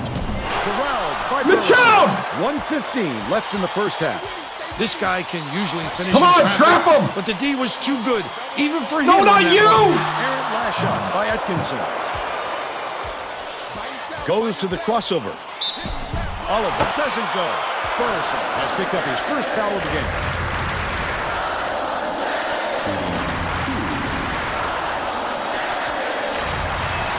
Oh, I hate...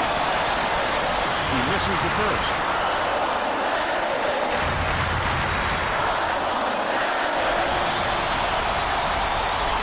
Good on number 2.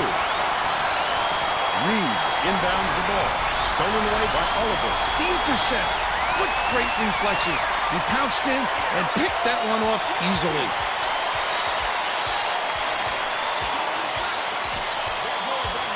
Goes up, turned away. He has the length and quickness to do that for you and to do it in style.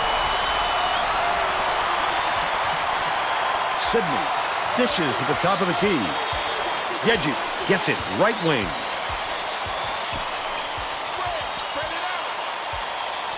Michaud. Burleson with nice D on that shot. Caused a very difficult shot there. Even when he doesn't get the block, you have to account for his phenomenal impact. Couldn't get the shot, but he was fouled and gets a trip to the line.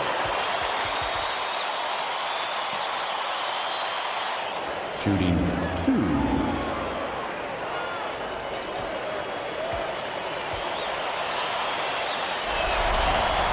Knocks down the first one.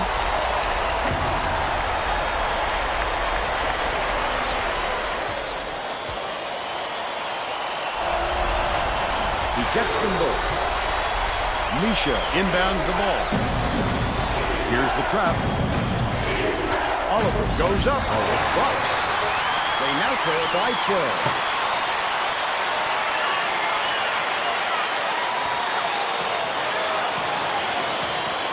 First half comes to an end with the score 35-23. Give us your opinion on the first half, Bill. I can't think of too much good to say about this game, so Vern, maybe you can do play-by-play and color.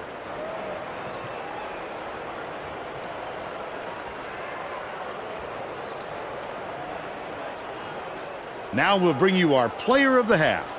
Who's your pick, Bill? Atkinson would not be denied. He was going to do everything and anything to get his points. Whether he had to go over, under, or around defenders to get to the tin, he did it. He is a man possessed right now, Vern.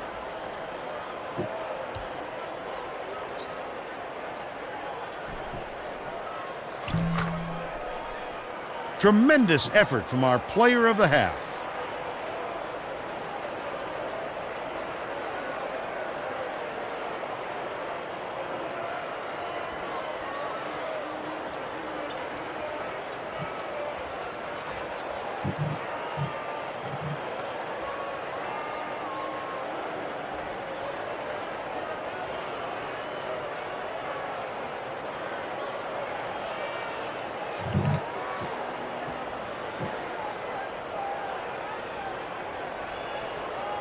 Hey, thank you.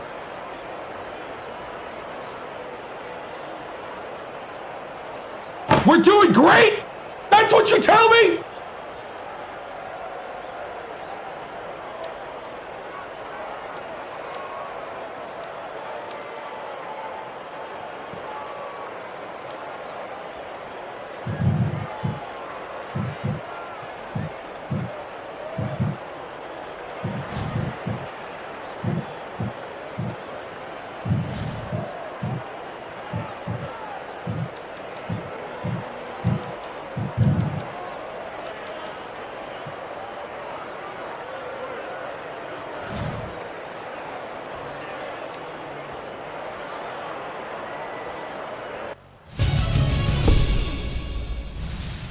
Hey, somebody get my coat.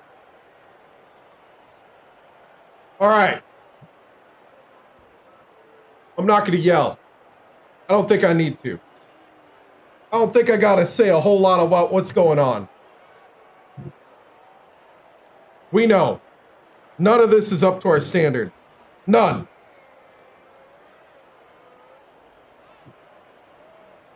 Can I have my pocket square?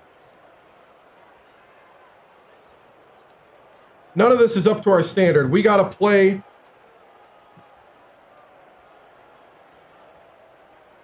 a perfect half now.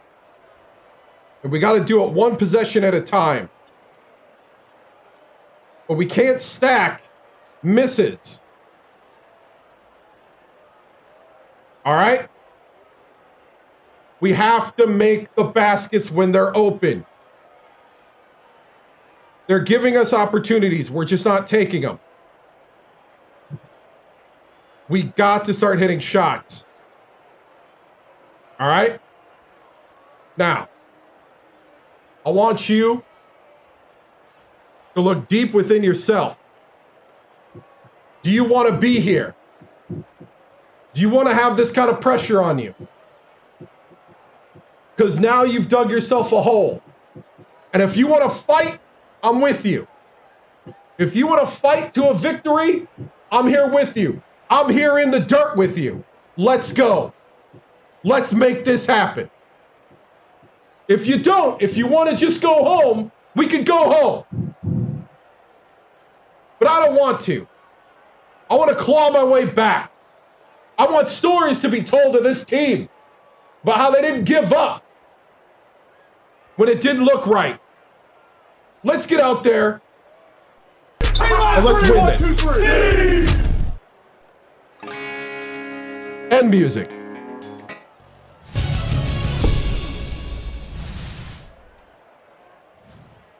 To begin the second half.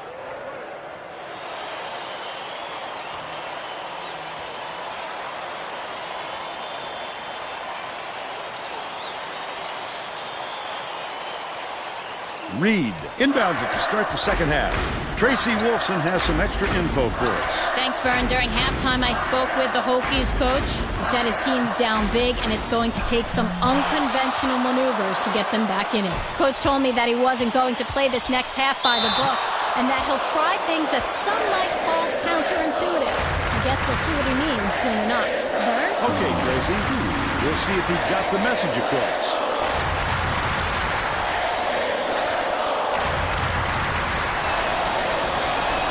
Down the first one.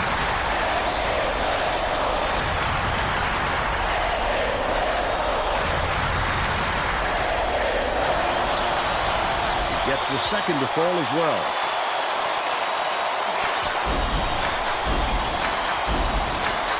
One-on-one. Gets it on the strike. Takes it up. Snatched inside by Reed. Oliver inbounds the ball. Misha puts it up. Can't get the jumper to fall.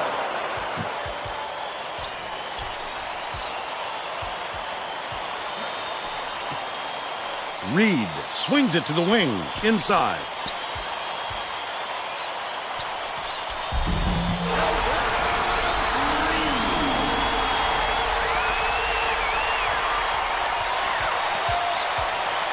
Takes it up. Jammed down with one hand by Goss. He's 1 for 3 for the game.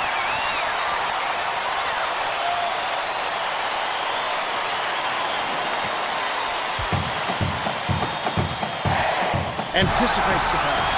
I'd love to see that. He's working around and pounce. Such a defense. Last shot laid in by Sidney. Kimball tosses it up court. And a hand up. About 10.5 minutes left in the second half. Yes! And won the challenge. That's right.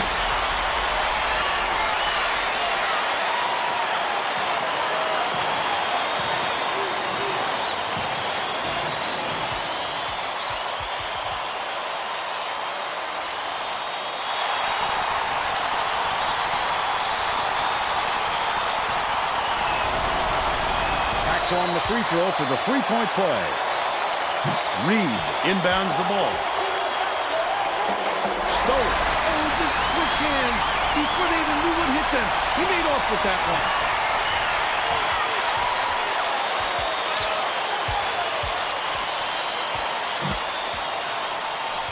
Leads him in. Misha goes up. Perfect finishing track. Woo! 9 points, and he's the top scorer for his team.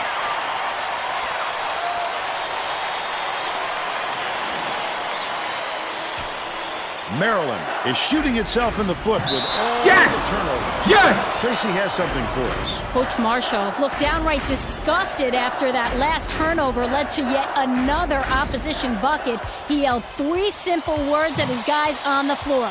Protect the ball. All right, Tracy. That last layup was missed by Goss.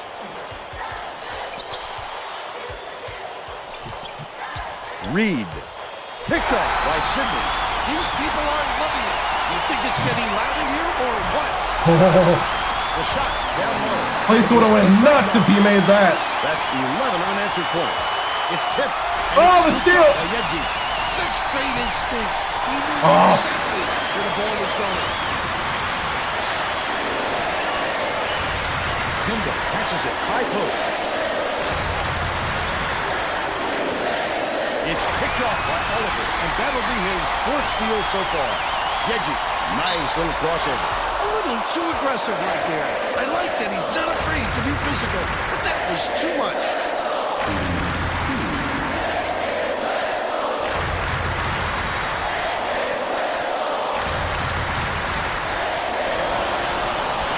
He makes the first. Coach Marshall wants to shake things up just a little bit, and this could be an excellent move.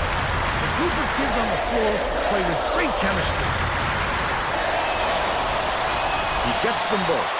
The Terrapins take their first time out of the game. Keep locked in.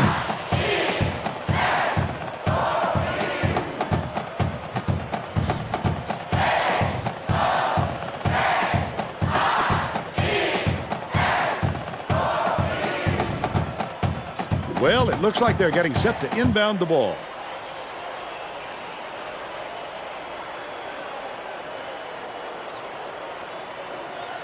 Pullis inbounds the ball.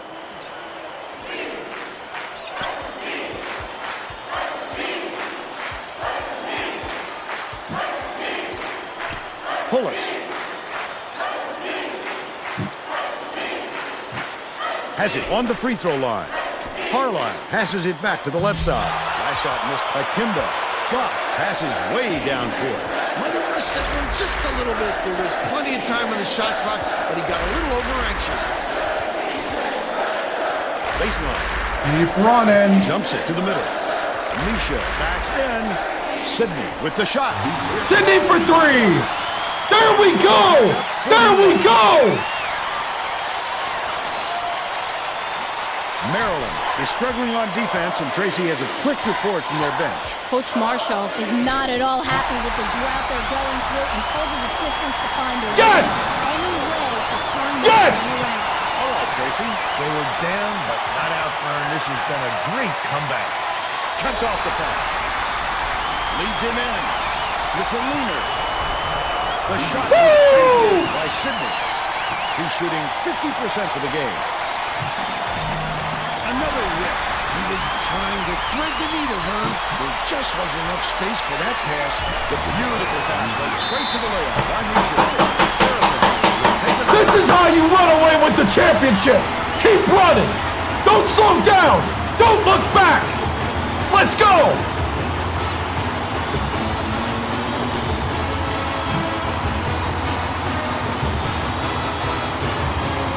Well, let's get back to the action.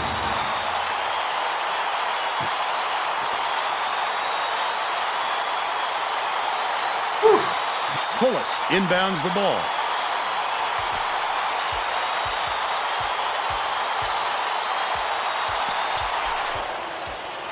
Atkinson.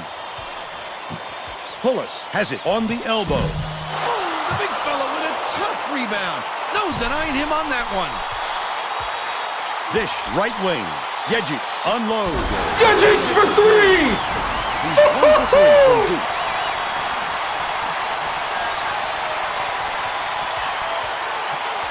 Dangerous pass.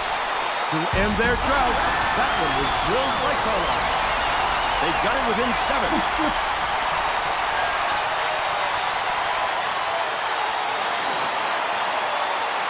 Under 7 minutes left in the second half. Leads him with the pass. Yejic, look at the D standing tall. Tremendous job protecting your territory. Pullis from 12 feet away. Gets it to go. But they're still The heavyweight fight haymakers are flying. Oliver inbounds the ball. Goff brings it up court. Oh, come on. Such great instincts. He knew exactly where he was going. The last basket was buried by Atkinson. What a pass. The shot was knocked down by Sidney. He's got 10.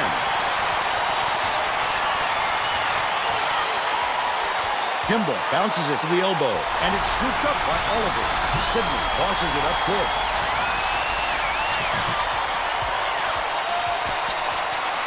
Right wing. Skips it to the right. Michel backs down. Yejic fires. Michel yanks it down inside. Atkinson is tagged with a reach, and that will be his second foul.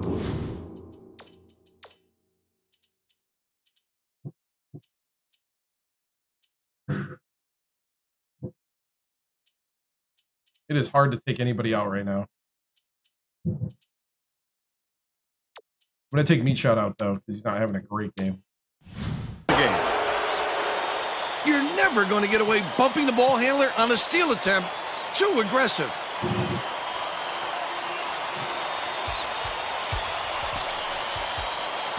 Passes it to the right side. Yejic gets it right corner. Yejic for 3. The disparity in threes is tremendous. They're just shooting the lights out. And their opponents simply cannot. The true freshman, #1 recruit of the nation. The ball. Stepping up when they need him. Another steal. Tracy Wilson has something for us in their bench. The Terrapins just had a little meeting of the minds among the coaching staff, Vern. A lot of yelling about being too deliberate on offense, taking too long to get shots off. I sense, Vern, we're going to see a much faster pace from here on out. Lets it go. Block. Snatched by Oliver. The Hokies with a chance for a double-digit lead. Guys, when he can over from the weak side like that, that's what you call great help defense. He's got 8. Stolen right block. Deflected. And it's controlled by Maryland. Not a good entry pass, Vern. You just can't force it in there. Nice layup brought in by Newton. Oh, yes, that's a fantastic feed to get it down low for the Got easy a track meet going on here. Under 5 minutes left in the second half. Sidney takes it up.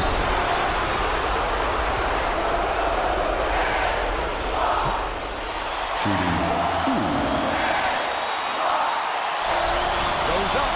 And he makes the first. Dillon is coming onto the floor.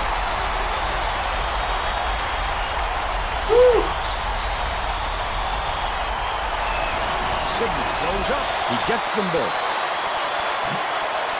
Reed inbounds the ball. Skip pass, cross court. Another steal. It's one-on-one. The intercept. What great reflexes. He pounced in and picked that one off easily.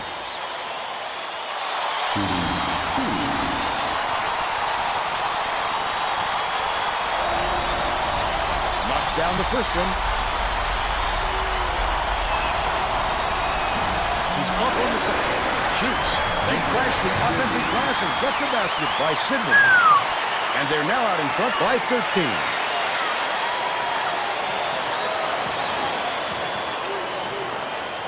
It's deflected, but it's recovered by Timba. The Terrapins call timeout.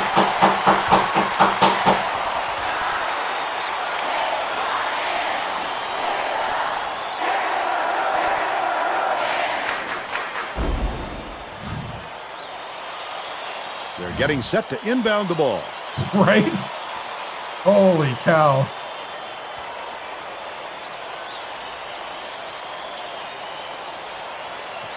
Ramlow inbounds the ball. Atkinson takes it up. Counter. 16 points, and he's the top scorer.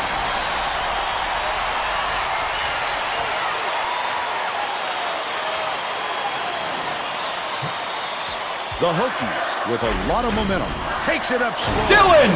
Monster stuff by Dillon.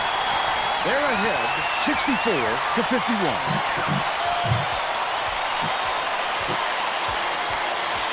Atkinson. Stolen away by Virginia Tech. I'd love to see that. He's lurking around and pouncing. Such a deep cut. Intercepted by Remlo.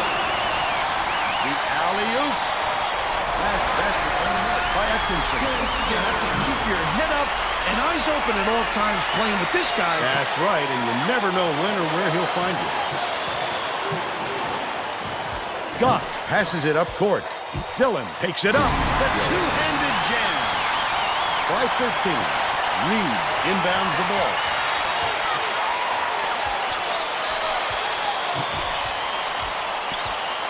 Right wing. Puts it up. Off target three by Reed. The D wasn't too worried about that one. Gave him room to get it off. Mainly because they prefer the long three over him driving it in.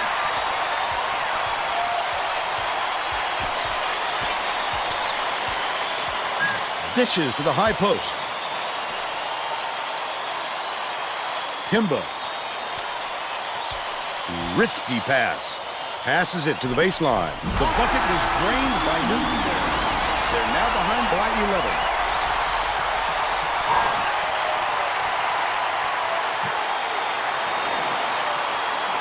They're going to run some clock here with this lead. They want to use all of those 35 seconds if they can. Yeji throws it out. Yeji's for three! He's shooting 42% from downtown. This crowd is going insane. I love the energy of this building. Listen to them.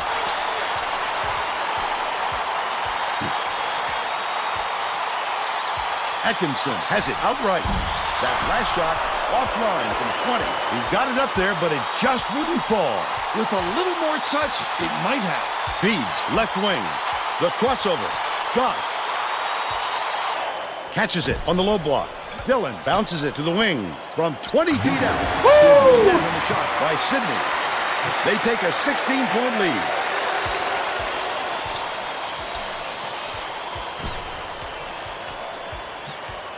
Feeds it to the left. Timba. Sizing up his man. Skips it to the wing. Atkinson has it left wing.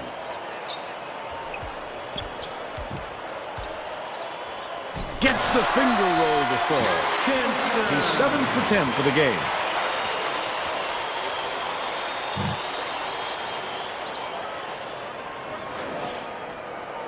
Oliver inbounds the ball. 1:27 left in the game. Intercepted by Newton. That's his third steal so far. Reed. Oh, the quick hands. Before they even knew what hit them. He made off with that one. But they're still behind by 12. Dillon goes up, stops it. And they now go up by 14.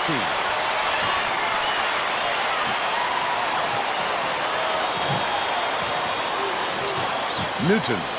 Good look by Atkinson. And they're now down by 12. The Hokies look like they have this one wrapped up. Oliver uses the crossover. Fires from the ring. Got it. Great job to hang on to the lead. They're doing it all out there.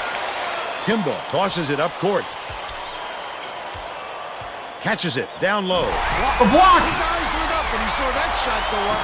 I love when guys get that excited about defense. 8-second differential between the shot clock and the game clock.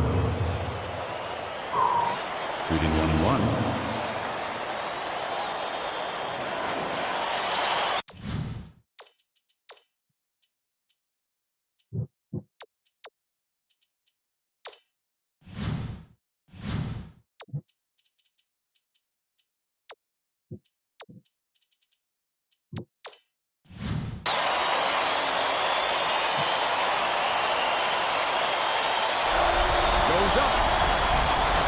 Down the first one. Both teams are going to make some substitutions.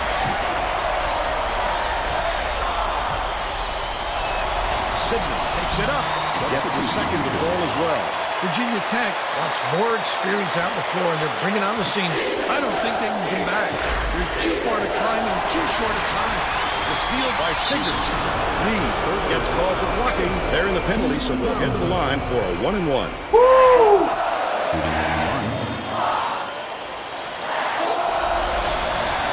Comes up empty on the front end of the 1-and-1. Basket, almost a three-point opportunity. Instead, he'll go to the line for 2.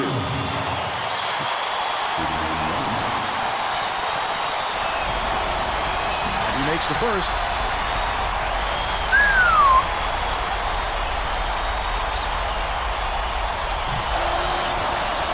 Gets the second to fall as well. Reed inbounds the ball.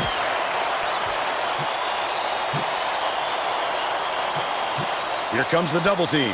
To the elbow. Pulls the trigger. The jumper was buried by Timbo. Atkinson, terrific job to rotate the ball around and hit the open man.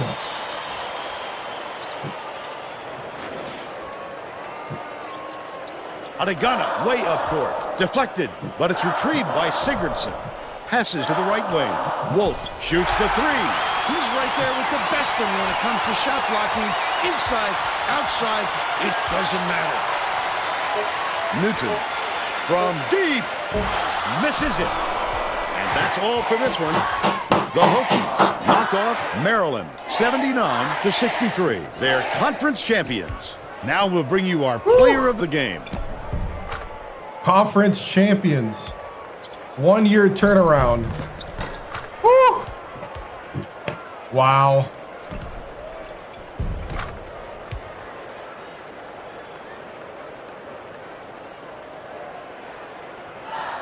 Let's quickly go to Greg Gumbel in the studio with the Pontiac game-changing performance. Thanks, Vern. Welcome, everyone, to 2K Sports Studios. I'm Greg Gumbel with today's version of the Pontiac. Sorry, Greg, we're going to have to hurry it up.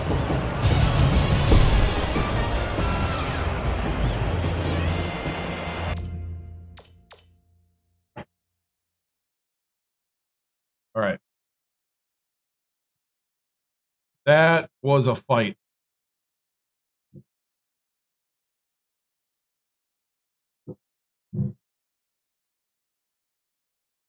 How much time we got left?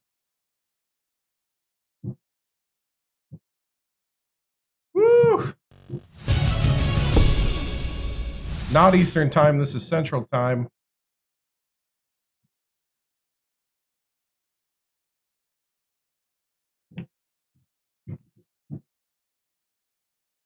Woo! Central time zone. My time zone. The official 7-star.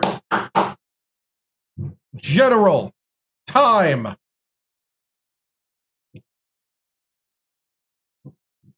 Oh, hold on.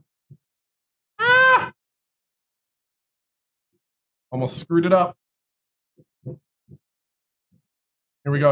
All right, 44 seconds.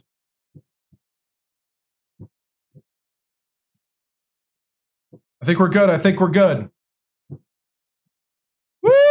Last bit of 2025. You're watching my last moments of 2025. We won the ACC championship. We're rolling into the tournament. We turned around Virginia Tech. Woo! The best time zone in the world. Let's go. Let's hear it. 15, 14, 13, 12, 11, 10, 9, 8, 7, 6, 5, 4, 3, 2. Happy New Year! Happy New Year!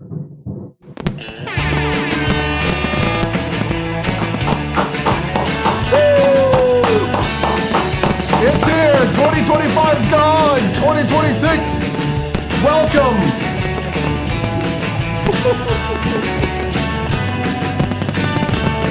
Woo! Yes!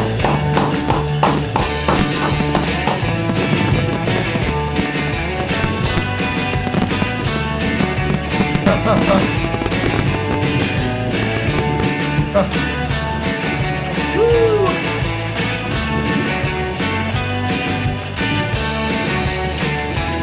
Happy New Year, everybody. Listen to those fireworks in the background.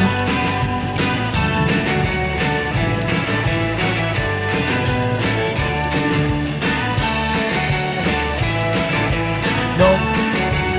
Nope, I'm soaking this in. This is my time zone. We soak this in.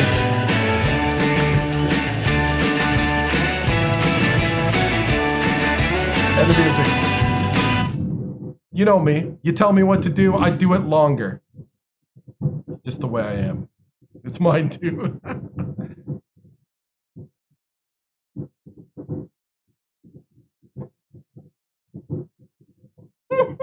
Right, right.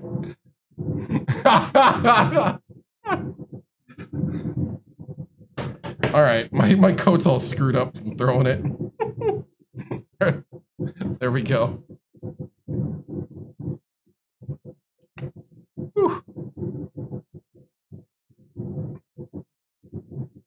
Yeah, the game already happened in 2026, right? It's true. True. All right.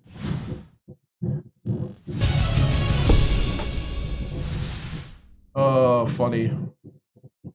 Oh, I have to be in that to control it. Gotcha.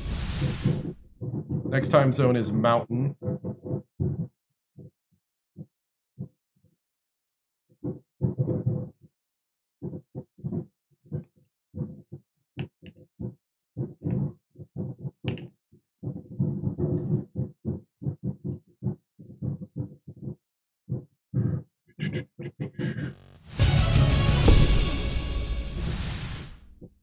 Right, right. Woo! All right. What a crazy game. 52% from the floor, 42% from three. Maryland went 0 for 5 from beyond the arc.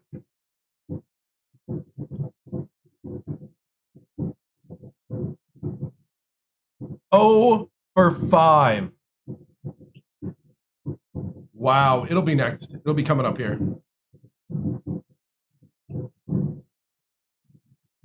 Wow.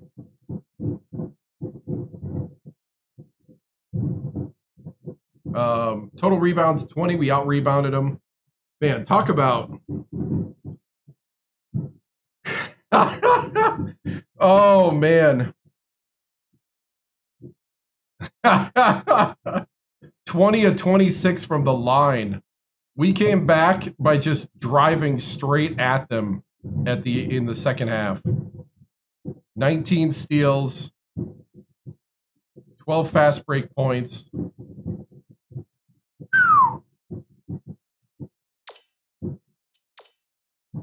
Woo!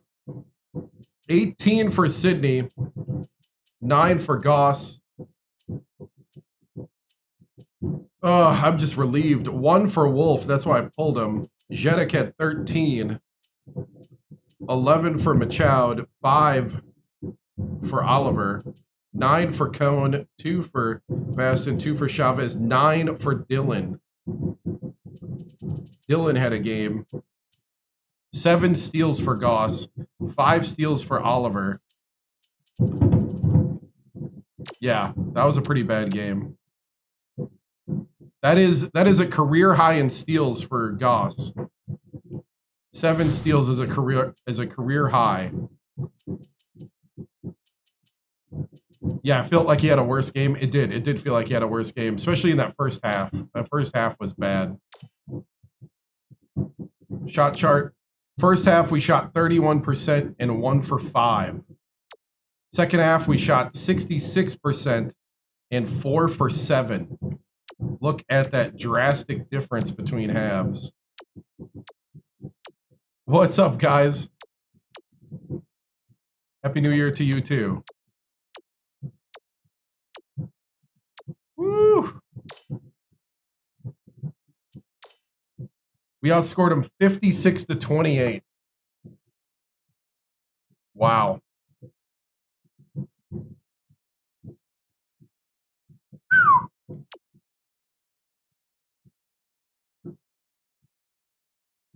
Wow.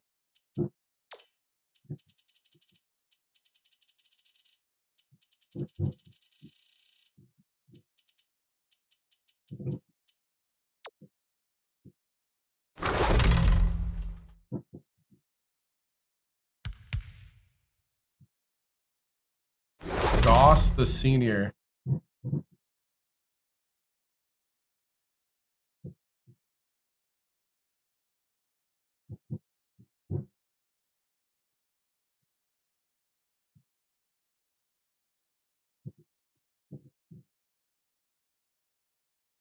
Yeah.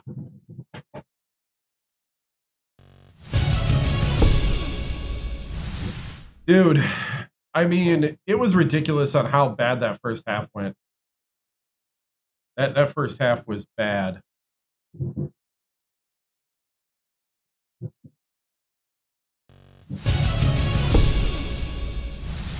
Well, man, what a difference a half makes. That second half is inspired basketball. That's next level stuff there. I'm just so proud of my guys for responding, for collecting themselves, for going through adversity. I mean, you know, last year I had a lot of people not thinking that we would even be able to turn it around like this. But the job's not done yet. Big shout out to Sydney, to Jedek, to even Goss with his career high 7 steals. This next level, awesome tenacity out there in the second half. Coach, great comeback from behind after extremely weak first half. How do you like the team?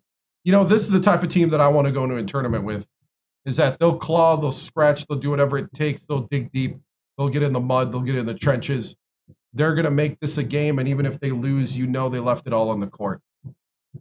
Coach, you were down 19-4 at one point. How did you rally not only to come back, but to win by 16? You know, the big thing was at half, we just talked about how, you know, it's the moment where they have to decide what kind of team they want to be and what kind of player they want to be. You know, do they want to be a player or a team that just goes home when it doesn't look good at halftime, or do they want to actually win this and at least make the attempt? You know, but it's great to see the reward.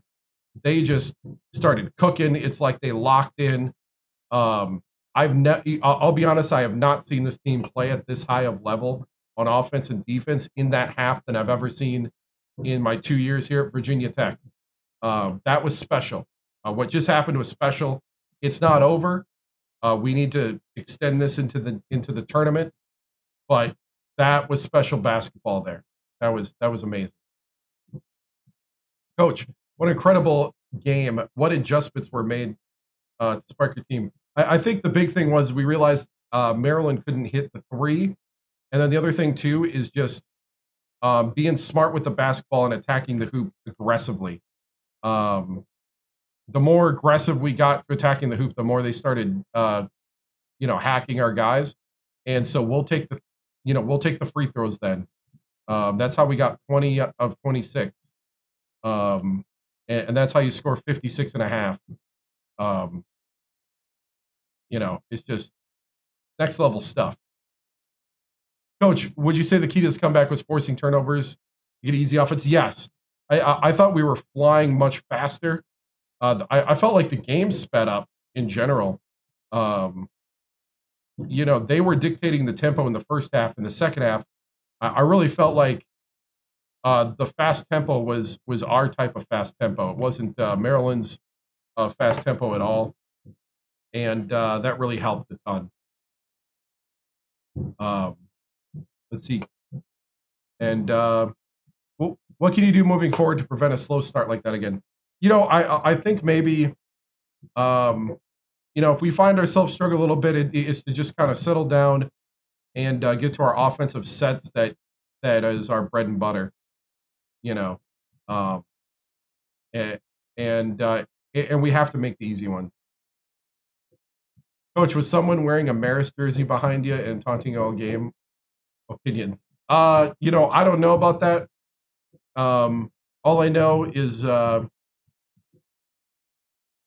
I wouldn't be surprised, but this is no Maris. This is Maryland, number 16 in the country. That's a good team over there. And they came to play. They're a little mad at how bad we beat them before, and we really responded in that second half. And like I said, that's a special thing, but I don't want to just not say. Coach, can you speak to Goss's defensive effort with a career high 7 steals? Dude, Goss was all over the place. He struggled in the first half with no points, and that second half is just amazing. Just an amazing second half by him. Just the way he was determined to have that basketball. I am honored to coach a special player like him. And this is his last run. He is a senior, and so it means even more to him. And he's been a great leader. Coach, how do you feel about the win in the new year? Well, we're in March 2026, so we've been here about 3 months. But what I feel like is it's time for us to go watch the selection show is what I think. All right, moving on.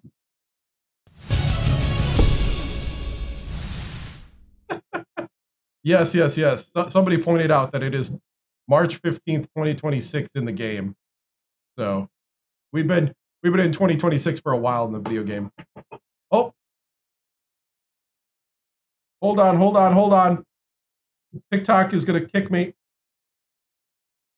They detected inactivity. I got to play too many games to prove that I'm still here. Because their AI is dumb. Artificial imbeciles. Are we good, TikTok? Are we good? Are you happy? Is it actual Indians or artificial imbeciles?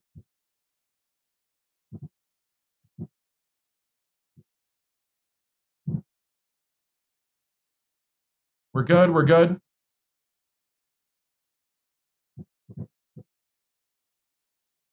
All right. We were very active during that comeback. What do they mean? I know. Yeah, I shouldn't be used for stuff like that, right? Well, I guess their system's not really built for this type of gaming thing. And it's also not built for the way I do this, because I build everything in OBS. And then, we're going to go to the selection show, and then, we'll probably start the tourney. But they want everything in their app. And because I'm not doing anything in their app, and then it says what it detected that the audio was low. So it's really more of like an algorithm. TikTok and OBS don't get along. They don't, because TikTok can't detect what I'm doing in OBS. And TikTok wants you to be in its ecosystem. They want me to build the scene in TikTok kind of thing. They want me to use their themes. Like during the live, like up here, above the chat here, it wants me to take a survey, and I've noticed that I am kind of throttled right now in my real-time viewer count. I don't know if that's because people are so used to me being on Saturdays and Sundays, or if that's me being actually throttled because I don't pay for promotion. I don't know. Or if just people that usually watch me aren't on right now, which that could be a thing. But it does seem really low. You must fill out the survey. Yeah. It's like a trivia thing where it's like, here, I'll even read you one, and then we'll do the selection show. Because I thought it was kind of dumb. Let's see. The trivia thing was, let's see, history.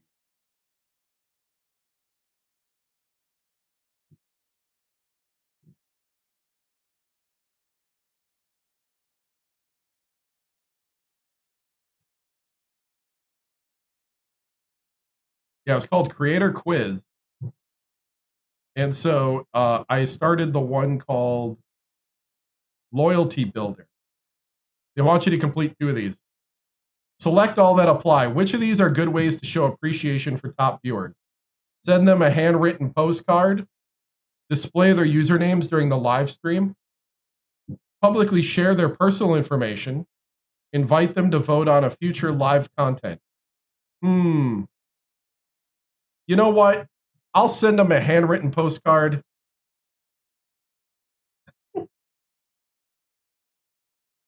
Oh, almost nailed it.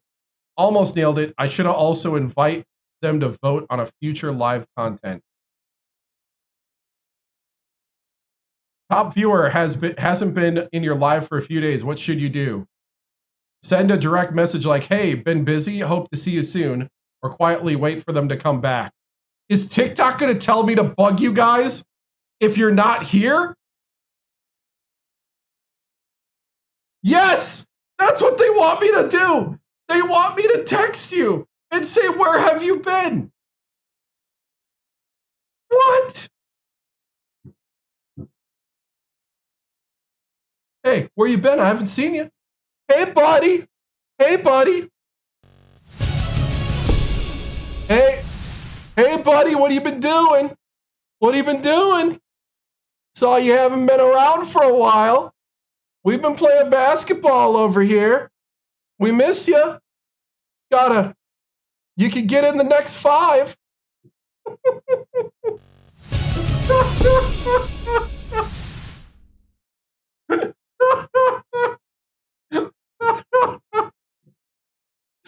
Oh, I am not going to be the creepy neighbor. I am not.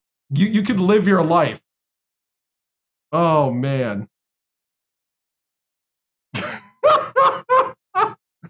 Hey, buddy. Hey, buddy. What kind of behavior might cause a gifter to leave? Only interacting with them when they send a gift. Sending them content updates via direct message. Remembering to discussing their favorite games. Only interacting with them when they send a gift. Hey, I got 2 in a row correct. Oh, wow. So wait, they think you're going to stay if I send you... What? How can you celebrate a group of gifters together? Display a scrolling leaderboard on your live. Create a group avatar or nickname for them. Host a play together session exclusively for them. Make them bid against each other for ranks. You know, I'm gonna select them all. Oh yeah, you know what? We should have had them bid together. Yep. No, that's the one that was wrong. Missed it. Bidding can cause conflict, TikTok says. If I make you bid for playing time with me in a video game, that can cause conflict, and TikTok does not want conflict. New Year. This is the dumbest thing ever. All right, I'm done with this. Let's go to the selection show.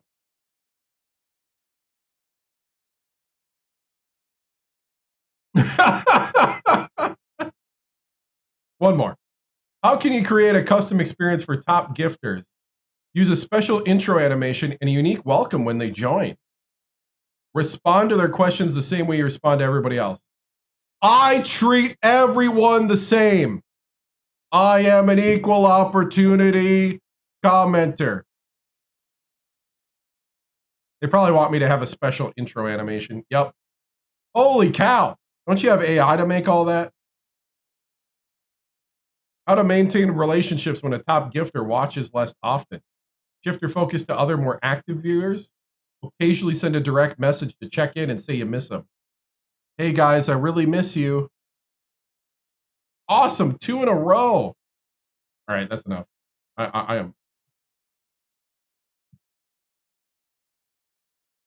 That's 86% of that one done. You know what? We're at 86%. Gotta send them DMs. When the viewers join, how can you turn them into followers? Ignore them and continue what you're doing. Give a warm welcome and introduce your content and invite them to follow. Holy cow, you know how many people go in and out of here?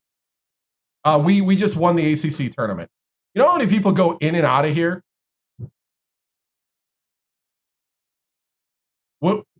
Which is true about growing followers. Relying only on live is enough to grow quickly. Posting videos to attract. See, TikTok is mad that I don't make more. I don't make more regular videos. That's what this is all about. Nice. I got 11 out of 14. I outperformed 57% of the people that took the survey. Yay! I got 1 done. Right? It does. It does. They have like a total of 12 surveys. One's called Content Guard to make sure you're safe and compliant. Another one's Layout Tips, Scene Designer. Just holy cow. Coaching the DMs recruiting, right? Oh, dude, that's so true.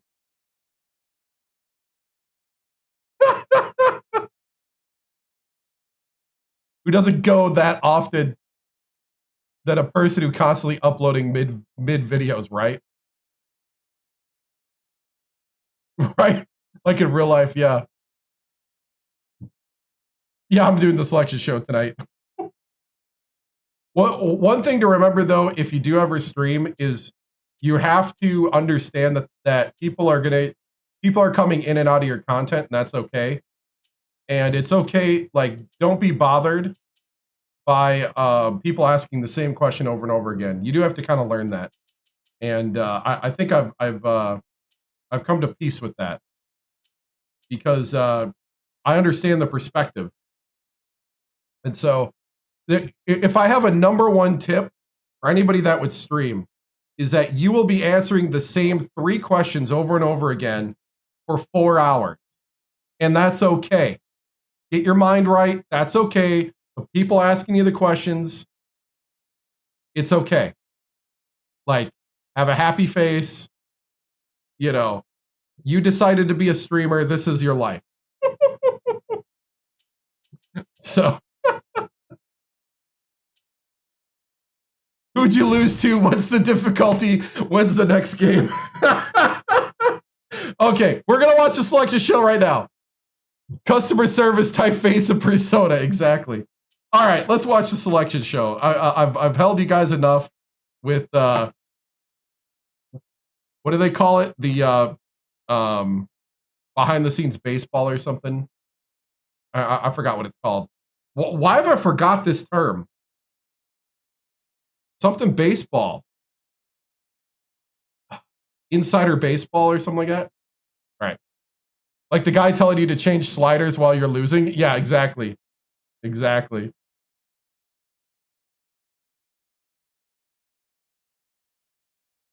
Second stream straight with the inside baseball. Yes, there we go. Inside baseball. That's what it's called. Okay, here we go. Selection show.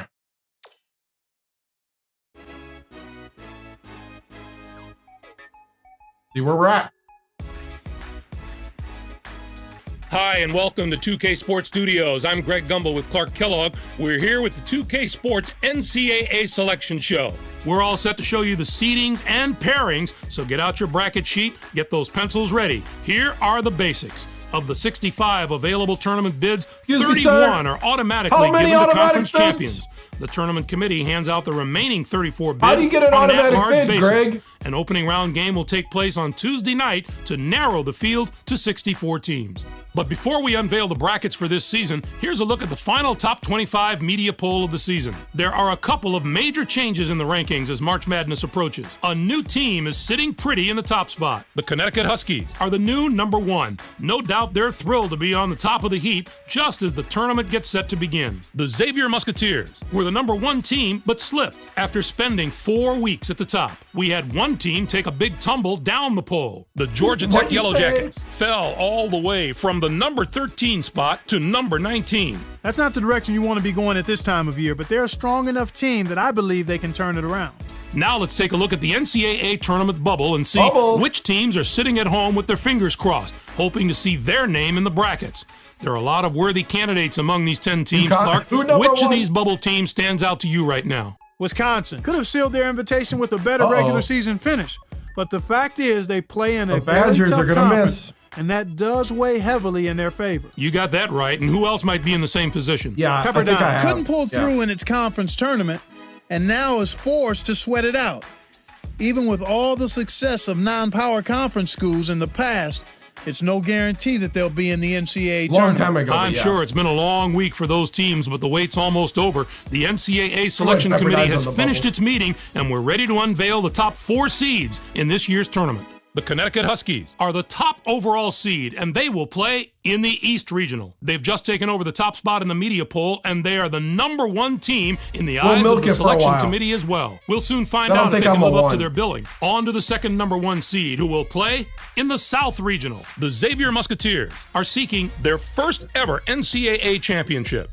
The Tennessee Volunteers are our third number 1 seed, and they'll play in the Midwest Regional. They're back in the tournament again, and no doubt they'll be feeding off the experience of last year's appearance as they try to get to the Final Four this year. And finally, our fourth number 1 seed will play in the West Regional. The USC Trojans are in the tournament field as a number 1 seed for the first time in the history of their program. Now, here's how the brackets shape up based on where the number 1 seeds have been assigned. In one national semifinal game, the winner of the East Regional will play the winner of the South Regional. In the other semifinal game, the winner of the Midwest Regional will play the winner of the West Regional. Those games will be played on Saturday, April 4th. Then it'll be on to the national championship game on Monday night, April 6th. Any surprises in there for you, Clark? No real surprises here, Greg. All 4 of these teams have proven to be elite, and their hard work has paid off. It would be tough to argue with the choices of the committee on this one. So, with the number 1 seeds out of the way, it's finally time to tackle the rest of the brackets. First up, we take a look at the East Regional. The Connecticut Huskies are the top seed, finishing at 29-4. They won both the regular season and conference tournament titles in the Big East. They will take on the winner of the opening round play-in game between Robert Morris, with 12 wins, and Prairie View from the Southwestern Athletic Conference. And now, the number 8 seed, the New Mexico State Aggies, come into the tournament first in their conference during the regular season and were losers in their first game at their conference tournament. They're going to play the number 9 seed, the North Carolina Tar Heels, who were 6th in their conference, finishing at 19-11. Indiana comes in as the number 5 seed, finishing at 26-8. And they will take on the 12th seed from the Missouri Valley Conference, the Creighton Blue Jays, with 21 wins. Alabama enters the field as the number 4 seed from the SEC. It's yet another appearance in the brackets for a school that's no stranger to the NCAA tournament. They'll be getting ready to face the number 13 seed, the Rams. Finished the season with 25 wins. The Alabama Crimson Tide have more to prove than any other team in this tournament. They haven't had a lot of experience in the tournament recently, so it's difficult to say exactly how they'll handle it. They've shown they're capable of playing with the best teams in the nation during the regular season. Now they need to show they belong with those teams come tournament time. The Kansas State Wildcats are in as the number 6 seed. They'll be taking on the number 11 seed, the Wisconsin Badgers, with 20 wins. Kentucky comes in as the number 3 seed, finishing at 25-8. San Jose State comes in to face them at number 14 with 14 wins in the tournament championship of the WAC.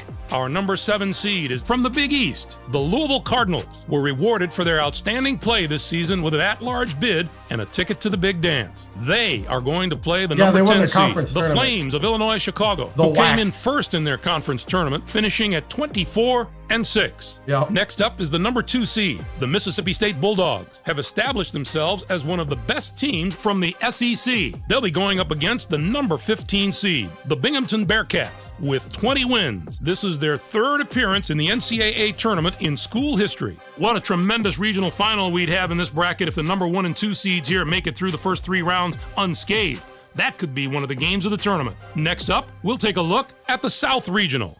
The Xavier Musketeers are the top seed, finishing at 28-2. They were winners of the regular season championship in the A10. They'll take on the Florida Atlantic Owls, the number 16 ranked team. This will be their second appearance in the NCAA tournament in the history of their school. Team in the Washington State comes in as the number 8 seed, finishing at 21-11. Oklahoma comes in to face them at number 9 with 21 wins and the regular season championship of the Big 12. Rutgers enters the field as the number 5 seed from the Big East. This marks their 16th appearance ever in the NCAA tournament. They'll be getting ready to face the number 12 seed, the Portland Pilots. Finished the season with 18 wins. The Rutgers Scarlet Knights could be a great pick in this competition. There are a lot of things I like about this team. They don't back down from anybody, and they've shown that throughout the year with some real quality wins. You've got to be tough if you're going to have a chance in the NCAA tournament, physically and mentally, and there's no question these guys are tough. Georgetown comes in as the number 4 seed, finishing at 23-9. And they'll take on the 13th seed from the Colonial Athletic Association, the Drexel Dragons, with 20 wins. And now the number 6 seed, the Purdue Boilermakers, come into the tournament first in their conference during the regular season and were losers in their first game at their conference tournament. They are going to play the number 11 seed, the Michigan State Spartans, who came in first in their conference tournament, finishing at 21-14. The North Carolina State Wolfpack are in as the number 3 seed. They'll be taking on the number 14 seed, the High Point Panthers, with 20 wins. Next up is the number 7 seed. The Vanderbilt Commodores have established themselves as one of the best teams from the SEC. They'll be going up against the number 10 seed, the Butler Bulldogs, with 23 wins. How did NC this marks State their get a higher 10th seed than appearance me? in the NCAA tournament in school history. Our number 2 seed is from the SEC. The South Carolina Gamecocks had a tremendous year that included a regular season championship. They're going to play the number 15 seed, the Northwestern State Demons, who came in first in their conference tournament, finishing at 17-11. There are going to be some incredible matchups in the later rounds of this bracket. If the top seeds can avoid the early upsets, we can look forward to some real heavyweight battles. On to our third bracket of the day. Let's take a look at the Midwest Regional. The Tennessee Volunteers are the top seed, finishing at 28-4. I saw 3 and thought it was me. They finished second in the SEC. They'll take on the Mustangs of Cal Poly, the number 16 ranked team. This will be their second appearance ever in the NCAA tournament. Our number 8 seed is from the A10 Conference. The Temple Owls were rewarded for their outstanding play this season with an at-large bid and a ticket to the big dance. They're going to play the number 9 seed, the Oregon Ducks, who were 6th in their conference, finishing at 19-11. The St. Joseph's Hawks are in as the number 5 seed. They'll be taking on the number 12 seed, Might be the worst Princeton bottom of the barrel Tigers, 16 with 17 wins. You know, Texas I haven't enters seen the it this field as the bad number 4 seed ever. from the Big 12. It's yet another appearance in the brackets for a school that's no stranger to the NCAA tournament. They'll be getting ready to face the number 13 seed, the Eastern Washington Eagles. Finished the season with 20 wins. The Texas Longhorns are going to provide serious matchup problems to any team that doesn't have depth and defensive ability at both guard spots. They have outstanding backcourt play at both ends of the court. It's the main reason they've made it this far, and they're going to have to maintain that form if they want to do some damage in this tournament. San Diego State comes in as the number 6 seed, finishing at 24-6. And they take on the 11th seed from the Metro Atlantic Conference, the Rider Broncs, with 22 wins. And now the number 3 seed, the Georgia Tech Yellow Jackets, come into the tournament first in their conference during the regular season and were losers in their first game at their conference tournament. They are going to play the number 14 seed, the Belmont Bruins, who came in first in their conference tournament, finishing at 19-13. Next up is the number 7 seed. The Clemson Tigers have established themselves as one of the best teams from the ACC. They'll be going up against the number 10 seed, the LaSalle Explorers, with 20 wins. This will be their 14th appearance ever in the NCAA tournament. Texas A&M comes in as the number 2 seed, finishing at 28-6.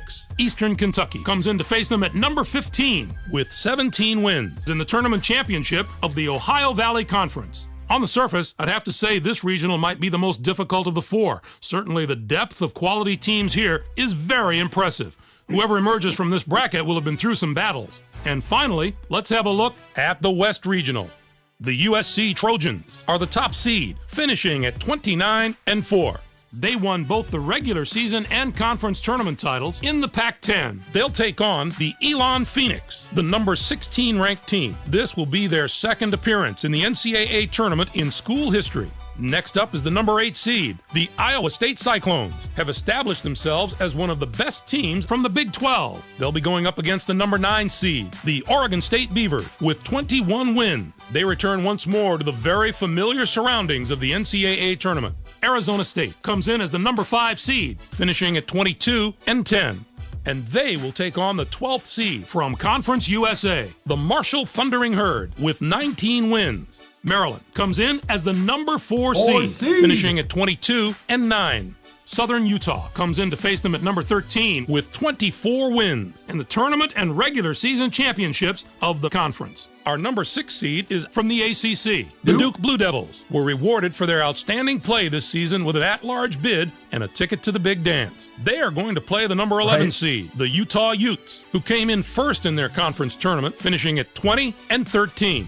The Oklahoma State Cowboys are in as the number 3 seed. They'll be taking on the number 14 seed, the Eastern Michigan Eagles, with 17 wins.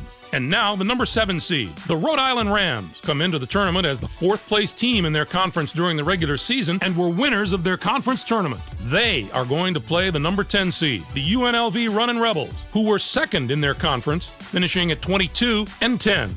Virginia Tech enters the field as the number 2 seed from the ACC. This is their 12th appearance in the NCAA tournament in team history. They'll be getting ready to face the number 15 seed, the Colgate Raiders. Finished the season with 14 wins. The Virginia Tech Hokies are fresh off the championship of one of the toughest conference tournaments in all of college basketball, and you can't underestimate the effect that has on the confidence of these young men. I'm sure they're thinking that anything is possible right now. Right? I think you've definitely got to look at them as one of the most dangerous teams in the entire field. I think this could wind up being the bracket that brings us this year's Cinderella story. A few of the higher seeds here have had terrific seasons, and I'll be surprised if at least one of them doesn't put together a long run in this tournament. What are your thoughts on our top 16 seeds, Clark? The Georgia Tech Yellow Jackets are a surprise to me as a 3 seed. They weren't quite strong enough to warrant that kind of position. They were more suited to get in as a 4 seed. Virginia Tech is a little bit of a paper lion in my opinion, Greg. They are not a team that I think can do any serious damage in this competition. I just don't see it happening. Now, let's see how the conference representation fares. The ACC gets 7 teams. The SEC with 6. 6 out of the Big 12. The Pac-10 gets 5 teams. What a down year for the non-power conferences. We're used to seeing at least one of those conferences compete on the level of the power conferences. But not this year. It's too bad we didn't see more small conference schools in the tournament. None of those conferences got more than 1 team in the tourney, and I don't expect any David and Goliath stories out of the teams that did get in. I'm surprised there were so few bids for the teams in Conference USA. It was an especially disappointing year for that conference. Usually you can count on a few of the nation's elite teams coming out of there. But this was a season where very few of those teams could maintain any type of positive momentum. We showed you the bubble teams before. Now that we know who's in and who's out, what do you think of the selections, Clark? Oregon State made it into the field probably because of their major conference affiliation. Their win-loss record isn't outstanding, but the bottom line is they play the top competition week in and week out, and that counts for a lot. While those teams are celebrating getting into the tournament, let's take a look at the other teams who are on the short end of the stick. Cal stumbled to the finish line coming down the stretch, and that's not the way to close out the season if you're hoping for an at-large bid. When they couldn't get it done in their conference tournament, their goose was cooked. All right, Clark, Now that we know all the teams and matchups, time to get the tournament underway and let the madness take over. Greg, it's going to be a fantastic tournament. We've got an outstanding field and a lot of sensational players. I guarantee there are some memorable moments soon to come. For my partner Clark Kellogg and for all of us here in the 2K Sports Studios, I'm Greg Gumbel. Thanks for joining us on the NCAA Selection Show, brought to you by State Farm, the #1 auto insurer. Enjoy all the excitement of the NCAA tournament.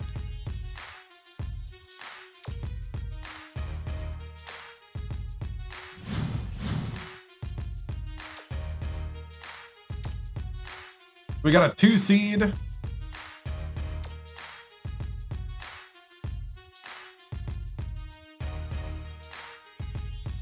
Let's see.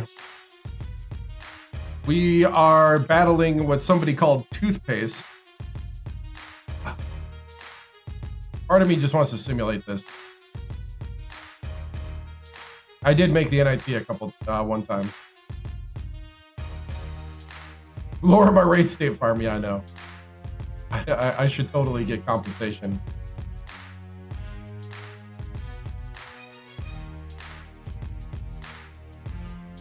Mayor's coach, Mayor. I don't think if I sit, I don't think I'm in any Greg's gonna make me lose the simulation. I'm gonna save now. I know.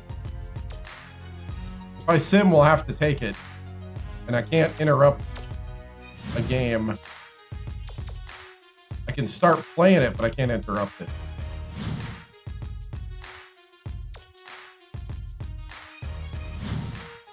All right, let's see what happened in the tournament.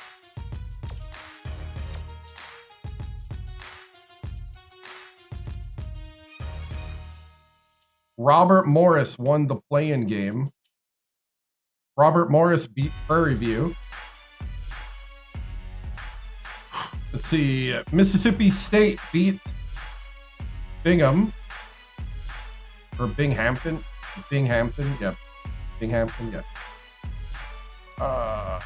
And I think that's it. I think it's the only game that's been played.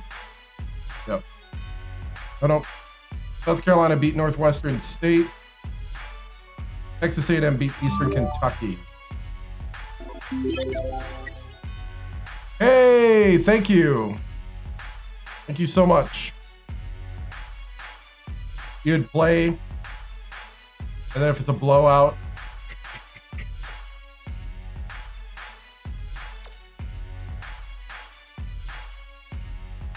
I've already saved it so I can simulate with Hoopcast. Let's do it. We got our starters. Start simulation.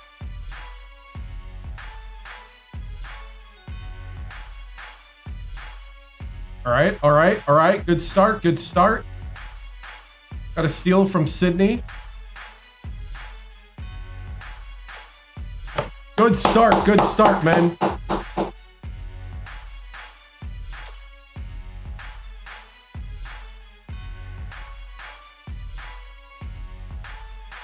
Oh, yeah.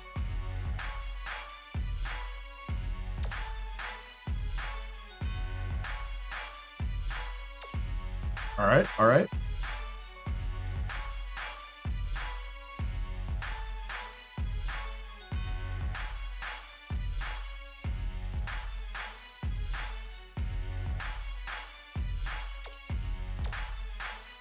I forgot how to do this.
All right, we got 3 timeouts left.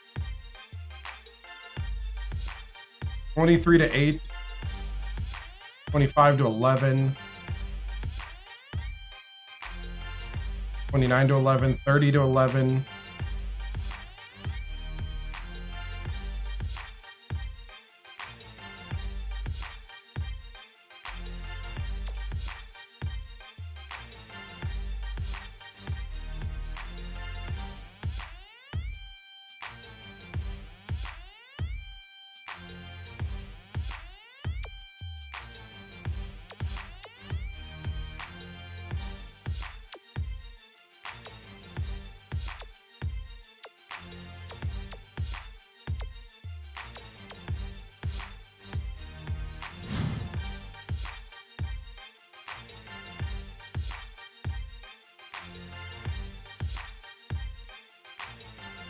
All right, halftime. Looking good, 39-14. Whew. Yeah. I think we are pretty safe to sim from here on out, but we'll go a little more.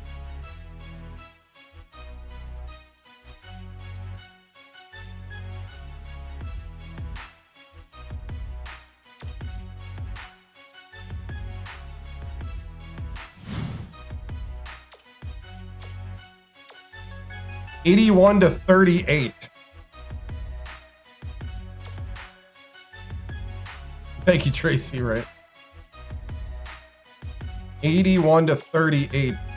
25 points for Goss, 18 for Machoud.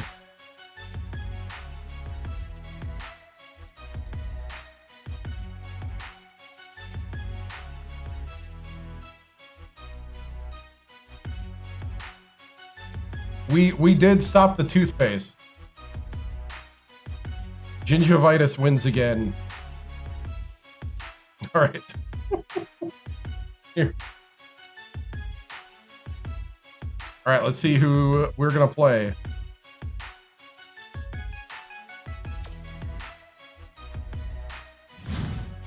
UNLV upset Rhode Island. Utah upset Duke. Pretty chalky here. Iowa State.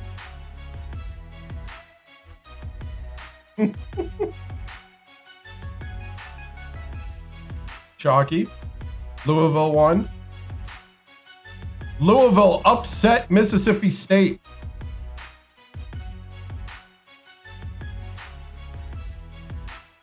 Kansas State and Kentucky. Indiana, Alabama. North Carolina upset New Mexico State. Xavier, Florida. Oklahoma upset Washington State. Rutgers, Georgetown. Purdue, NC State. Vandy in South Carolina. And Vandy upset South Carolina. Tennessee, Oregon upset Temple. St. Joe's, Texas. San Diego State, San Diego State, Georgia Tech. LaSalle beat Clemson. Texas A&M, and Texas A&M beat LaSalle.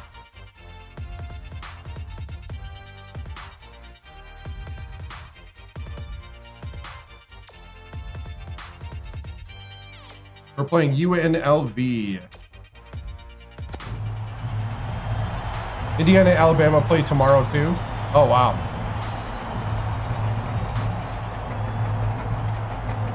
All right. I do have to go to the bathroom again. I've been drinking way too much Dew. I'll be back, and then we'll start the process. Actually, hold on. I gotta think of something.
Okay.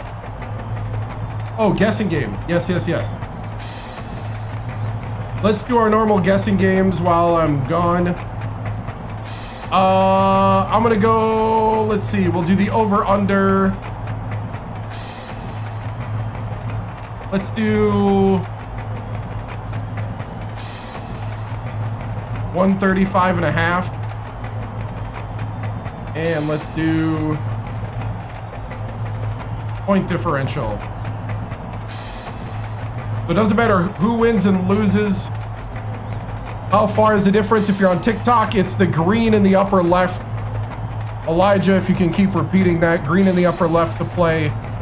You can use your viewer points to play the guessing games. You can enter up until tip-off. So I'm gonna go to the bathroom and I'll be back.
Thank you, thank you, thank you.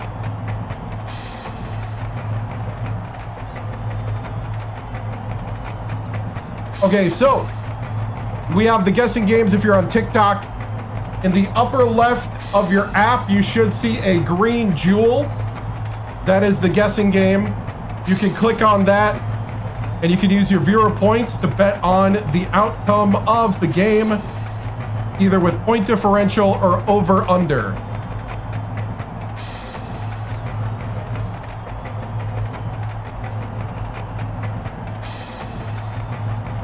So you can do that all the way up to tip off. So here we go.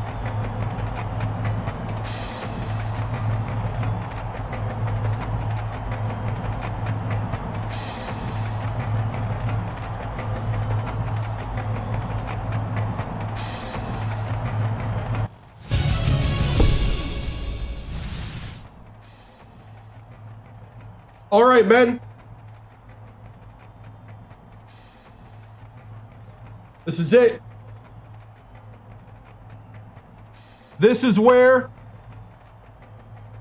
we have to prove who we are.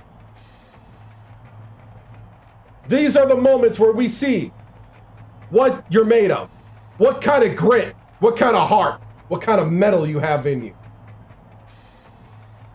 We have to go out and earn every possession in every game. It's not given to you. Believe me. I have led other teams in this tournament, and it is never easy when you get here. The numbers are gone. It's a winner-take-all league right now. You can either go home or you can win. And I don't know about you, but I'm here to win. I need you to look in the eyes of the men around you. Win for them. Win for each other. Win for your school. Win for the Castle Guard. Let's go. Win on 3. Win on three. 1, 2, 3. Ready?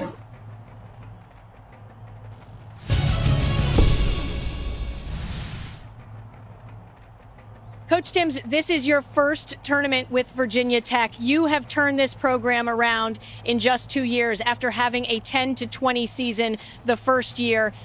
What has been the key to this turnaround, and do you think you can go far in this tournament? You know, I think we can go far in this tournament. This is a special group of guys. We had a big, awesome recruiting class that came in as freshmen, but also the seniors and the sophomores, and I think we might have a junior. But all those guys have just dedicated themselves to getting better, to learning the system. You know, we won the ACC, and so now it's time to take it to the next level.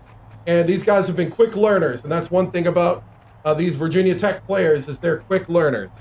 So I think we're going to win, but we have to play our style of basketball. Thank you, Tracy. All right, I'm not going to start the stream. We're not going to start the game till we do the Happy New Year here. So you got a little more. There's a green icon up in the corner.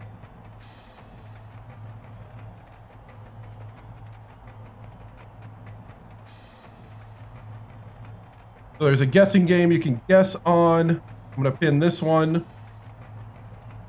What the point differential is going to be.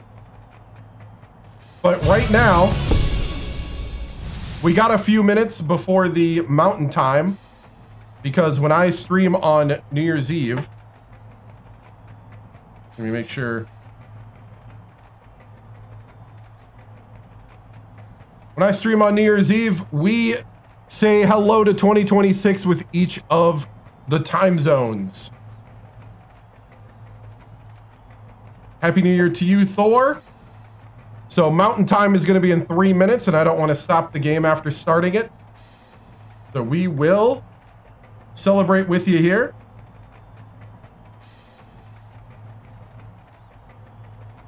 And by the way, did anybody do anything cool for New Year's? I streamed, by the way, if you didn't know. Anybody do anything cool? Happy New Year. No! And the music. You watched me. That is awesome. That is awesome. And here I thought everybody just did as the Eastern time zone. Right? Nope. There is that Eastern time zone supremacist. That's what it is. That Eastern time zone supremacist.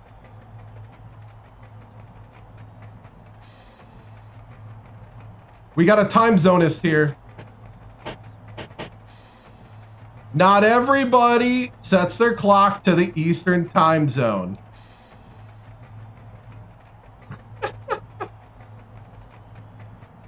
So we got another minute 48. Oh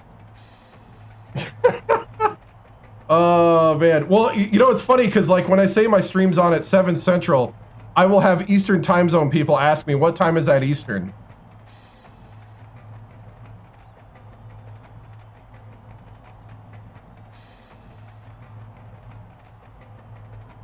So we're now in mountain time. Mountain time. Yeah, really.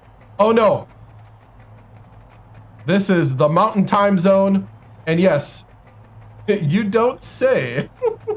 Valid question. You can't do math in your head?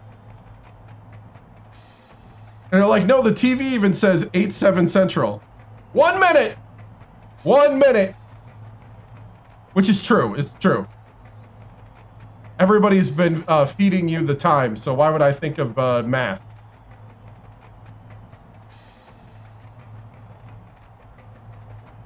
Don't they not see the notification?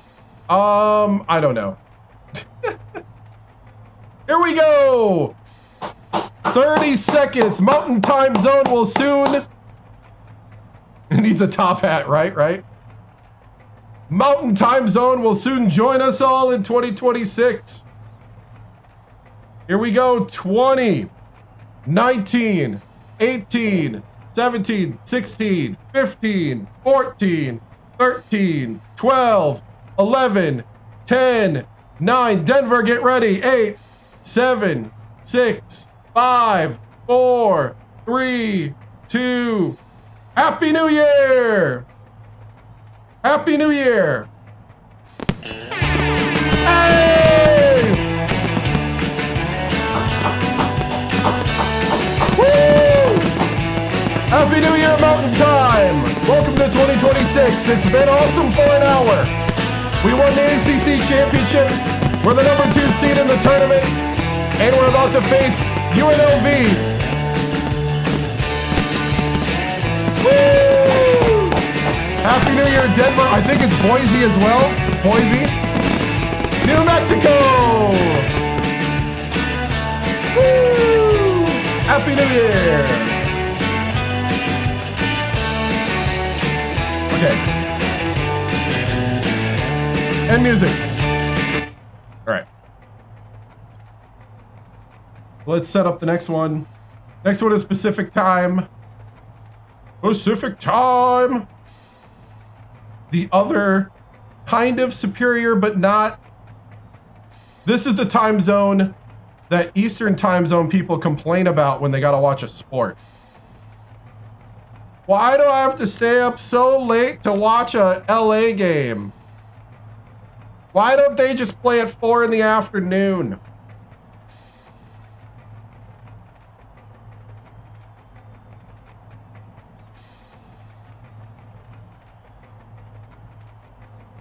All right. Whack After Dark is the best, right? Okay, here we go.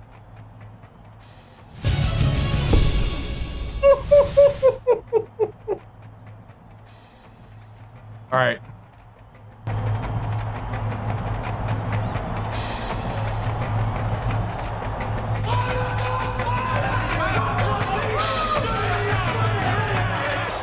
Get ready for College Hoops 2K8. The Virginia Tech Hokies go up against the UNLV Runnin' Rebels. Welcome, college hoop fans, to round 2 of the NCAA tournament. We're here at the Greensboro Coliseum. I'm Vern Lundquist here with Bill Raftery and Tracy Wolfson.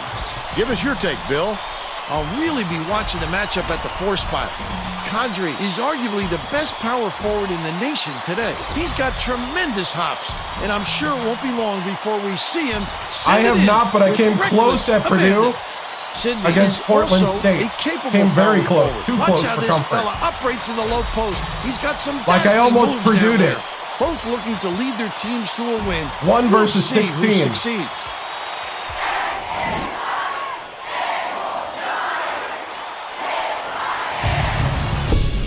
Almost forgot to end guessing.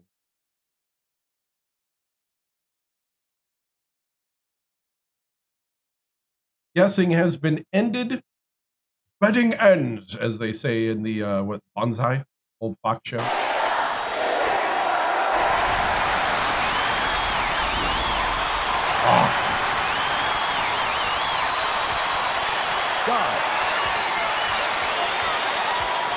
Passes it to the top of the key. They rule this one goaltending. Count the shot. 10. UNLV is a 10.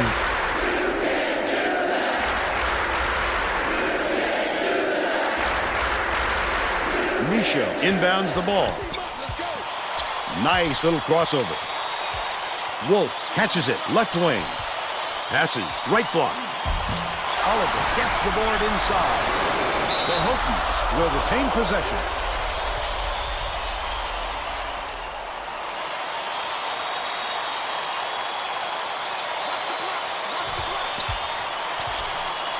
Sydney gets it down low.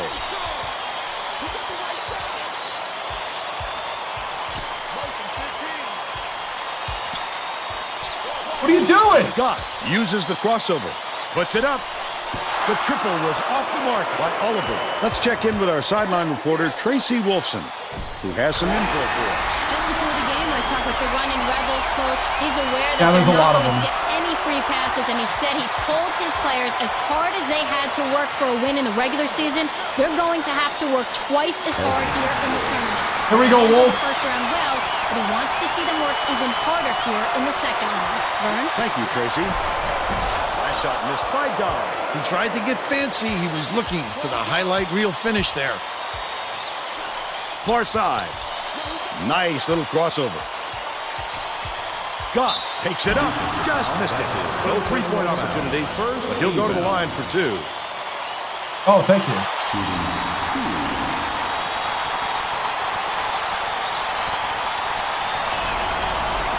Knocks down the first one. He gets the second to fall as well. White inbounds the ball.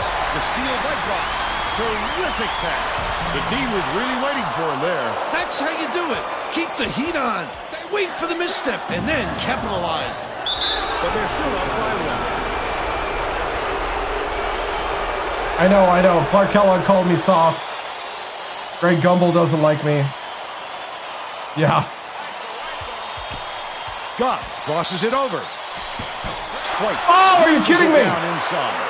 Just over 10 minutes left in the half. White did a good job to grab that rebound. Perfect position that time. The last play was dashed in by Don. They wasted no time right there. The opportunity was there and they seized it. The steal. The intercept. What great reflections. He pounced in and picked that one off easily. Shooting 2.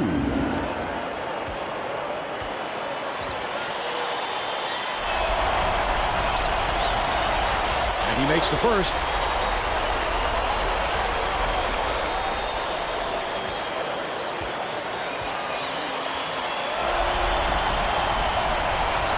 He gets them both. Misha inbounds the ball.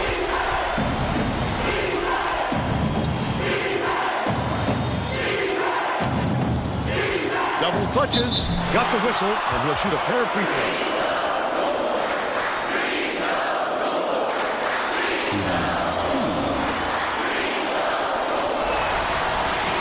He makes the first.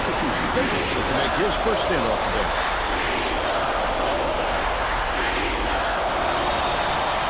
Gets the second to fall as well. Under 10 minutes left in the half. Cuts off the pass. I'd love to see that. He was looking around and pounced. Such a deep last shot laid in by Wolf. What agile move. Not too many guys can use the finger roll anymore, but he does it with style. It's stolen by Goff. Leads him in. Sidney goes up. It takes a bad bounce and goes out of bounds.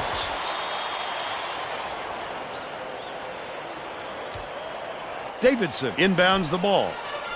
By yourself. Takes it up. Fouled hard there. He'll get 2 free throws.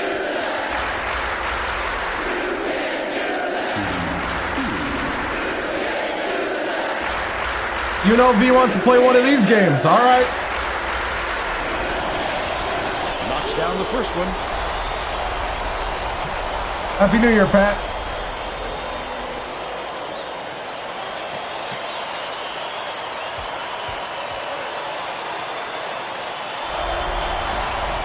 Gets the second to fall as well.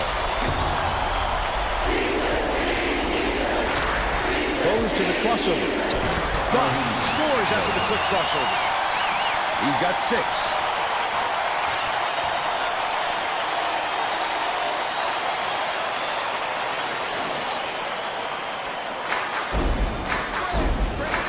Rig. Kicks it out to the perimeter. Kadri catches it on the elbow. By yourself. White backs in, has it out left. Block. The offensive board gathered by Riggs. Riggs with the shot, hits the jumper. They lead 13-11.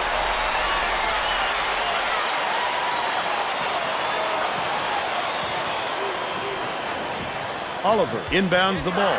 They've got their defense and it's minute. Passes to the baseline. Misha backs him down. Right in the bottom of the bucket. and it's now all knotted up. About 8.5 minutes left in the half.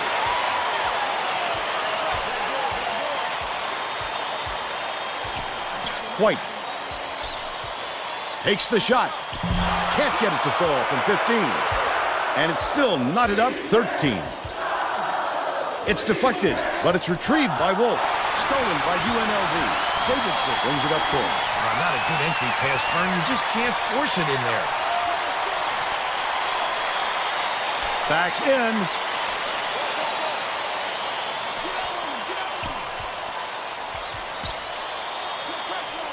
Finishes in close. They're now out in front by 2.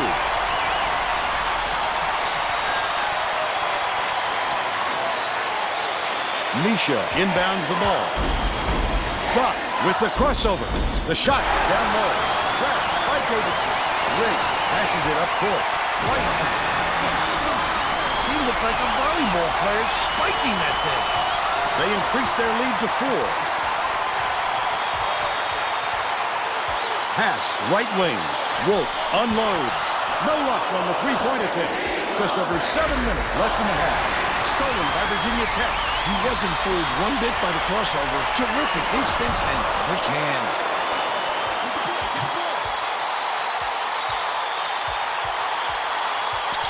White backs down. They're going to double team him. Pulls the trigger. The three-pointer was no good by Davidson. They've still got a 4-point lead. Has it left wing. Wolf from 20 feet out. Kadri yanks it down. Kadri went after that rebound hard. Great work. Another hit. Here is the break. The finisher. The lay-in was good by Misha. They're now behind by 2, but it's recovered by Riggs. Kadri hands it off. Outright. Corcel from down low.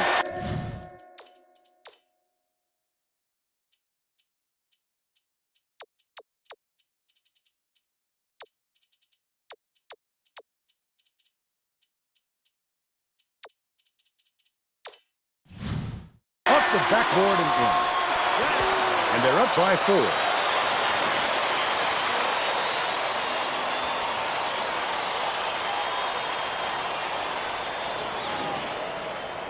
Misha inbounds the ball. Virginia Tech takes its first timeout of the game. All right. Lock it down a bit more. And we got to play a little more sets. All right? We got this. Well, let's get back to the action on the court. Both teams are going to shake things up a little bit with some subs.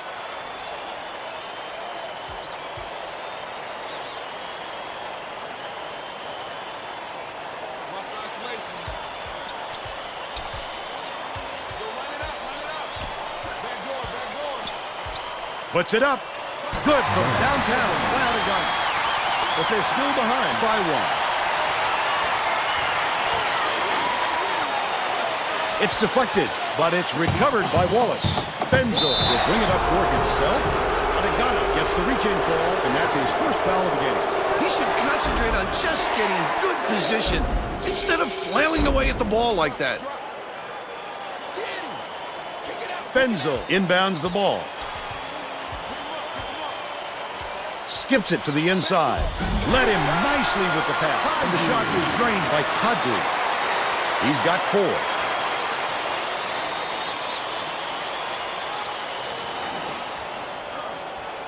Spread it out. Get the perimeter. Adegana. The crossover goes up. The two-handed jam. Woo! They cut it to 1. Listen to the crowd, Vern. This kind of excitement is why I love college basketball. The last layup was dropped in by Kadri. That is textbook right there. As soon as he drew the double team, he dished it for the open shot. Virginia Tech is really struggling to close down the middle. Tracy has something for us. Tracy? The Hokies coach is definitely aware of that problem. He told his assistants that they have to bring more defenders into the paint, even if it means leaving the perimeter open. Desperate measures here, Vern. Thanks, Tracy. Basden inbounds the ball. Adegana crosses it over. That's his second foul. 4th team foul.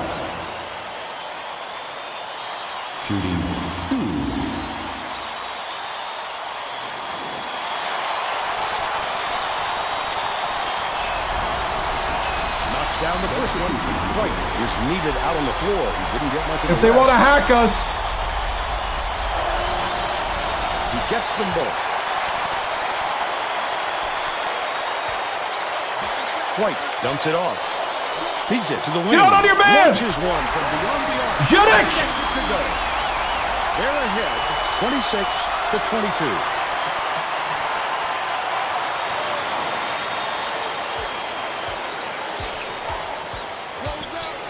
26-22. Uses the crossover. Reggie takes a three. Davidson gets the rebound. Under 5 minutes left in the half.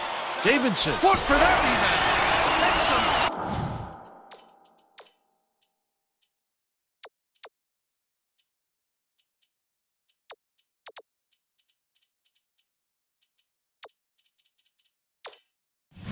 This for you. Finishes with the soft touch. And they're now out in front by 6. To the rim. Wow. Amazing to see a guard finish that one so really with that. Shot blocking is mostly about timing and anticipation. This guy has plenty of both. Definitely a block. Just got a little too physical trying to draw the charge.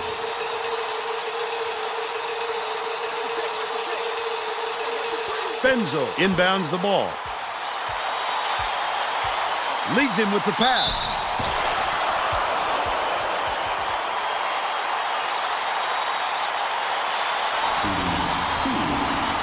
I guess our last of 2025 or both. What's up? He makes the first.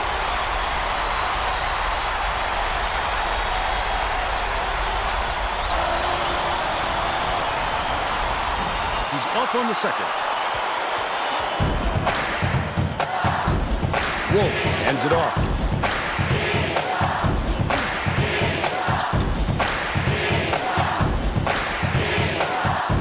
Passing, low block. Misha backs in. Goff fires. Hits from the corner. They're now down by 5. Just over 4 minutes left in the half. Easy look. The shot no good by Kadri. But they still lead by 5. Oh, Goff! Rig Or Goss. brings it up the floor. White backs him down.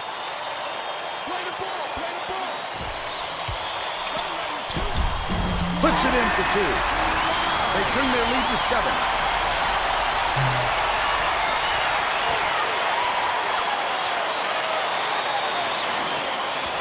Oliver inbounds the ball. You know what kind of defense they're in, don't you, Vern? Minute. Catches it on the perimeter.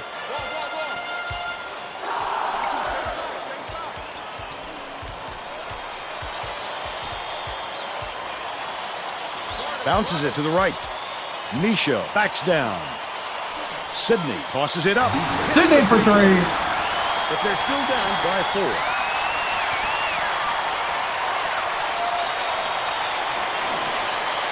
Just over 3 minutes left in the half. The running Rebels will take their first time out.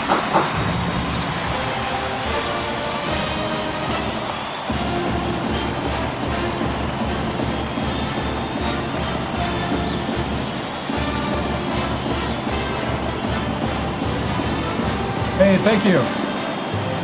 Happy New Year to you too.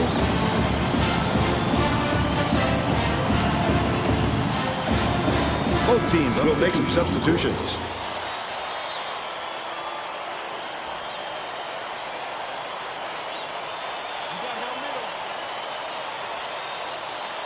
Benzo inbounds the ball.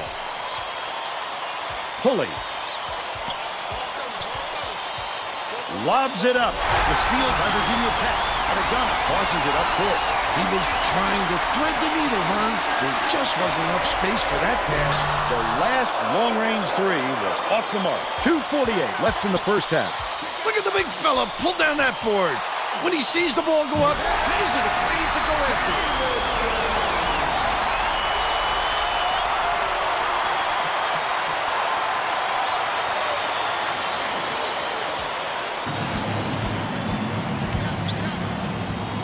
Adagana with the crossover. Shoots it. Usually if he gets any sort of room, he nails it. If I'm the defense, I don't let him get another chance from there.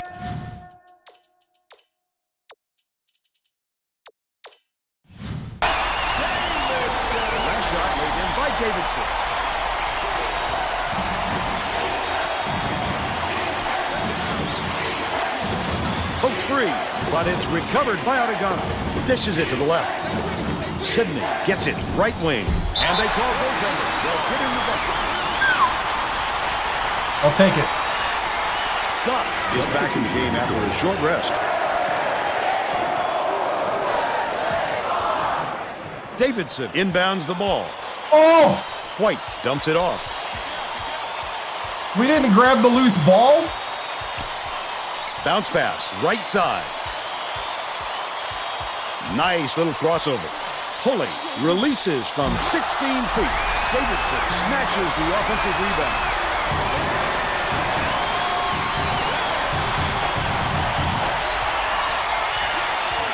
Has it right wing. Sidney from downtown. Thank you. Gets it to fall. He's shooting 100% from long range.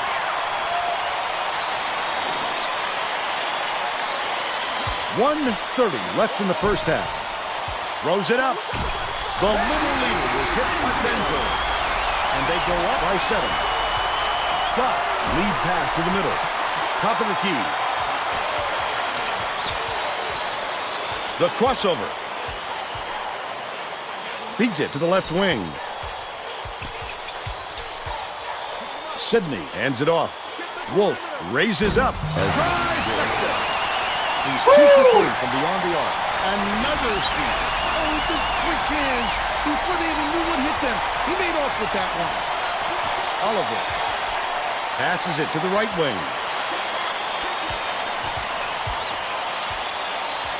Pass, left block. Backs him down. Poked away. And it's by UNLV. White brings it up the floor. He was more worried about scoring than the ball mark. That's why you squeeze it, young fella.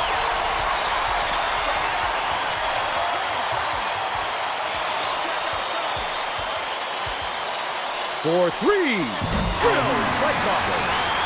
He's got 11.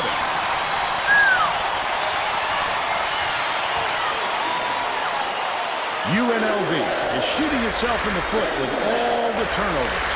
Tracy has something for us. The running Rebels coach is not sugarcoating the issue. He told his assistants our fundamentals are abysmal, and then added, the only players I want on the floor right now are the ones that can take care of the ball. Thanks, Tracy. Knocks down the first one. Both teams are making substitutions.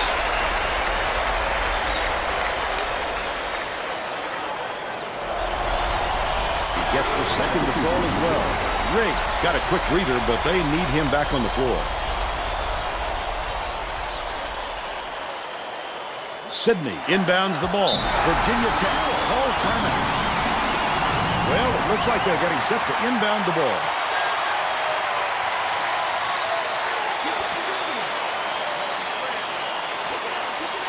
Couldn't find a man to throw it into. And gets called for the 5-second violation. Got to put the ball somewhere, Vern. If you just do your best imitation of a street lamp, you'll get the call, and they'll get the ball anyway.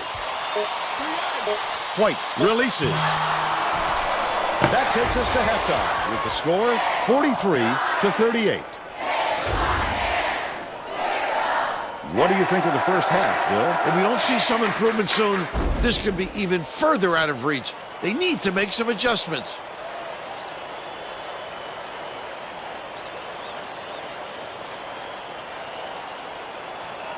And now it's time to show you our player of the half. Bill? White is the guy for me, Vern.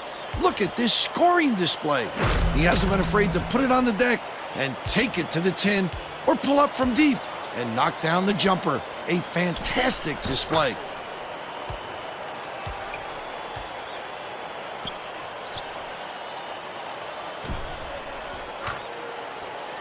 Solid performance from our player of the half.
Yeah, we have been.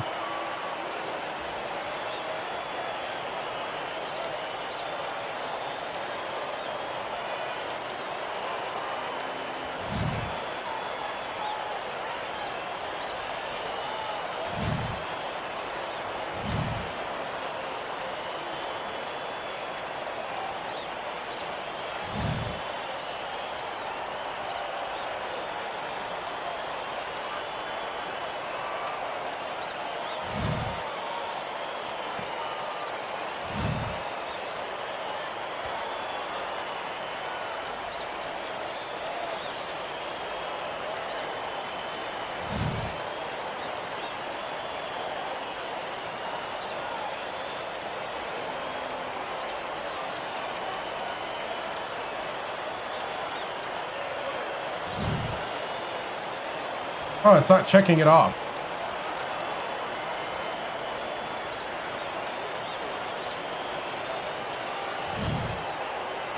Oh, they want me to guard them. Okay.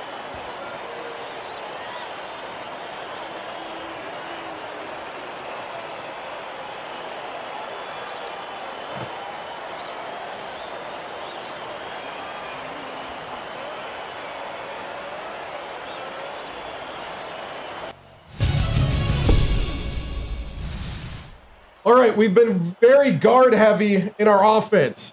That's because they got some dominating post players. So I'm going to have to ask and challenge right now. I'm going to challenge Oliver, Michoud, Dylan, Chavez, and Basson right now.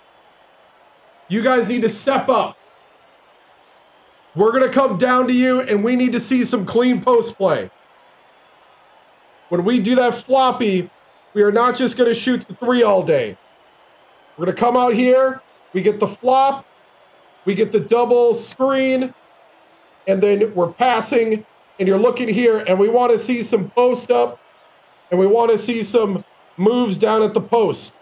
We're going to start setting that up because we've been shooting too many threes. They're going to start coming out, so we're going to need our big men to start hitting stuff. I know Goss has been driving, but they got tall guys who have been collapsing down. We can't live off of this all day. We need you guys to concentrate and get that in there. All right? That's what we got to do on offense. Good job for the guards. They're hitting the threes. What we got to do as well on defense, we're going to start playing a little 2-3. We did it a little bit. We're also going to start doubling White. We're going to start doubling White everywhere he goes. I don't want to see anyone guarding him alone. Always have a buddy guarding White, which means we got to run to help with the open man. All right? We can do this. It's time to put it all together and not get the early exit. Show me you have what it takes, because I know you do. I got confidence. All right? Fight on three. Nothing's difficult. Everything's challenge. Through adversity. To the last minute. To the last second. To the last minute. We fight. We fight. We fight. We fight. We fight. We fight. Let's go. Woo!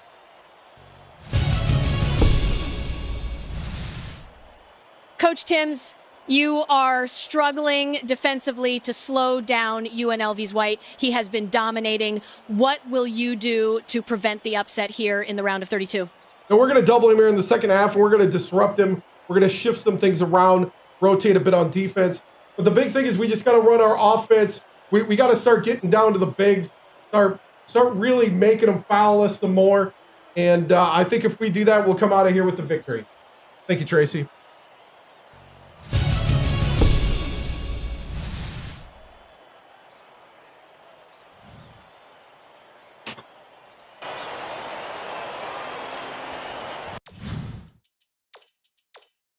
I am going to do something I have not done before.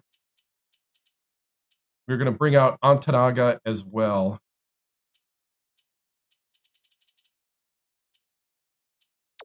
I'm going to put him at the 1. We're all set to begin the second half. A lineup we have not seen all season. Sydney inbounds it to start the second half.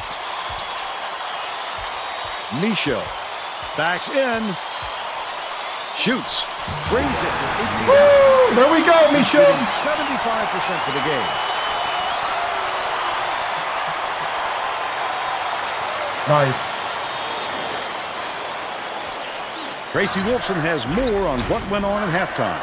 Tracy? Well, at halftime, I talked with the Hokies coach. He said that he was going to stir the pot a little bit and hope that it helps them come back in the second half. Coach told me that he wasn't happy with the job his players were doing on the opposing star. He said that the best way to stop him from scoring would be to give him a bunch of different looks from different players. Antanaga! We can expect to see some interesting defensive matchups in the second half. Yes! Well done, Tracy. Thank you. The D was really waiting for him there. That's how you do it. Keep the heat on. Wait for the misstep. Set it up, set it up.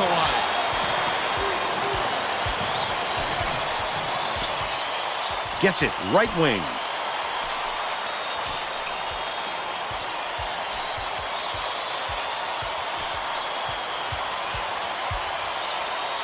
Left wing to give them the lead. Yes! Yes! Yes! 14 points, and he's the top scorer. We won the ACC tournament, and Happy New Year to you. Courcelle takes it up. Come on. All tied up 45. The Hokies have been red hot from downtown. Skips it to the right side. Oliver throws the pass offline, and it heads out of bounds. Sydney! That was not a good look. It wasn't about the defensive pressure either. He just fired it off target. Dive. Dicey pass. Stolen by Oliver. Such great instincts. He knew exactly where the ball was going. Bounces it to the wing. From deep. Soars in the air to grab the rebound by Courcelle. Oh, not real good shot selection, Vern. They've got to exercise a little patience and move the ball around. Right around 10 minutes left in the second half.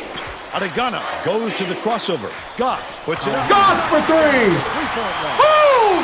He's 5 for 8 for the game. Tip, but it's recovered by Don.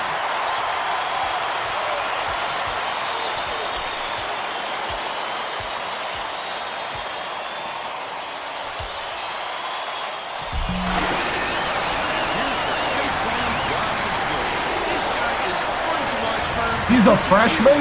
Wow.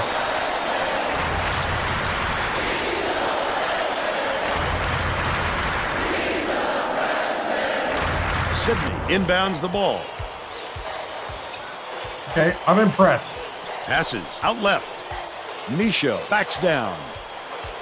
To the rack. He gets hammered. And he'll head to the strike.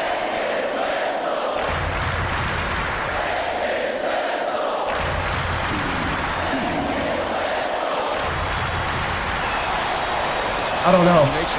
I'll be honest, I don't remember. It should be in the West, I think. I'm in the West somewhere.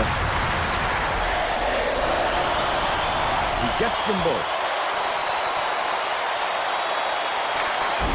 He's doubled up. Riggs crosses it up court. The running Rebels. All timeout.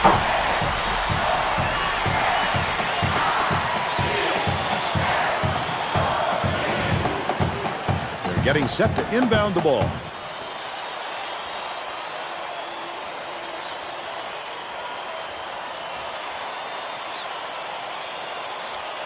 Kadri inbounds the ball. Riggs on the money. And it's all knotted up.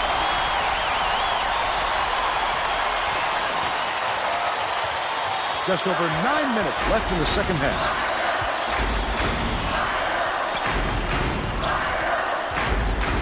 Gets it right side. Goff kicks it out to the outside. Top of the key with the crossover.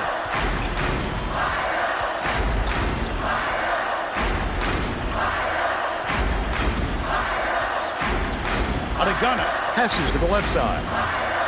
Lets it go. The hook shot was missed by Micho. And it's still knotted up 50.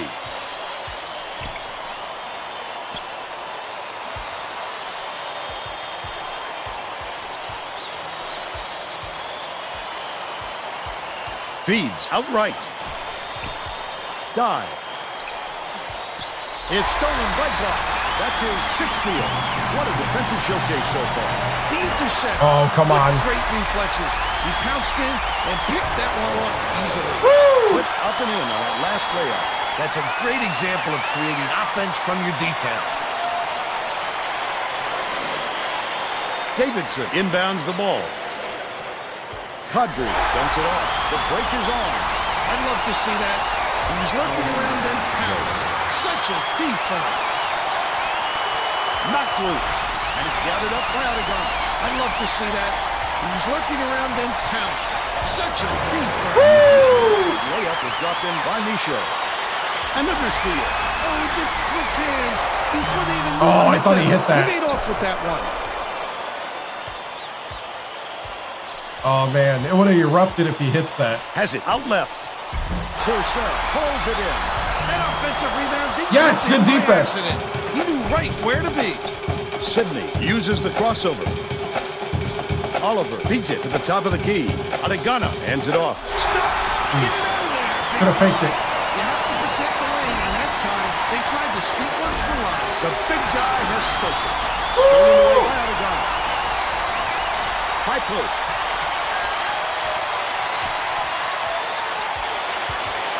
Nice little crossover. Adegana with the shot. Can't get the jumper to fall. Still a 6-point lead.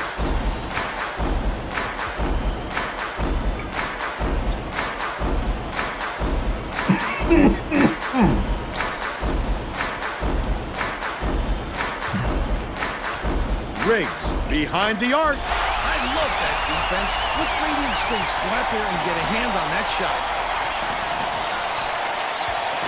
Adegana crosses it over. And one!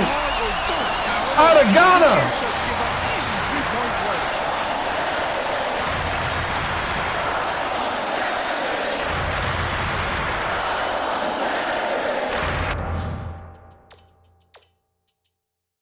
Ooh, they're pumped. I can't pull anybody here. Everybody's... UNLV coach. He's shaking things up, and this could spell trouble for the other team. This group has a lot of team chemistry.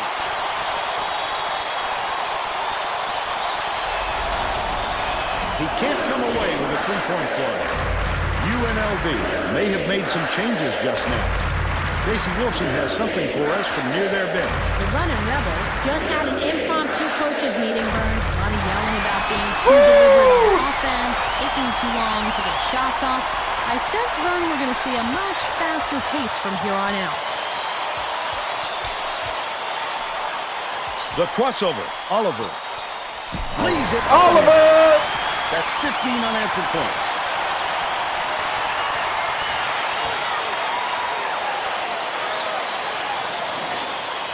Davidson inbounds the ball. The UNLV coach. He's going to let his team have it. He just can't be happy with the run that they've had just now.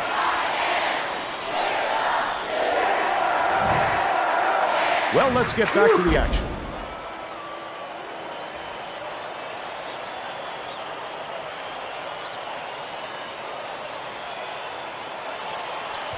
White dumps it off.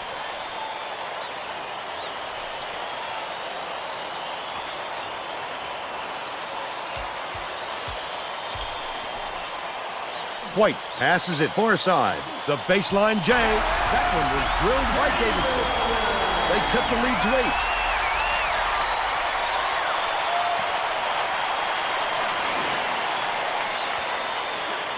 8. Just over 5 minutes left in the second half. The Hokies turn this one over out of bounds. That's not the kind of teamwork you like to see out there. They need to get on the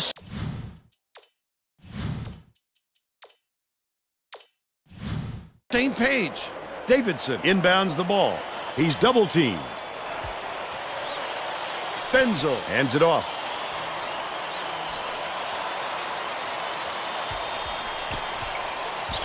Kicks it out to the wing. White releases. Oliver corrals the miss inside. Great rebound. The big fella's not afraid to do the dirty work, Vern. Sidney passes it back to the right side. Stolen away. The D was really waiting for him there. That's how you do it. Keep the heat on. Wait for the misstep, and then capitalize. No good on that last shot by Davidson. The Hokies bring it up the court. They're on a 10-2 run. UNLV calls time. Keep it rolling.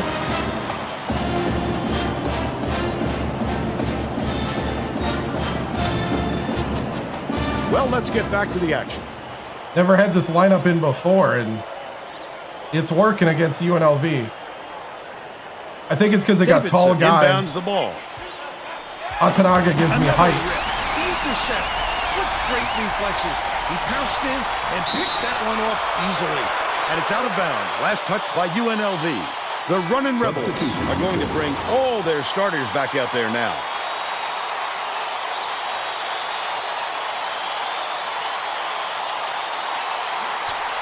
On the inbound play. Atanaga for three. They're up 65-52.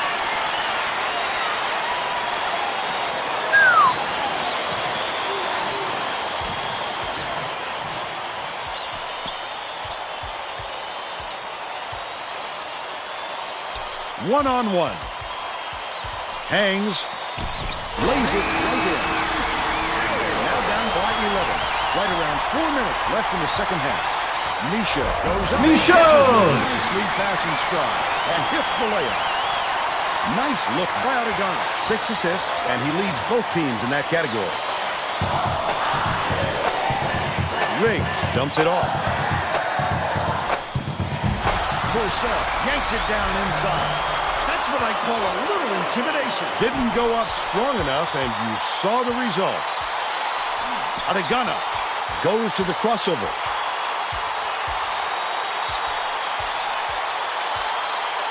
Gets it cross court. Goff feeds it to the top of the key.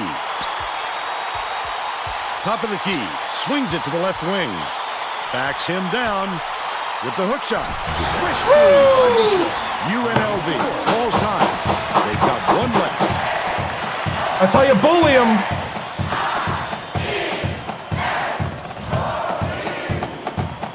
Finish it out, men. Finish it out. They're getting set to inbound the ball.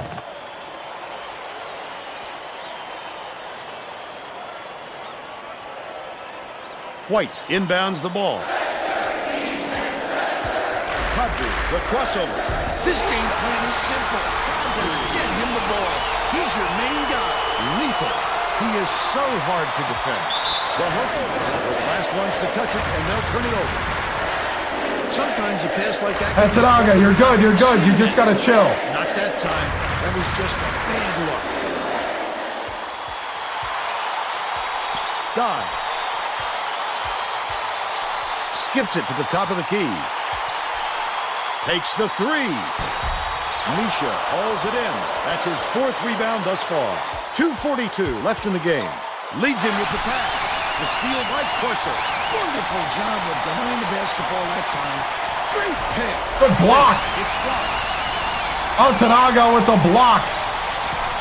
Knocks it down, and it's scooped up by Corso.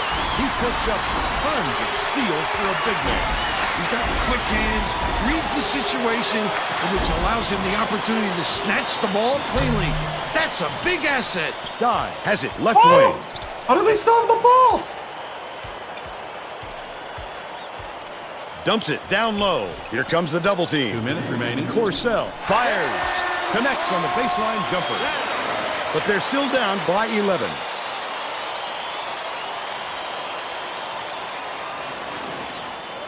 Sidney inbounds the ball.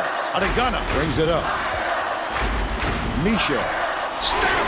The Hokies will get this one back.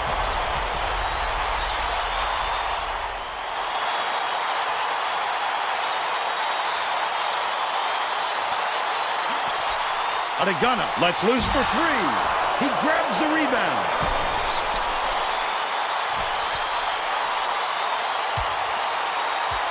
Takes it up. Superb. Good block. Wow. So beautiful. He knew exactly when to go up and get that one. Wonderful execution. Adegana lets it go. Adegana for three. They now go up by 14.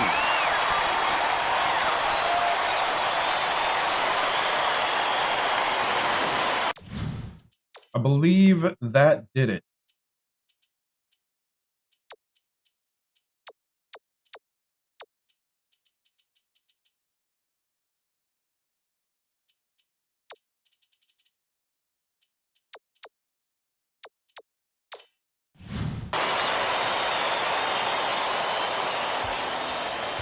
Riggs hands it off.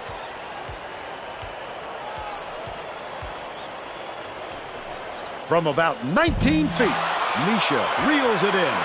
1:06 left in the game. The Hokies will take it. Hey, good job, man.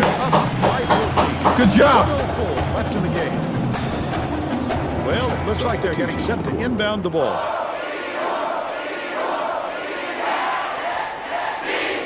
Basden inbounds the ball. Uses the crossover.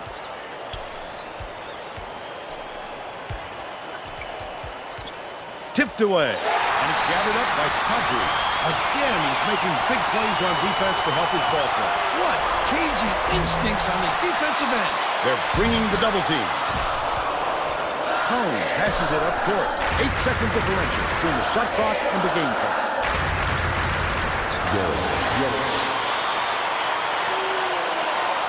I don't think they can come back.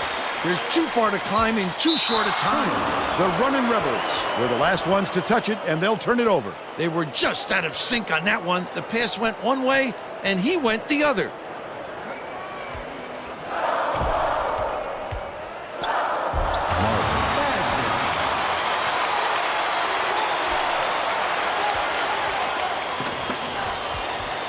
Kadri. Passes to the wing. Corralled by Corso to put an end to the run. Got it. Way to scramble for that bucket. He's all set up by his hard work on the offensive glass. Cone inbounds the ball.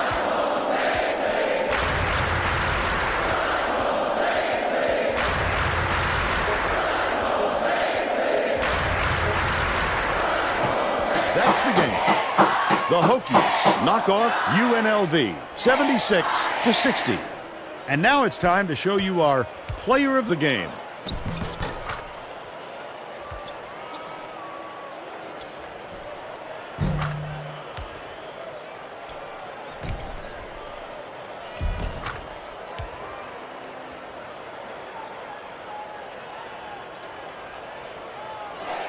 Let's quickly go to Greg Gumbel in the studio with the Pontiac game-changing performance. Hi, and welcome everyone to the 2K Sports Studios. I'm Greg Gumbel, and we're going to bring you our Pontiac game-changing performance. A slam dunk that brings the crowd to its feet, always a fan favorite. The Virginia Tech Hokies were dominant on the inside today, and that made all the difference. This thunderous jam tells you all you need to know. What a sensational finish. This dunk will definitely wind up on the team's highlight reel. Okay, thanks, Greg. Thanks for watching the NCAA tournament on 2K Sports. Oh, it did? I didn't even notice. This is Vern Lundquist for Tracy Wolfson and Bill Raftery. Hey, So long, everybody. thank you for the subscription. Thank you. College Football Talk Daily. I appreciate it. Happy New Year to you too. Let's see. All right. So as the 2 seed against the 10 seed, they got the early lead on us, but we finished out the game. See, they are the UNLV running Rebels.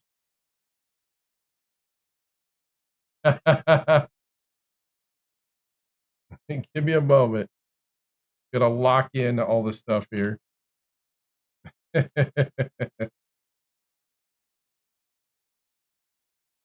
All right. Woo, dude. That was crazy. 10 of 18 from 3. We were hitting that 3 ball early, and then we hit it late as well. They were definitely trying to stop Michoud and Oliver. That double did work on White. They out-rebounded us, though, 22-15. That's going to be a problem.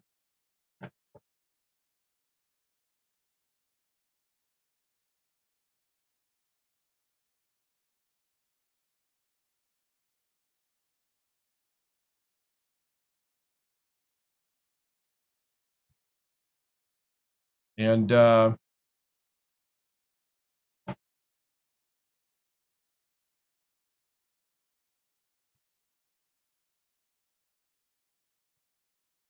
let's see.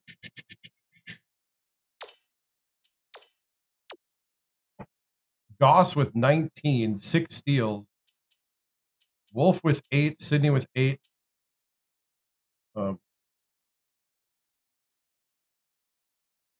I didn't know how to spell his name. And all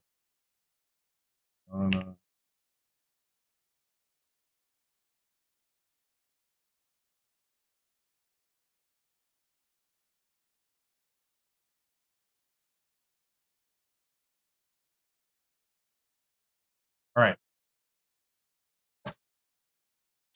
17 points.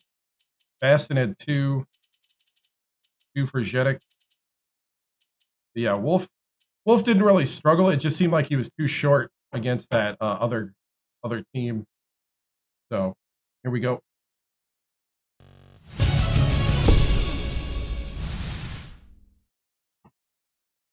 Coach Timms, that was a great comeback to beat 10-seeded UNLV. You used a lineup that we haven't seen all year with Adangana, 17 points and 6 assists. What did you see to make that lineup move to get you to the Sweet 16? Yeah, I saw their length in the first half when UNLV had the lead. Looked like Wolf and Zedek were struggling against the height of the guys at the 2 and the 3. So we decided to put him in to add some height in the guards. And, I really did trust him. I thought it was his time. I thought he was ready. And I'm really proud of him, and how he really stepped up to the moment, because that was not something we prepared. That's something we did on the fly here. He's been our backup point guard all year. And I knew Goss could play the 2.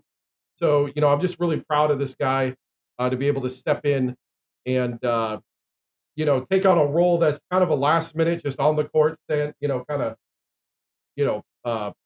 park style blacktop basketball move. And he really stepped up for us when we needed it. And also Goss, I can't say enough about him, the kind of leadership he had to help Antanaga on the court. And, it's good to have this many coaches on the floor when you're out there. So, yeah, we're really happy, and we're ready to go to the Sweet 16. Thank you, Tracy.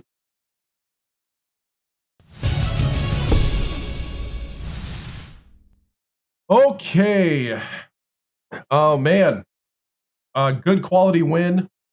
Man. We had some defensive troubles early on. And we scored 38 in each half to get to 76. And then, but we played way better defense in the second half. We played a lot more zone in the second to kind of disrupt. And then we also played a lot more double on White to shut down his production, to knock it down to like 3 or 4 points. So I'm really happy with the guys in Antanaga. Just a great performance. What did I do for New Year's? I live streamed. I've been live streaming for 6 hours, 45 minutes so far.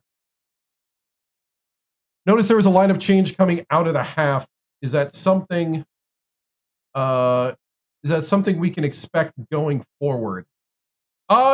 Maybe sometimes, in this situation, it just seemed to work. Antanaga has been working really hard. He's the junior. He might even be the only junior I have on the roster. He's got some experience. Bud Antagana has been just great. A great teammate, great guy that comes off the bench. And it's one of those things where it's great to see him. He put up his career high in points, his career high in steals, career high in assists in this game. And it's great to have him have that moment and to step up to that moment. And, I think it just calls out to the character, the work ethic, and everything that he represents as a person. Bud's always been a smile in the locker room, and it was great to see that he had a chance to show everybody what kind of talent he has. Coach, good hard win. What do you say to Gumble now?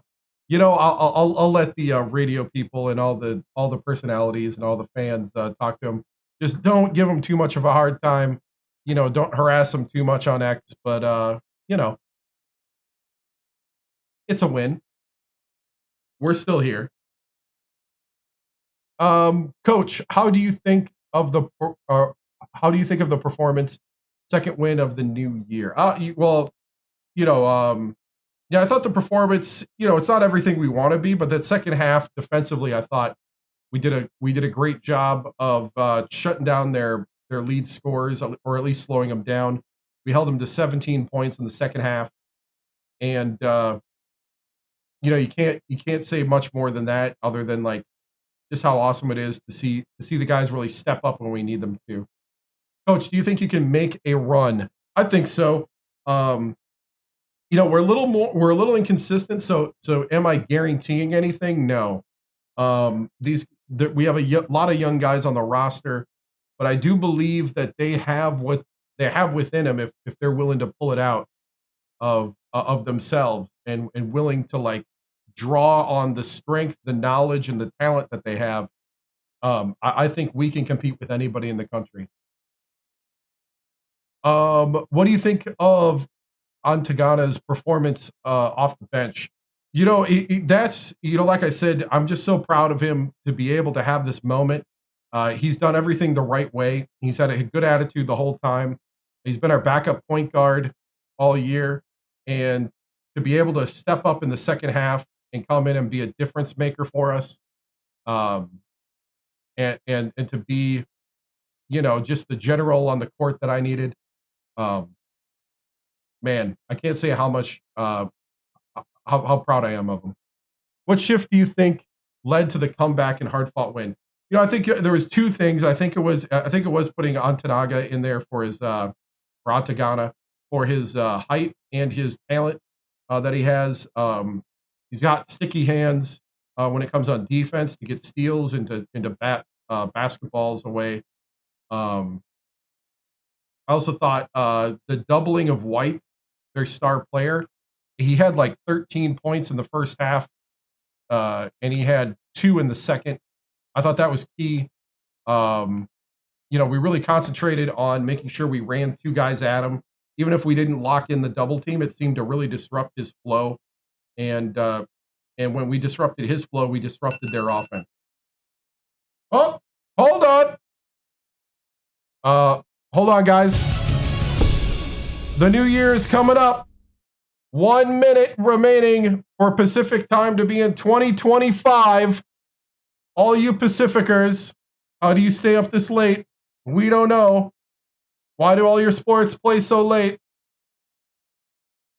But here you are, 30 seconds away. Here we go. Hold. 25, 24, 23. Oh, man. 2026 is about to hit for Los Angeles, for Seattle. Last time zone, we got a bunch more time zones, but I'm hopefully going to bed at some point here. 6, 5, 4, 3. Happy New Year.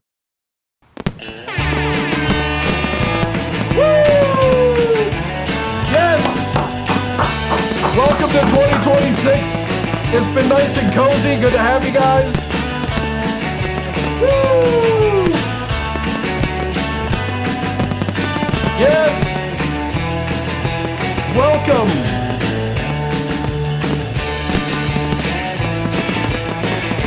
Hopefully You'll make 2026 your best year yet.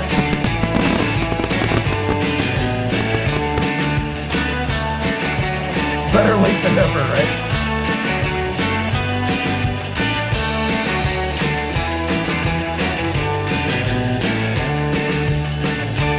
And music. All right. So let's see. It also means, okay, hopefully I go to bed at some point here, but just in case. The next time zone is Alaska time.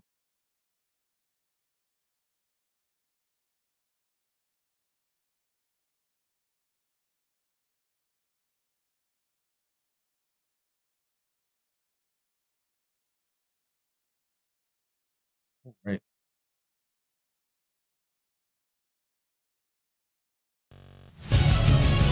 All right, back to the press conference. Let's see, Coach, how are we going to fix these slow starts that put us in a hole? You know, I think you just got to play your offense and play better. You know, early on. You know, other than that,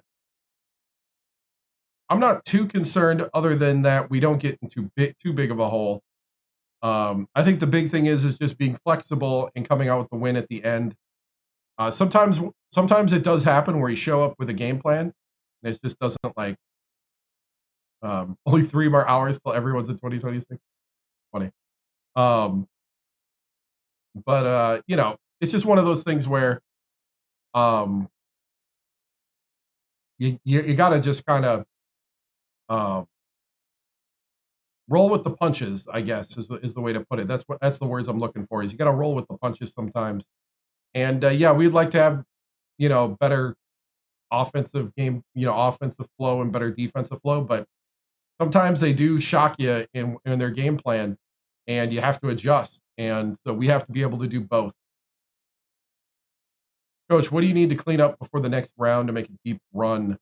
To make a deep run, I think basically we got to play better on defense overall. You know, I thought early on we jumped for passes that just couldn't get anything. Couldn't get any turnovers, couldn't get anything to happen. So just one of those things. Coach, let's see. Okay, that's it. Let's move it on. All right.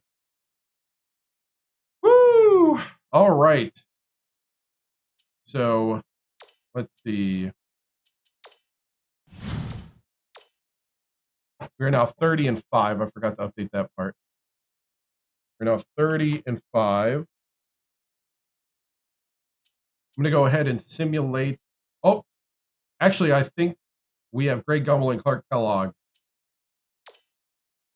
We do. We have Greg Gumbel and Clark Kellogg next. So let's do that.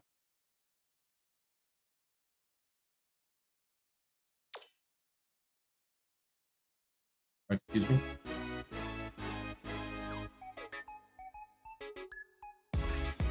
Welcome to the 2K Sports Studios. I'm Greg Gumbel, along with my partner Clark Kellogg.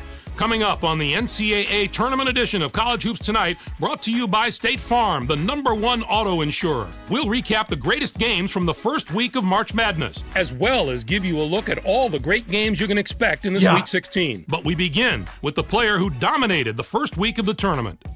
Christie had a fantastic week. He dominated the action from his power forward spot, and that's no easy task in college basketball these days. Absolutely, Clark. He didn't waste any time getting hot. A lot of players want to save their best for the end of the tournament. Well, he was on fire right from the opening tip, and it carried over into the second round.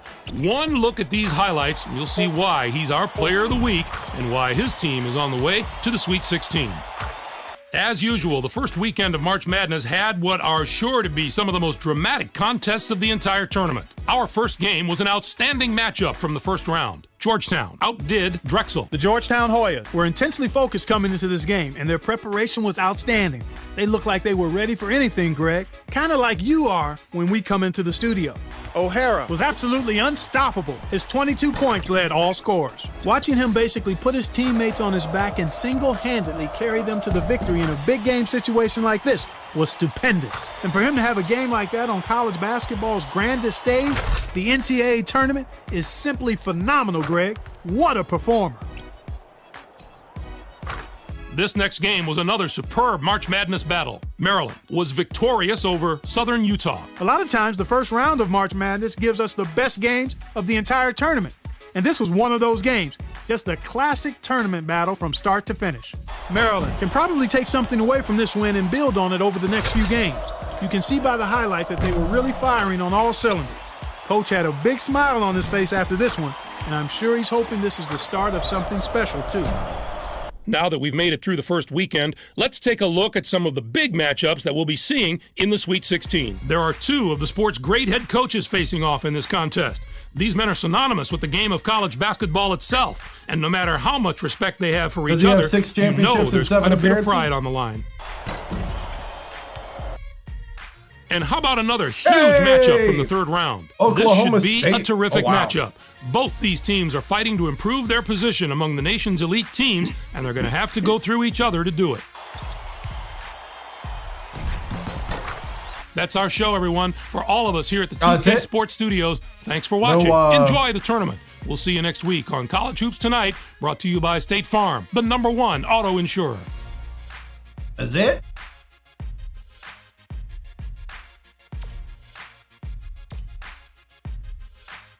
And talk about how great our game was, how we're battle tested. Nope, nothing, Greg. Nothing, Greg. Clark. All right, let's take a look at the tree. So we have Utah lost to Oklahoma State. Iowa State upset USC. Maryland beat Arizona State. We got a 4 versus an 8, so we might have to face Maryland again. Rematch. Man. Kansas State upset Kentucky. Louisville upset Mississippi. Yeah, that's Painter. Painter's still the coach at Louisville. It's a 6-7. It's a 6-7 in the Sweet 16.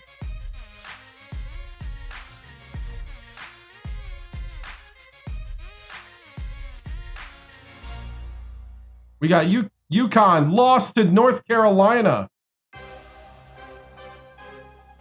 Indiana upset Alabama. We have a 9-5. Got a 9-5 there. At least somebody's working around here. All right, up that. I'm getting loopy. Xavier #1, Rutgers 5, an upset. That is a 1 versus 5. Oh man. No way. Purdue upsets NC State. Vanderbilt upsets South Carolina. We got another 6-7. Oh, you kidding me?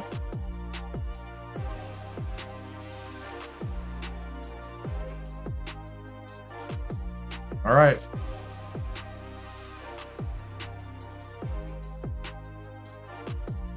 Tennessee beats Oregon and another 5 wins. St. Joe's beats Texas. We got another 1-5. Oh, I was going to say, holy cow. I was going to say not another, but then again, the 7 already lost. All right. San Diego State upsets Georgia Tech.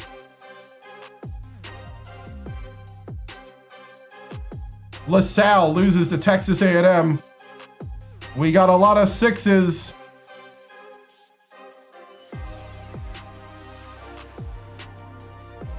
We got 3 6s in the Sweet 16.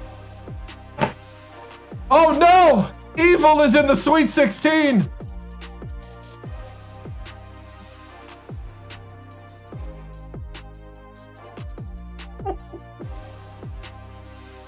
So this is who we gotta face. Very talented team.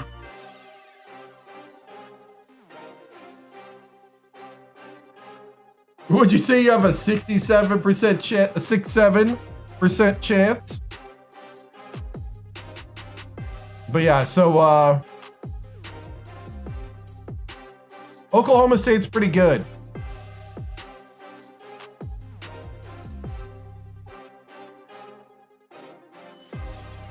Maryland, Iowa State. That's the other one.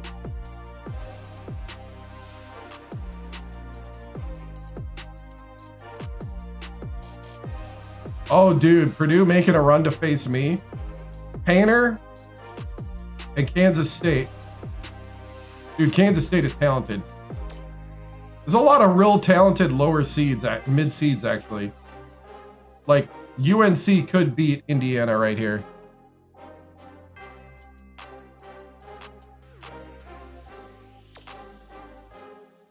Xavier, Rutgers. Purdue, Vandy. Osman, coach at Purdue now. A lot of ACC teams. St. Joe's and Tennessee. A lot of even matches too. San Diego State and Texas A&M.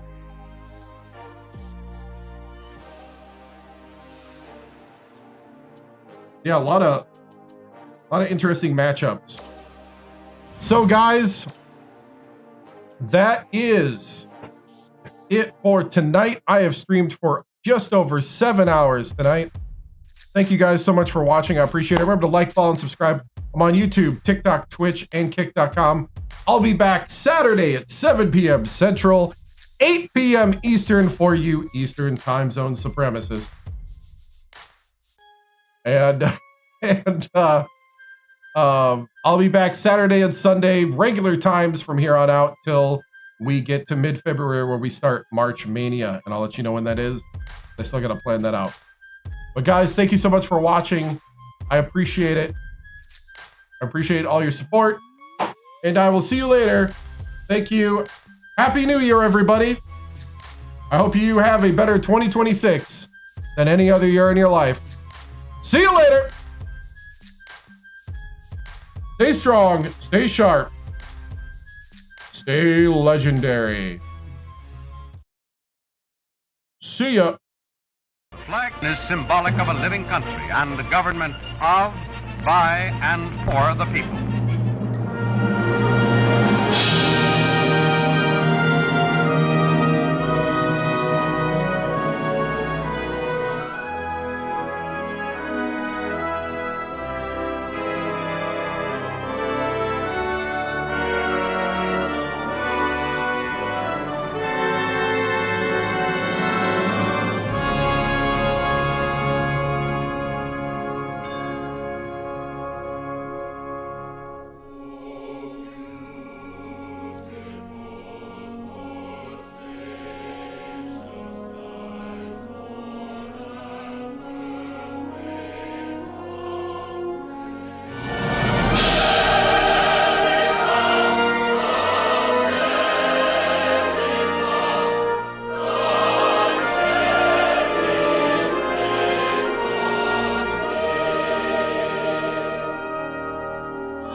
This concludes another broadcast day on the 7-Star General Multi-Stream on YouTube, TikTok, Twitch, and Kick.com. We thank you for joining us across games, chats, highlights, and the unpredictable moments that make this channel truly one of a kind. Whether you dropped in for the grind, stayed for the laughs, or simply vibed with the community, your presence means everything. The 7-Star General salutes viewers from every corner of the internet. Your loyalty, support, and hype fuel each stream, and together we continue to build something extraordinary. Until next time, keep your systems cool, your minds sharp, and your spirits even sharper. From all of us here at the 7-Star General channel, good night, stay strong, and stay legendary.